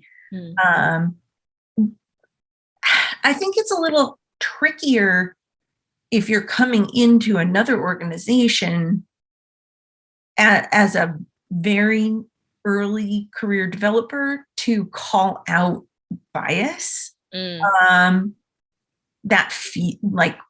That feels hard, and it is hard. So those aspects, I think maybe for a real, somebody who's really new in the industry, it may be easier to deal with those aspects of inclusion and equity in your own work, maybe not in your contributions to the organization. But, right? Like you have a valid perspective, you have valid experience. If you understand something and you feel like you have a decent way of explaining it, like take that opportunity to write it up somewhere. And this is me not putting my money where my mouth is. Like create a blog. I always think I'm going to create a blog, but like, Code Newbie is a great place. You can post your own explanation of something, and draw on your life experiences, because those are just as valid as anybody else's. Oh, I love that. I love that a lot. So now we're going to move into audience questions. This one is from Jesse Rohr. This one is for you, Josephine. Jesse asks, are there any certifications for accessibility? Also, are there resources that help determine whether animations are used in an accessible way? So you got a two-parter there, certifications and specifically animations. Yeah, I saw the question and I was actually wondering, I didn't manage to clarify that before. So for me, there are two sides of this, right? Do you mean certifications for me to receive training and then be a certified accessibility expert? Well, if that's the question, then yes, there are. Yeah, I think that's what they mean. That's how I heard it. Yeah. Oh, yeah. Right. Yeah. No, but yes, there are. On the top of my hand, there is one I heard really good things about from, I think they're pronounced DQ University. Okay. They also, I can provide a link later below the question. They also provide scholarships, for example, I think. So yeah, that might be a good place to start. And the other way you could think of this would be that certifications for, is my website accessible and could I get right? Yeah, and also yes. So yes, on all counts. Great. Yes. And regarding the animations, the WCAG, they provide guidelines for this. And based on these guidelines, I'm sure there are also rules linked. So you could check for things like, do you have to provide play and pause button, for example, or what I mentioned earlier with the flashing lights, that's always something to check. And then when you follow these guidelines, you can find out what tools specifically you need to make sure you meet these different goals. But that also depends a little bit on what level of accessibility you want to right? Because there are the different levels, and depending on how strict you would like to be, different rules apply. So that's something to keep in mind, I would say. Yes, the WCAG, right? I think it's what they call it, WCAG. Yeah. Yep. They have some great, very explicit, very helpful guidelines. So if you're not familiar with that resource, definitely check that out. Can I just jump in and say something about animations? I think one of the dimensions of accessibility and equity that we don't always think too much about is bandwidth and like high-speed internet access. So a dimension of like the accessibility of your website that directly relates to animations, like you want to think about like if you're really providing enough of value with that animation to like outweigh the potential kind of clogging up the pipes. Yeah. That's a really, we forget about bandwidth. Like that's a really big issue. A really big we really issue. do forget about, not everyone in the world, in the US, not everyone has that high speed internet that some of us might be really comfortable with and really used to. That's a really great point. I'm glad you brought that up. So Julia, I have a question for you. This is from Shara or Shara, I'm not sure which one. Shara asks, do you feel like inclusive language and behavior has significantly improved in docs and workplaces since you started? I mean, I haven't been in the tech industry for long enough to be able to say that with any certainty. I don't know. I mean, I hope so. Okay. But okay, so no big wave of change that's happened in the last year or two. Nothing you've seen on that level. Think so. No, not that I've seen. I mean, people are paying more attention, but I'm not sure. That's good. Good start. Yeah. Can't change it if you can't see it. Right. Exactly. Okay, cool. So Josephine, Lisa asks, any recommendations for tools that I can use? Extension, Wave Aim, and Color Hexa, but any other tools on how to check for keyboard accessibility would be great. For keyboard accessibility specifically, I think the tools for seeing, for example, the tab order are a great place to start. And also there are some automated testing tools that provide a great general overview and that cover a lot of things and further points to go from there. So for example, WebAIM has evaluation tools, but also the WCAG, and they have they provide a list of all the tools they approve of, and taking it from there, you certainly have a specific level of quality, or you can be sure that what you pick from this list is sort of complies with the standards. But these automated tools like Wave that she mentioned in her question, those are a really great place to start. Or the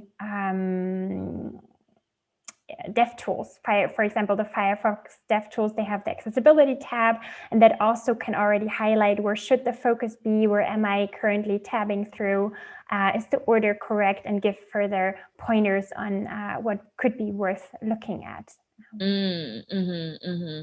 Absolutely. All right, so we've got another question. This one is for Julia. This one is from Lucas Monaco. It says, hi, Julia, what advice do you have for other queer developers navigating the heteronormative tech company workplace? This one's a pretty big one. A really Let big me know if you have any thoughts on that. I responded to this comment online, and okay, cool. Thank you for that. That's great. Well, and then I realized, they told me not to do that yet.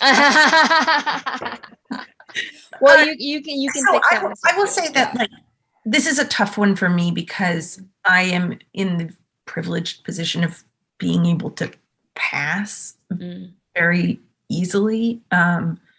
My queer family looks very heteronormative. Right. I mean, so I actually read an interesting piece yesterday or today about kind of the potential downsides of like employee resource groups. it was called something like How Employee Resource Groups Get Weaponized. And I was like, whoa, oh no. Loaded title.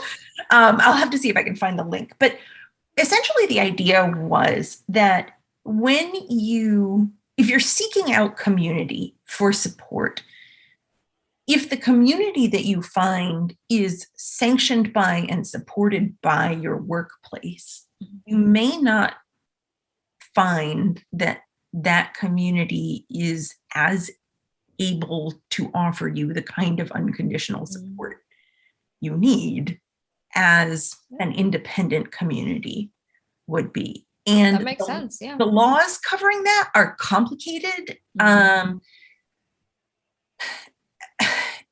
And it shouldn't be that way. But in practice, the affinity groups within a company may not be as independent as we would like them to be.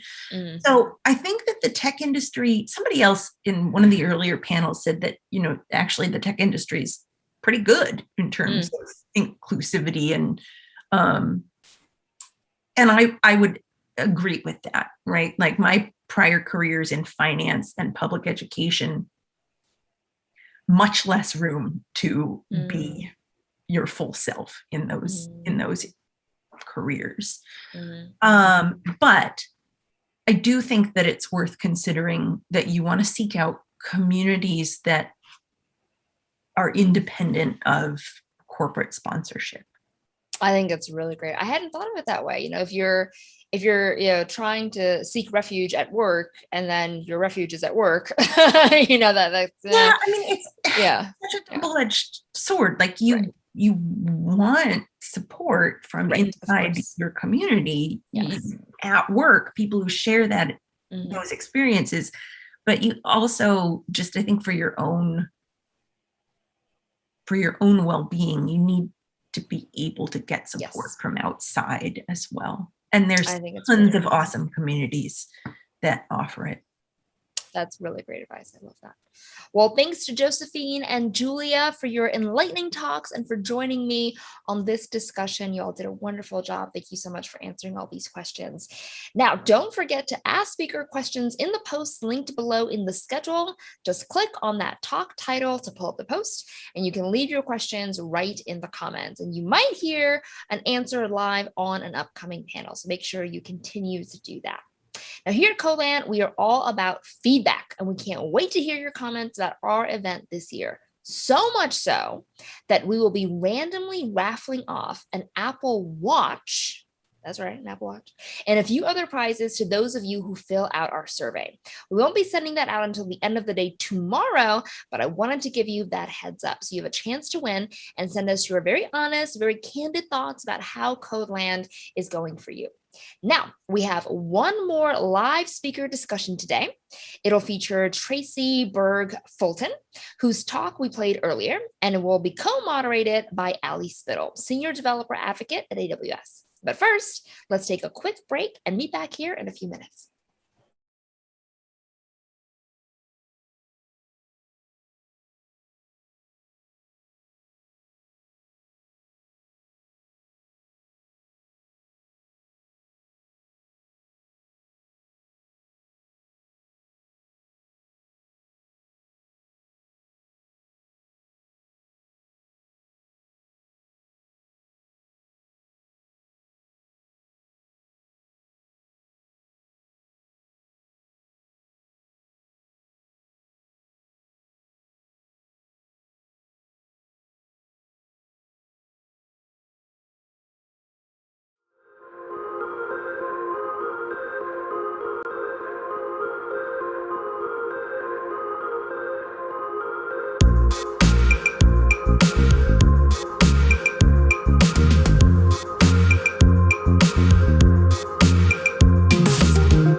Welcome back. And now we have our final discussion panel. We've got Tracy and we've got my co-moderator, Allie. Thank you so much for being here. Thanks for having me. Jinx. Jinx. All right, Tracy, let's start with you. So it seems to me that there is kind of this pattern on professional teams, especially at tech companies, where you kind of identify either as technical or non-technical, and there doesn't seem to be a lot of in between, like you either are or you aren't.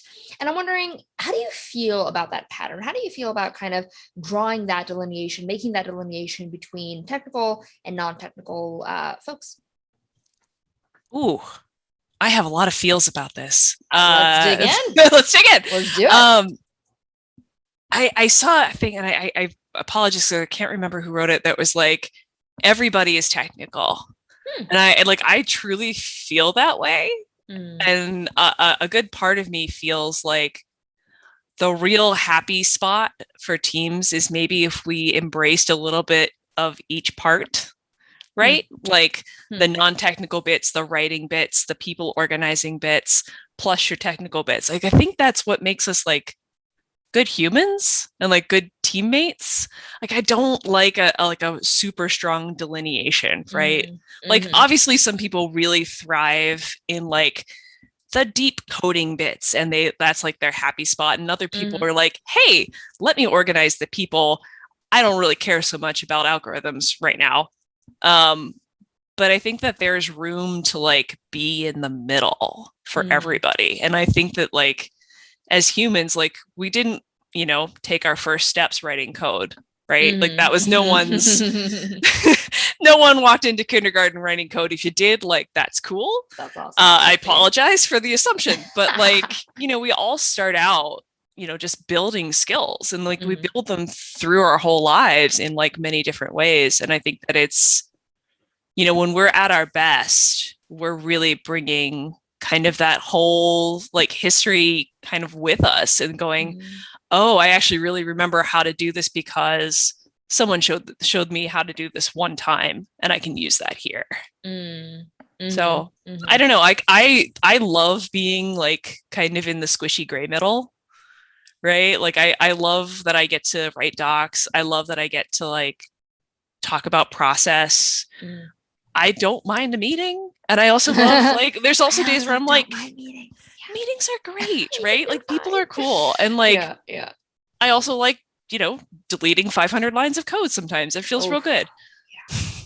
Oh yeah, for sure. So Allie, if I'm not mistaken, you started coding in college and you've been in software development, I think for most of your career. So, and that's kind of different from Tracy and Tracy's background. Have you ever considered or pursued a different career? Has that crossed your mind? Yeah, for sure. So I like to say that I accidentally became a software engineer. It was not my career path whatsoever, but I kind of accidentally fell into it. I was doing more of like data analysis type work, and I realized I could automate a lot of my own job, and then they offered me a software engineering role. So I had no goals of becoming a software engineer at all. It was completely accidental, but I resonate a lot with what Tracy's saying. I am a manager now. I'm also a developer advocate. So I have a lot of pieces of my job where I write code, but I also write normally too. I don't even know how to explain that, like writing code and writing documents. Also a lot of meetings, and love working with people too. So that all very much resonates with me too. Very cool. Awesome. So Tracy, when you were looking at making your career change, what were you most nervous about when it came to learning about coding? What was your self-talk like during that time? Oh boy.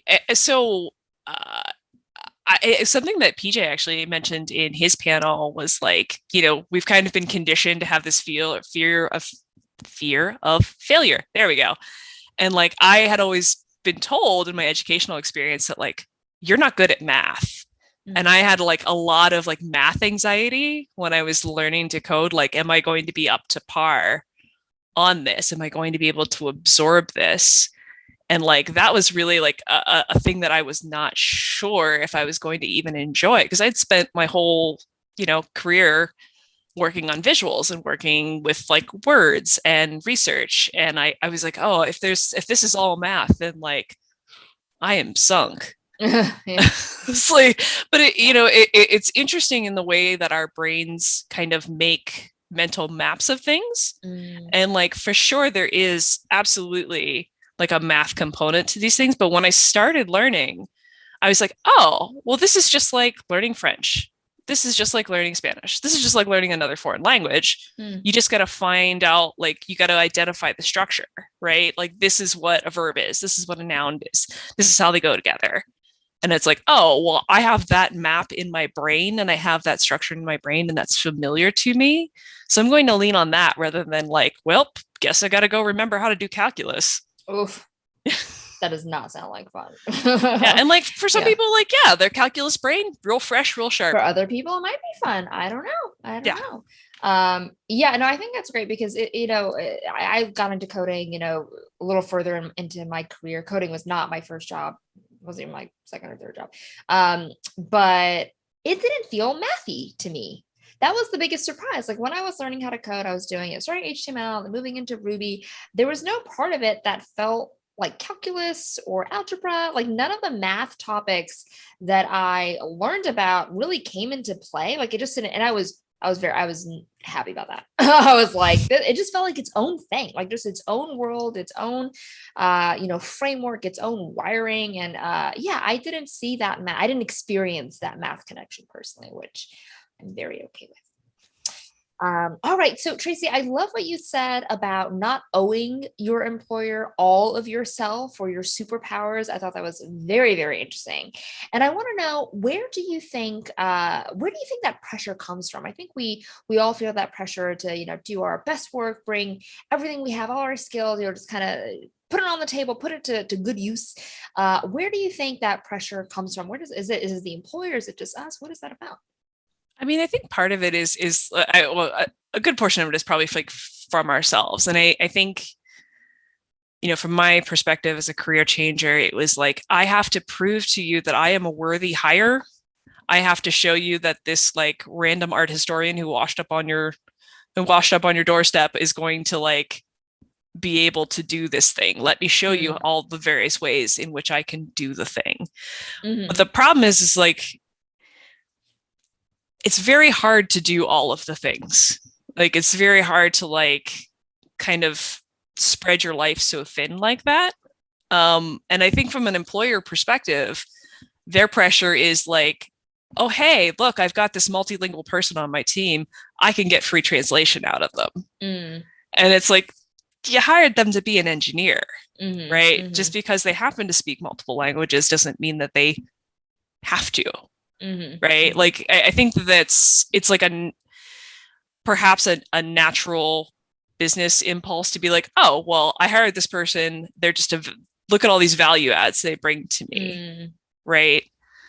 And that's like, I'm sure that there's like some tension around like, hey, actually, like, I really don't want to provide professional translations for you. That's not my job, right? That's going to be a tense conversation, 100%. It's an awkward conversation. Yeah. But like, the same time, it's like, well, you hired me to be an engineer. Let me show you how good of an engineer I am. Let me write some code. Yeah. I think there's so much pressure for that, especially when you're working for startups, and it's like you have to wear so many hats because there's so few people to do so much. So I definitely relate to that and have seen that in my own career too. I want to talk outside of work too. Like, let's talk about hobbies outside of tech. What do you think the value of non-technical hobbies are for both your coding and your life outside of it? I have a lot of non-technical hobbies. So I run, I'm a competitive power lifter. I have a project car, and like, I have this kind of reputation as being queen of the shower thoughts. And so it's just like, I'll be out running and I'll be like enjoying my run, listening to music, whatever. And then like the answer will just pop up for me.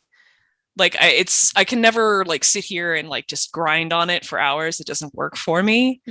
So having that space where like I am free from the pressure of like writing code and free to like not engage those code muscles for me means that when I sit down at my desk in the morning, I'm like, all right, we're doing the code thing now. This is the time I have allotted and the attention that I have allotted to do this thing. And I think particularly like in this pandemic moment we're having, where like our opportunities to maybe like be with other people and collaborate with other people are limited, that like having space and time to like explore other parts of your identity and kind of care for those other pieces of you will ultimately like help you maintain a safe balance with work.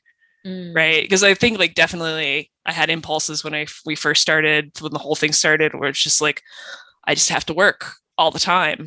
I should be at my desk all the time. And it's like, that doesn't lead to good code quality. It just leads to more like butt in seat time.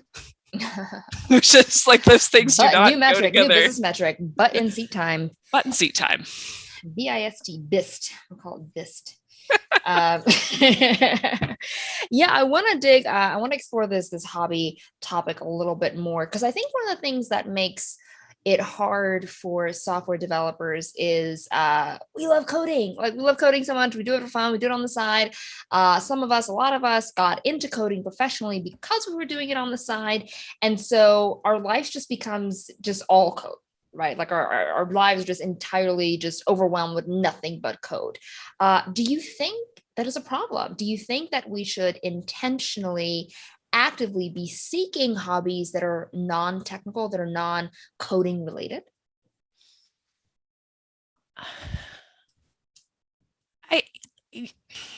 I hesitate to like say yes, because like, everybody's different, right? Everybody has different opportunities and different resources.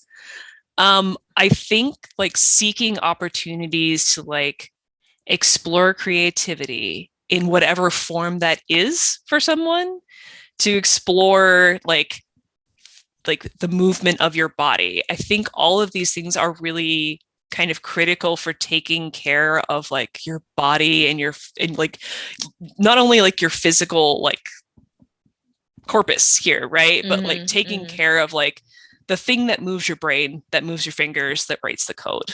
And I think like ignoring those happens at your own peril. So, and that looks different for everybody. Like, I know a lot of people who really enjoy video games as a hobby, right? And that's a very digital online thing. But for them, that's community building. It's creative. It's like kind of a mind break for them. I really enjoy black and white photography. I really enjoy like physical film photography. So physically having to go out and do the thing with a little clicky camera. And that to me is like very much about looking and thinking and planning. And that kind of tends to a part of my brain that I don't get to like address in my day-to-day work. So yeah, I guess so. That's really cool. Okay, pivoting back to work now, because we've talked about hobbies, but I want to talk about interviewing as well. And I'm a hiring manager, so I interview a lot of people. And I thought what you were talking about with telling your stories, even if they were from your previous career instead of your coding career that you're looking for, is so relevant and so true, and something that I always would tell people too, and they would ask. So can you talk a little bit about how you might talk about your superpowers when applying for jobs? Yeah, I saw a lot of comments in my post that were like, hey, I work in retail. How do I pull superpowers out of this? And I'm like, oh, just you wait. So if you have ever worked an anniversary sale, if you've ever worked Black Friday, if you have ever worked like a shoe department during back to school time, like you have got the like chaos control thing down. Like, so when I interviewed at my most recent job, the job I have now at Lumen, a coworker was like, tell us about a team, where you were really well managed. And what immediately came up for me was I worked for an outdoor retailer where we had basically what amounts to a daily stand-up, and we had daily like feedback from our managers that we could look back on. And I used that as a way to say like, it was a healthy environment where we were encouraged to ask for help if we didn't know the answer, where we were empowered to say like, I don't know the answer to this, let me call somebody, or I'm not the best person to help you in this area. Here's Paul who can help you. So it was like, like selling hiking boots is not directly relevant to like writing JavaScript, but that like relating to people on a team, the like knowing when you need help and being empowered to speak up about it is like, that's a way to like tell a story, right? Is to say, here's the team, here was the problem we had, here's how we solved it. Here was my role in it. I was the keeper of running shoe knowledge. So Paul and I would swap, and then I would tell Paul later about this new running shoe, and Paul would tell me the solution to the hiking boot problem, right? So it's just like there were parallels there, like it with like retro to me, where it'd be like, oh, this worked really well for me, and I solved this problem this way. I think your problem could also be solved in this way, and also thank you for the feedback on my thing. So, wow, yeah, very cool. So now we're going to move on to some audience questions. This first one is from Shara Crosslin. So Shara says, I understand the power of doing it afraid, but often struggle to get started in these situations. What tips do you have to approach something when you have to do it afraid? Really good question. Yeah. So like in museums, when like the pipes burst or there's a tornado coming and, or something is literally on fire, like the natural impulse is to panic, right? And you are the person in charge. You don't get to panic. So for me, the first step was usually like, am I safe, right? Is like, don't go into any situation that is unsafe, right? It's like, okay, do we have everything we need? Like, do we have the people we need? Do we have, the time to do this? And if the answer to either one of those is no, then it's then a decision of like, okay, which one of these do I need more? Do I need another person or do I need more time? And then to me, it's like the first step is to literally just start going and start doing inventory. So you may not know the full scope of the problem. You may not know where the fire is. You may not know where the pipe is burst. So it's like, we've got to start doing something. We have to start calling people. We have to start getting people around, and then we have to start acting. So it's like that first step is almost always like, stop, take a minute, think about the major problem, and then start going and start going forward.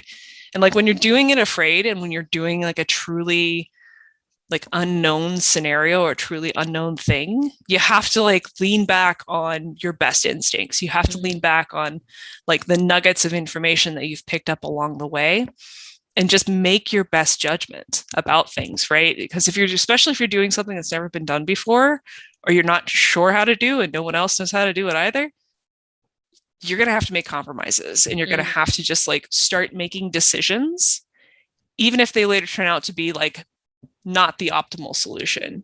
You still did something, you still moved forward, you still got something done. Optimal can wait, right? That's like, someone once told me like writing code and refactoring are like different things. And that's kind of how I think about this, is like, sometimes it just has to happen, and we can write about it and postmortem it later and think about how we would react if the situation came up again. Right? Where it's like, okay, next time there's a fire, we just grab the Georgia O'Keeffe and we don't call the fire department first, or whatever. Yeah, I think that's good advice. I have another question from Jesse Rohrer. What are some common superpowers that are especially valuable to folks who hire devs? And how do we translate our experience on a resume, for instance, in a very different field to show that we do, in fact, have those superpowers, despite not previously using them in the tech industry? Good question. Yeah. So, I mean, maybe this is actually a question where you can have, because I don't hire people. That is not a superpower that I have. I sit there and cheerlead for people to apply for things. Oh, I would say a huge one is really caring about the customer or the people using your end product. And I think that's one that you can really show in your resume, whether that's like customer experience experience or something along those lines. Another really good one is teaching, because so much of your job as a developer is like mentoring junior developers or interns on your team, or writing documentation, which is another form of teaching. And so if you can show that, I think that's a really huge one as well. Communication, being clear about that, that's another big thing, because writing clear code is important. So is being able to explain what you're doing to other people. Those are just a couple that come off the top of my head. So I guess empathy and the ability to communicate well. Yeah, communication, man. That's for every job, right? Like you'll always come in handy, those communication skills. So this next one is from Loretto. Loretta writes, I'm a techie of a former age, and I don't feel I have a superpower. Somehow I have a feeling that the current software engineers have their mindset about old dogs, can't learn new tricks. What's your perspective? You know what? I am 100% guaranteed this person has got like a ton of superpowers, right? Like, so my spouse has been a developer for 15 years, has pretty much done his whole professional life as a professional developer. And he's constantly like, hey, I learned this really cool thing today. And it's like, you don't stop learning, right? Like if this person had stopped learning and stopped growing, they wouldn't be here anymore. They wouldn't be in tech anymore. Like they're like, the fact that they are here and they are doing the thing is a testament to their own resiliency. And that's resiliency, the sticking to it when things change so rapidly in this space. That's 100% a superpower, right? Like being able to grow and evolve along with the industry, like, and if it's like really, kind of at the peril of companies to like ignore that like level of expertise. We even saw this at the beginning of the pandemic, whenever it was like, hey, does anybody know any COBOL developers? It's like, yeah, whoops.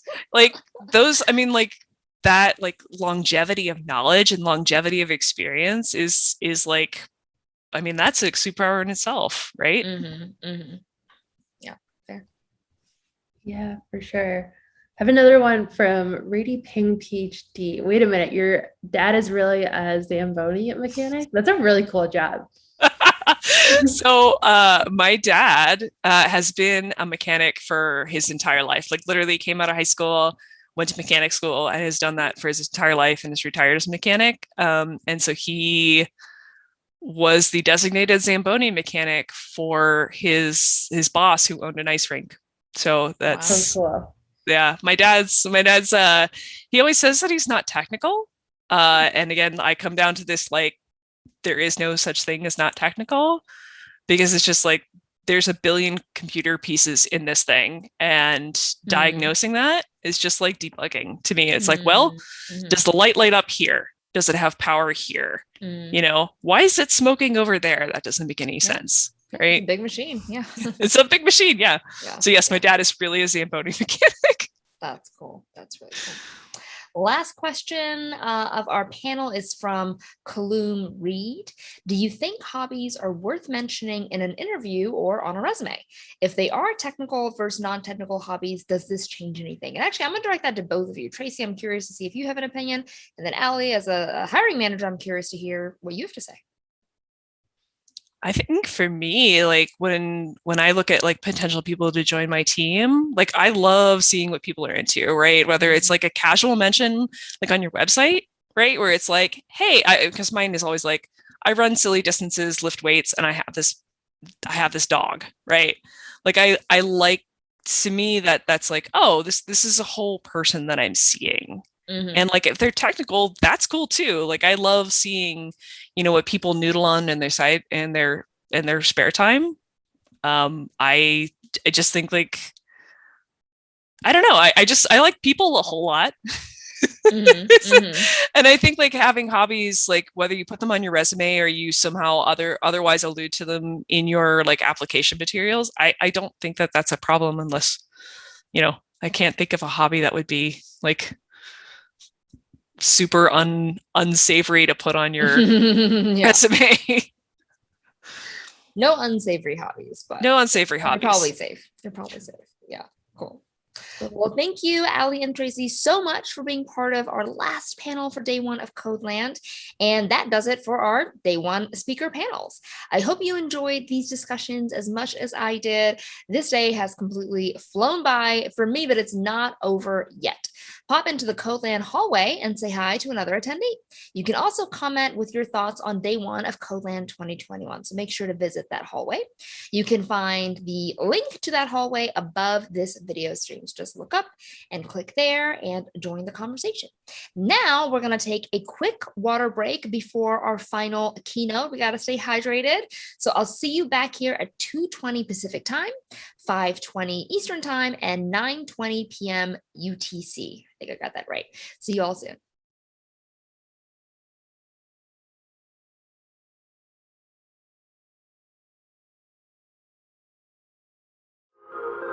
Thank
you.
Welcome back. We'd love to hear about your CodeLand experience so far, so tell us on Twitter by tagging hashtag CodeLand or hashtag CodeLand 2021. And remember that you can watch or rewatch the on-demand talks we release today whenever it's convenient for you. And we'll have recordings of our live keynotes available soon as well. Don't forget to browse the digital sponsor booths on Code Newbie Community, where you'll find swag giveaways, job listings, activities, and much more. Now, please keep in mind that we will be rewarding you for commenting on sponsor posts by raffling off really fun prizes. So go visit the booths, which are linked above this video, and say hi to our fantastic sponsors who are making CodeLand possible. Now, before our last 2 spots of the day, let's take a quick CodeLand recess break.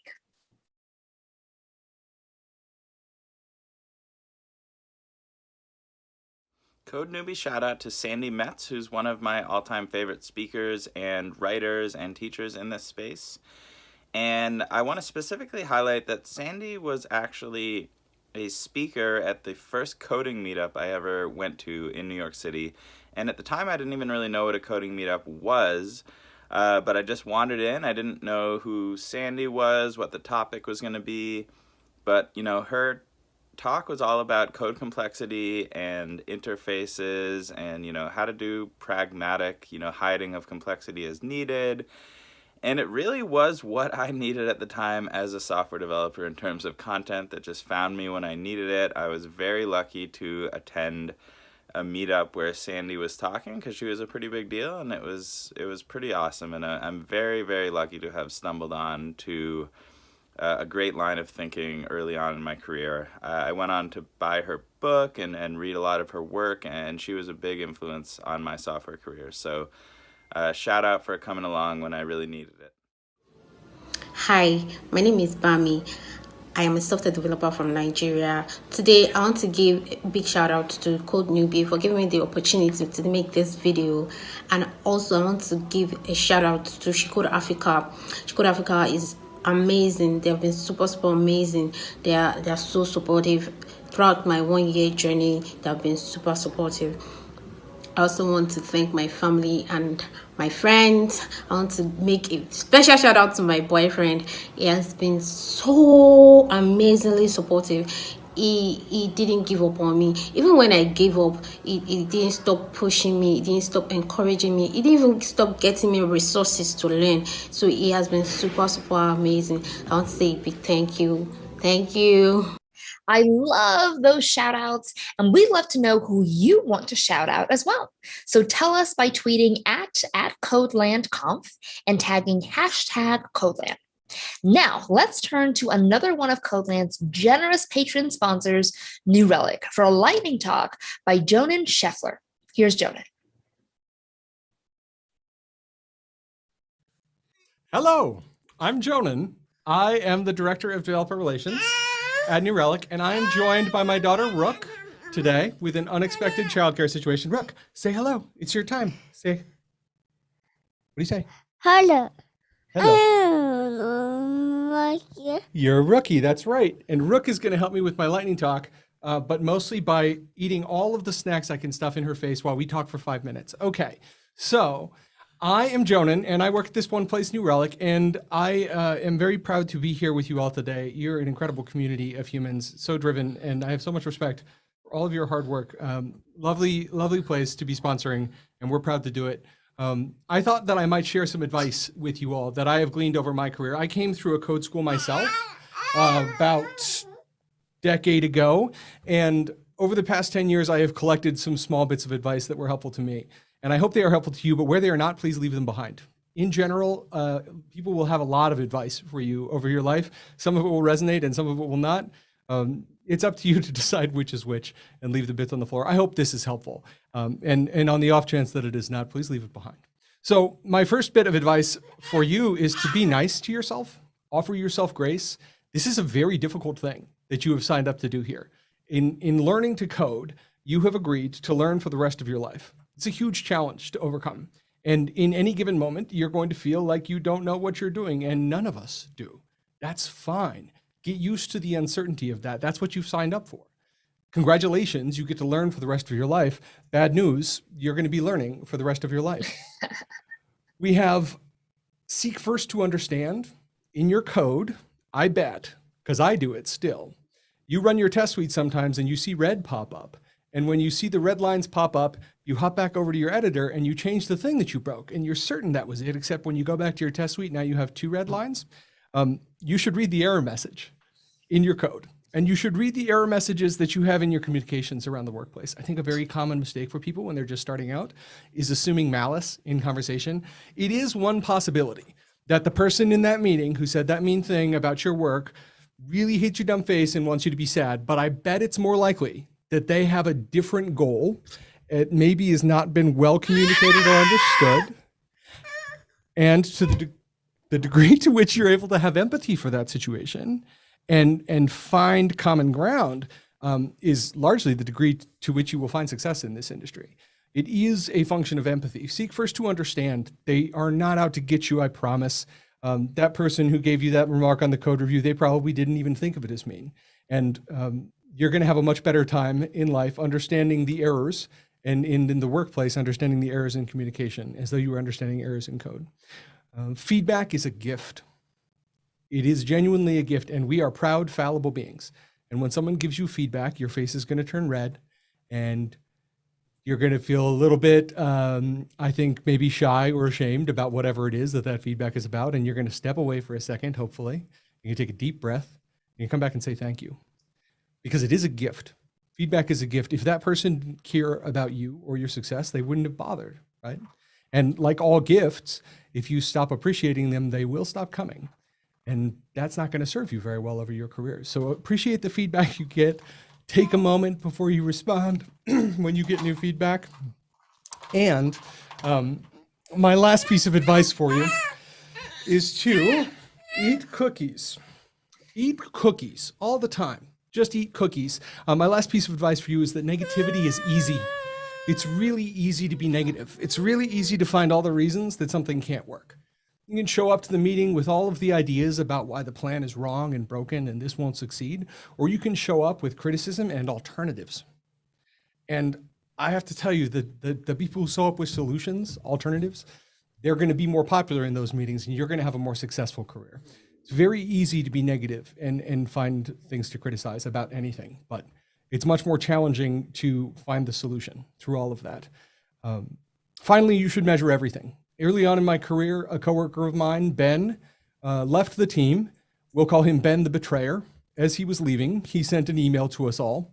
And the end of that email said, remember that there is a solution and it is discoverable by a finite number of discrete experiments.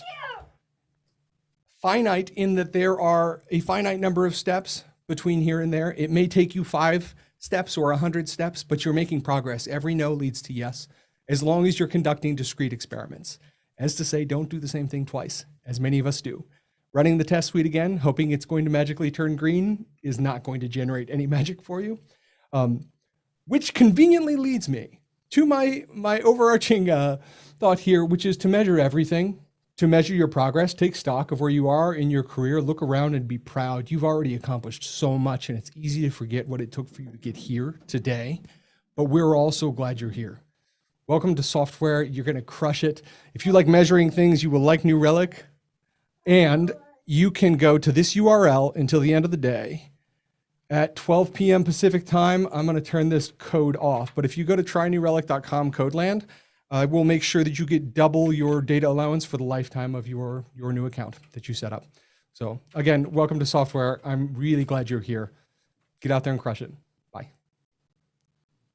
Oh, that gave me so many feels. Thank you, Jonan.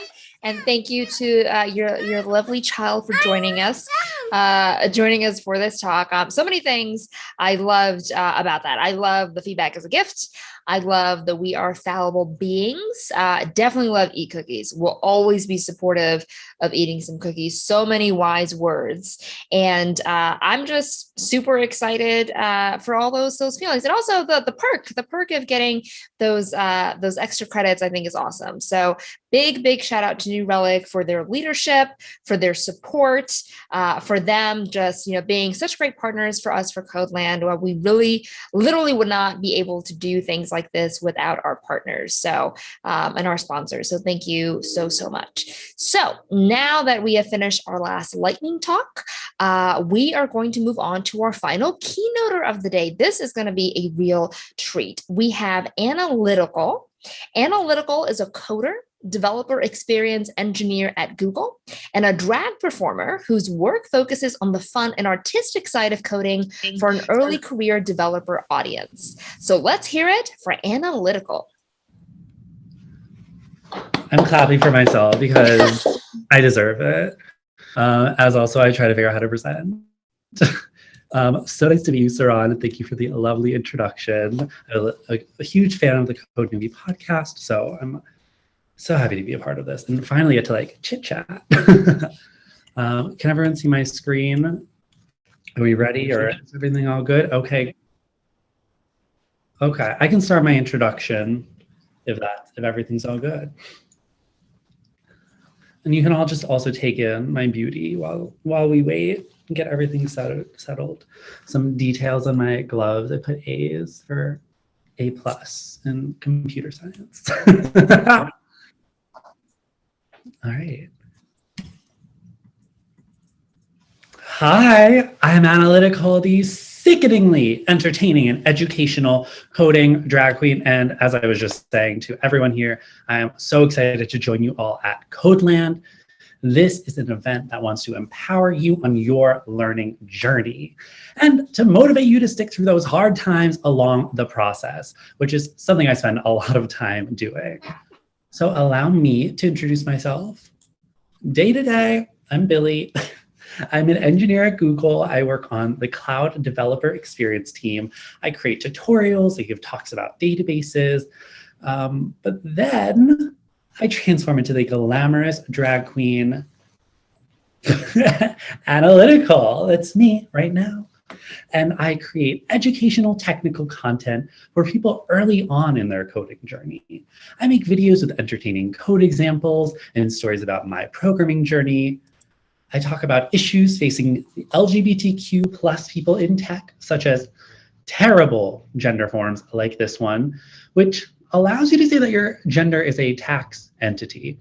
That's not a gender, last time I checked, and I checked recently. And I give talks at inspiring conferences to developers around the world like this one. And thank you again for having me. Now, this might be many of your first time seeing drag. So drag is a way to play with self-expression, subvert gender expectations, and for me, get to bring 110% of my personality to the world. It has deep connections to the LGBTQ+ community, which I am a part of, happy Pride. But you can do drag regardless of your gender or orientation. And as a public drag performer and queer activist, I also want to throw a few disclaimers out there just to make sure everyone is informed and we're all on the same page. First, I'm only a representation of some of the identities in that alphabet of LGBTQ+, and I'm only one person, so I'm not a representation of even the identities that I do fall under, but I do want to be an advocate for the community. Also, I'd like to call out that doing drag is not the same as being transgender. And I want to call this out just because this is a misconception that can be really harmful and painful for our friends in the trans community. And I want to make sure everyone at CodeLand feels welcome and included. That being said, we do have some amazing transgender people who are fantastic. Drag queens, drag kings, and drag artists, because anyone can do drag. And the same is true of coding. Anyone can code regardless of your identity. There are so many people who feel like a programmer has to be a certain kind of person, and many of you here might feel like you don't fit the mold, or you're not like that kind of person, and you are wrong. If you're here, if you're interested in coding, you belong. And I really struggled to find my coding community for a while, but connecting with people is what CodeLand is all about. And we've got so many different talks here. As I was getting ready in drag, I was listening to all the really great talks and hearing about people's different experiences. And I think when you finish this conference, the thing you'll get most is hearing people's stories like your own, hearing their struggles along the way, and hearing how they struggled and how they were able to get to become the industry leaders that they are.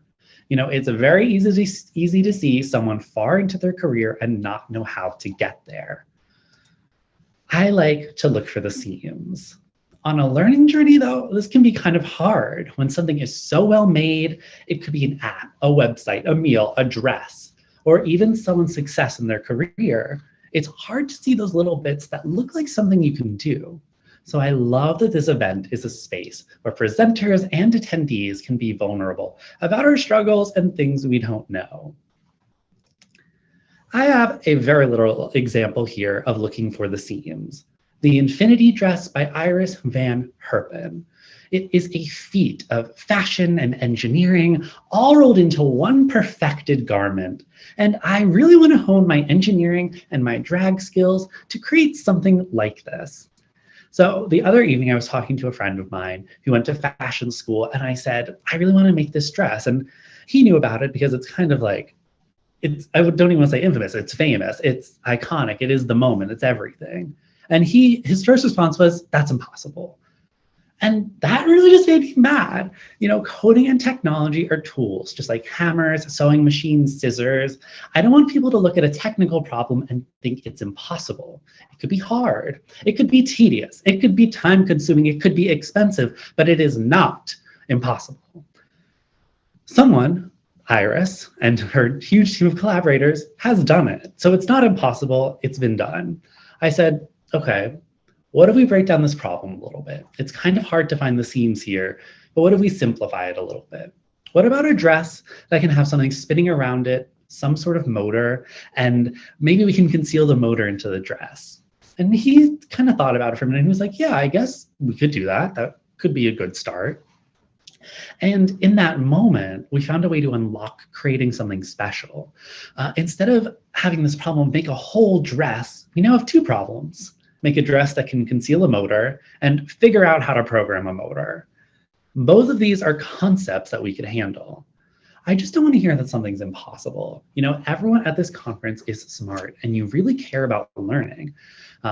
So I have the confidence that we can tackle any challenge and we can break it down, learn bit by bit, and ask people for help.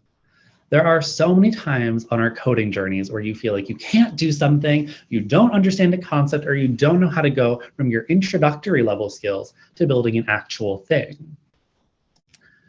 So as I was researching this dress, I came across a quote from one of the creators. And he said that it was a lot of work and didn't really even turn out how he initially thought it would. And he's the one who did a lot of the motion parts, and he designed and engineered the spinning piece around the dress. But it's a reminder that even at this kind of level, things are difficult. And even myself as a coding icon, a keynote speaker at this event, I have so many things that I don't know. Like, I don't know how to program a motor still. So like, I know I could Google some tutorials, figure it out, but like, I don't know how to do it right now. And I've just learned that a great way to start on things is breaking down problems. So I would love if I could go to the next slide. I could show you my work in progress on this. I could show you my struggles on this. I could pan the camera down and show you myself in this amazing dress.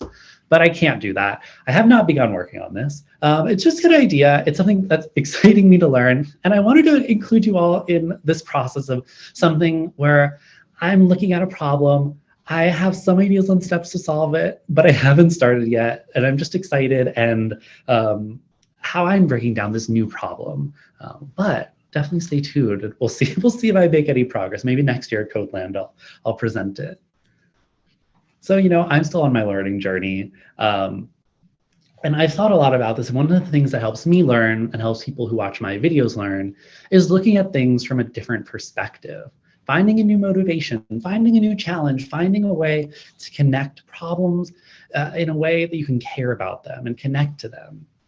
So I want to give you a new perspective on some programming concepts today. And don't worry if you have never programmed before or you are an expert, I think you will enjoy these. These are something a little boring and a lot confusing on your coding journey, and they are data structures. There's a lot of different ways to organize your drag, so of course, there's a lot of different ways to store your data when you're coding. My wigs, they are an unorganized mess. I've got them on top of my storage unit right here. Some of them have fallen over, some are not on wig heads. This one was not on a wig head. Some of the other ones get taken care of nicely, but I only have one of each kind, and we can call this a set. It's an unordered data structure with all unique elements. The core functionality of sets is checking if something is in the set with a contains method. And if I want to go buy a new wig, I'd call add. But before I go and buy a new wig, I want to make sure I don't already have that one. So a set, when you're adding something, it uses that contains functionality to check before adding anything. And I only have room for a few wigs, and I think my boyfriend would get a little mad if I filled up a whole room with wigs. So you might have a set with a size limit, or at least the ability to check the size. And finally, you can remove wigs. And I have some wigs that I'm very glad I have removed and decommissioned. A little crusty, a little frizzy, but all part of my learning journey. I have a lot of drag though, so I prefer things to be more orderly, and I love my eyeshadow palettes for that. Or as I like to call them, eyeshadow arrays. There's a limited number of equally sized spaces for products, and the order they're in does matter. So I want to tell you I use that first color for my look. You can know which one I'm talking about. Typically, we can access elements with square brackets. And to get the first one, I go to element 0. Programmers are weird that we just start counting at 0, but we'll get into that another time. To get the last one ends up being a little more complicated because of that counting at 0. So we just go one back from the length of our array, and then we can get that last color. The same way we can get a color also allows us to change a color.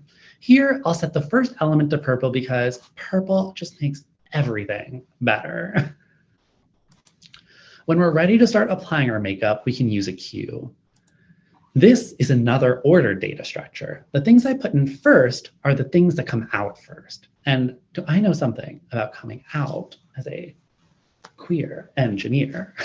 But I'll put the products in the order I do my makeup. I'll do foundation, then contour, then powder. I'll put them in the queue in that order. And then when I pull them out of the queue, I'll do them in that order too. Foundation, then contour, and then powder. Here, I will enqueue my eyeshadow because I do that once my face is done, and that step goes to the back of the line. If I want to do a step, then I will dequeue it from the queue. I can also peek at the item that's on deck. If I see that contour is next, then I'll probably want to go and grab my contour brush. Now, when my makeup is all done, my face is gorgeous, it's time to put on my wig, which is a stack of accessories.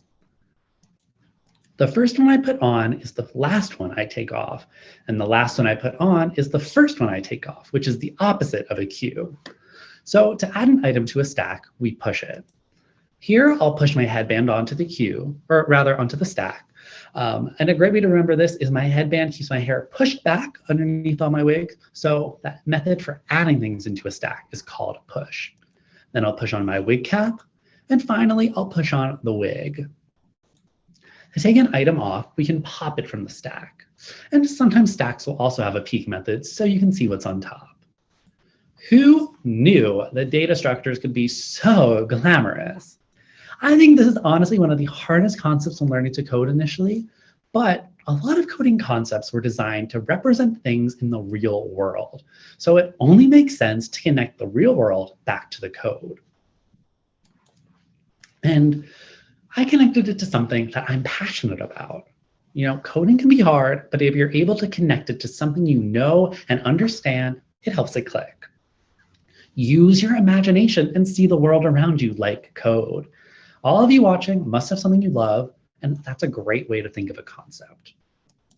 If you're cooking, a recipe is an algorithm. While your chicken's temperature is less than 165 degrees, keep on heating it.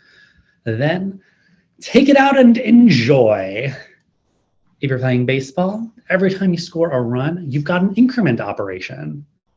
Or maybe you're a scuba diver. I don't know. We all got different passions. If that oxygen tank is below 25%, start swimming up to the surface.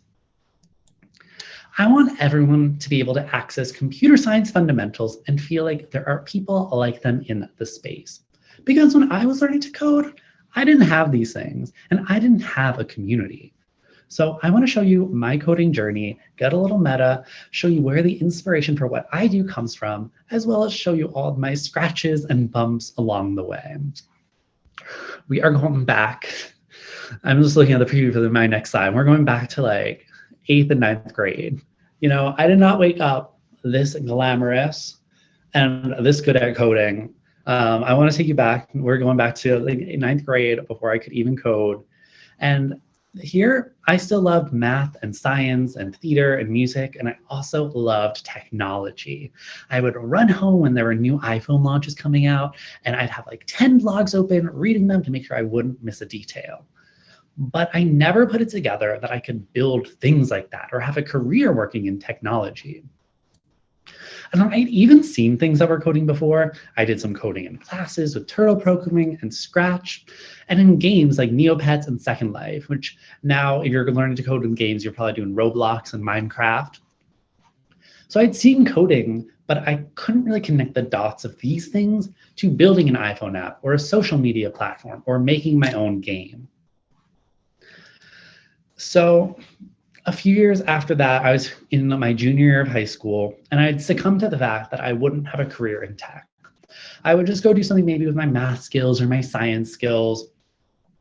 But at some point, my teacher brought up electrical engineering as a career. And I had never heard that term before, electrical engineering.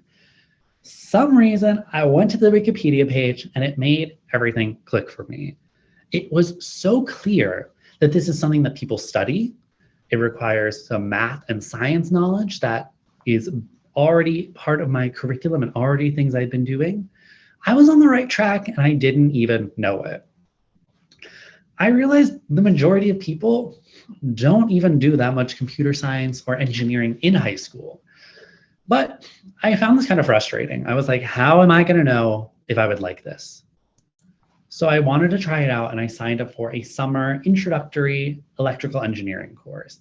We went over things like how barcodes and QR codes worked, and truth tables and Boolean logic. It was my first time learning about the world around me in this way, and the concepts, they weren't the easiest, they were complicated, but they were understandable. And it was a moment where I could see the seams. It inspired me to take my first actual programming course. I was really lucky to have a high school that offered computer science, and we started out in processing, which is still a great starter language. We learned coding concepts to make drawings and add interactivity. We learned things like loops, and I really enjoyed it. So I took the next level, and we redid a lot of that material in Java. And I was able to build a blackjack game. And you know, I had not been on my glamour journey yet, so it wasn't the most stunning, but I was able to build something, and I was proud of it. It was really kind of a revelation to me. Like, I'd always had an understanding of careers in things with math or science, English, history, the kind of the core 4 subjects, but computer science and engineering always felt different for me. The people I saw portrayed in media or magazines and newspapers seemed like they were these whiz kids who just like knew this stuff somehow, rather than people who signed up for classes like you do for most of those other things you're learning. Like, we tend to get things taught to us in classes. We're not going to go open our math textbook and learn algebra that way. We do it with our math class. I'm really glad I took those courses though, because I went into college and studied computer science there. But I found myself asking these same questions. How do I build real things? And where is my community? I took a few computer science classes and I had really been enjoying it, but the material wasn't about building actual things. And while I'd made a good group of friends, I came from New York City, and compared to there, where I was in college, there is a dearth of LGBTQ plus folks in the engineering program and the computer science program. So what did I do? It took me a while to figure this out, but computer science and software engineering are not the same thing. Computer science is about solving problems with code, and software engineering is about building things with code. Don't get me wrong, huge overlap. You need a lot of the skills from both, and they transfer over. But it was kind of this thing of, oh, I want to learn to code. How do I do this? Oh, I took a computer science class. But if I wanted to learn how to build things, I was like, oh, I should just take a class in it. And I was lucky that my school had a few software engineering courses as part of the curriculum and electives. And that really helped everything click for me. It's a really good thing to know if you're thinking about a code bootcamp and how that compares to a computer science degree. First off, they kind of have very different timelines. So if you're in a place where you're ready to go to college or university, computer science program could be great for that. Whereas boot camps tend to be 3 months or so, which is great if you're already working and need to learn this stuff fast. But boot camps, they're going to focus a lot more on software engineering and building things. And they're going to have those core computer science fundamentals so you know how to code. But they're also not going to be as math required, which is great because, secret, you don't really need a lot of math to be a software engineer, which is great if you hate math. Computer science programs are good though if you're in a place where you want that holistic education beyond just computer science, maybe do some writing, philosophy, I don't know, whatever you want to do in college. And then you'll do those core computer science classes and go deeper on a breadth of areas. But make sure if you're looking for a CS program that they'll have some software engineering classes too. If they're going to take a few years of your time, you better have some skills for the real world, in my opinion. But then my other problem was finding community. And this came to me in the form of a targeted advertisement for a queer tech conference out for undergrad. It was a weekend of meeting LGBTQ plus college students from around the country. And I had never experienced this Venn diagram of LGBTQ plus people and technologists all at once, and with so many people. It felt really validating to realize that I wasn't so alone in this space, and I made some great friends. Finding conferences where you can connect with people like yourself is really validating, and is one of the reasons I wanted to be a part of CodeLand. CodeLand is putting so many unique voices on the stage, and I hope all of you can find speakers whose story resonates with you. I've been reflecting a lot on my journey, and there were kind of 2 things holding me back. Not understanding how people learned programming and not feeling like I'd fit in. These insecurities were holding me back. And yes, there were actual barriers I faced of not knowing the right things or not knowing the right way to learn or not seeing people like myself do it. And that's what analytical is for. Analytical is a direct message to my younger self and to so many people who have those same fears. I want people's first experience with computer science concepts to be fun and engaging. And when you step into that computer science classroom or that code bootcamp, you feel empowered and confident. From my presentation, you already know a little bit about arrays and stacks and queues. So you're already on a great track. You already know a little bit more than someone else going in. And I wanted to show that you can be technical and flamboyant. Those 2 things are not in opposition, as I've just given a technical talk at a big code conference in a bright green wig and bright orange and a flowery dress. I just want you to know that all of this is for everyone. I want to do my best to make sure people feel more than welcomed, but they want people to feel called in and shown that this is for them. Thank you so much for including me in your conference, Saran, and all the organizers. If you watching this liked what I had to say or my coding lessons, Please be sure to stay up to date with all my latest content on Twitter, YouTube, Instagram, TikTok. You can find me at Analytical or The Analytical. And you can also just Google coding drag queen and I will come up. Thank you. I'm clapping for myself because we'd have a crowd. We'd have a huge crowd clapping otherwise, but this is the virtual conference life. I love that. Oh my goodness. I love the way it started. I love the way it ended, the clapping, the glamour. What a great way to end the first day of CodeLand. What a wonderful way to go out. I hope you enjoyed day one of CodeLand 2021. Please keep your eyes out for our post-event survey at the end of the day tomorrow. We'll be sharing the information here tomorrow at the end of day two. We'll be raffling off an Apple Watch to a lucky survey taker or the equivalent in your local currency, and a few other really great prizes. So make sure to fill that out and give us that feedback, that gift of feedback. A huge thank you to our patron sponsors, New Relic and GitHub, our inclusion sponsor, Storyblock, and our mentor sponsors, Strappy, Cockroach Labs, Stream, Devocate, Microsoft Azure, Ionic, ComSoar, SourceGraph, and TypeSense. Scott Hanselman will be your MC tomorrow, but I look forward to connecting with you all on social and on the Code Newbie community platform. Make sure to make an account and join us there if you haven't done so already. Happy CodeLand. Thank you so much for hanging out with me, for joining us today. We'll see you back here tomorrow, 9 a.m. Pacific time, 12 p.m. Eastern time, and 4 p.m. UTC. Have a great rest of your day.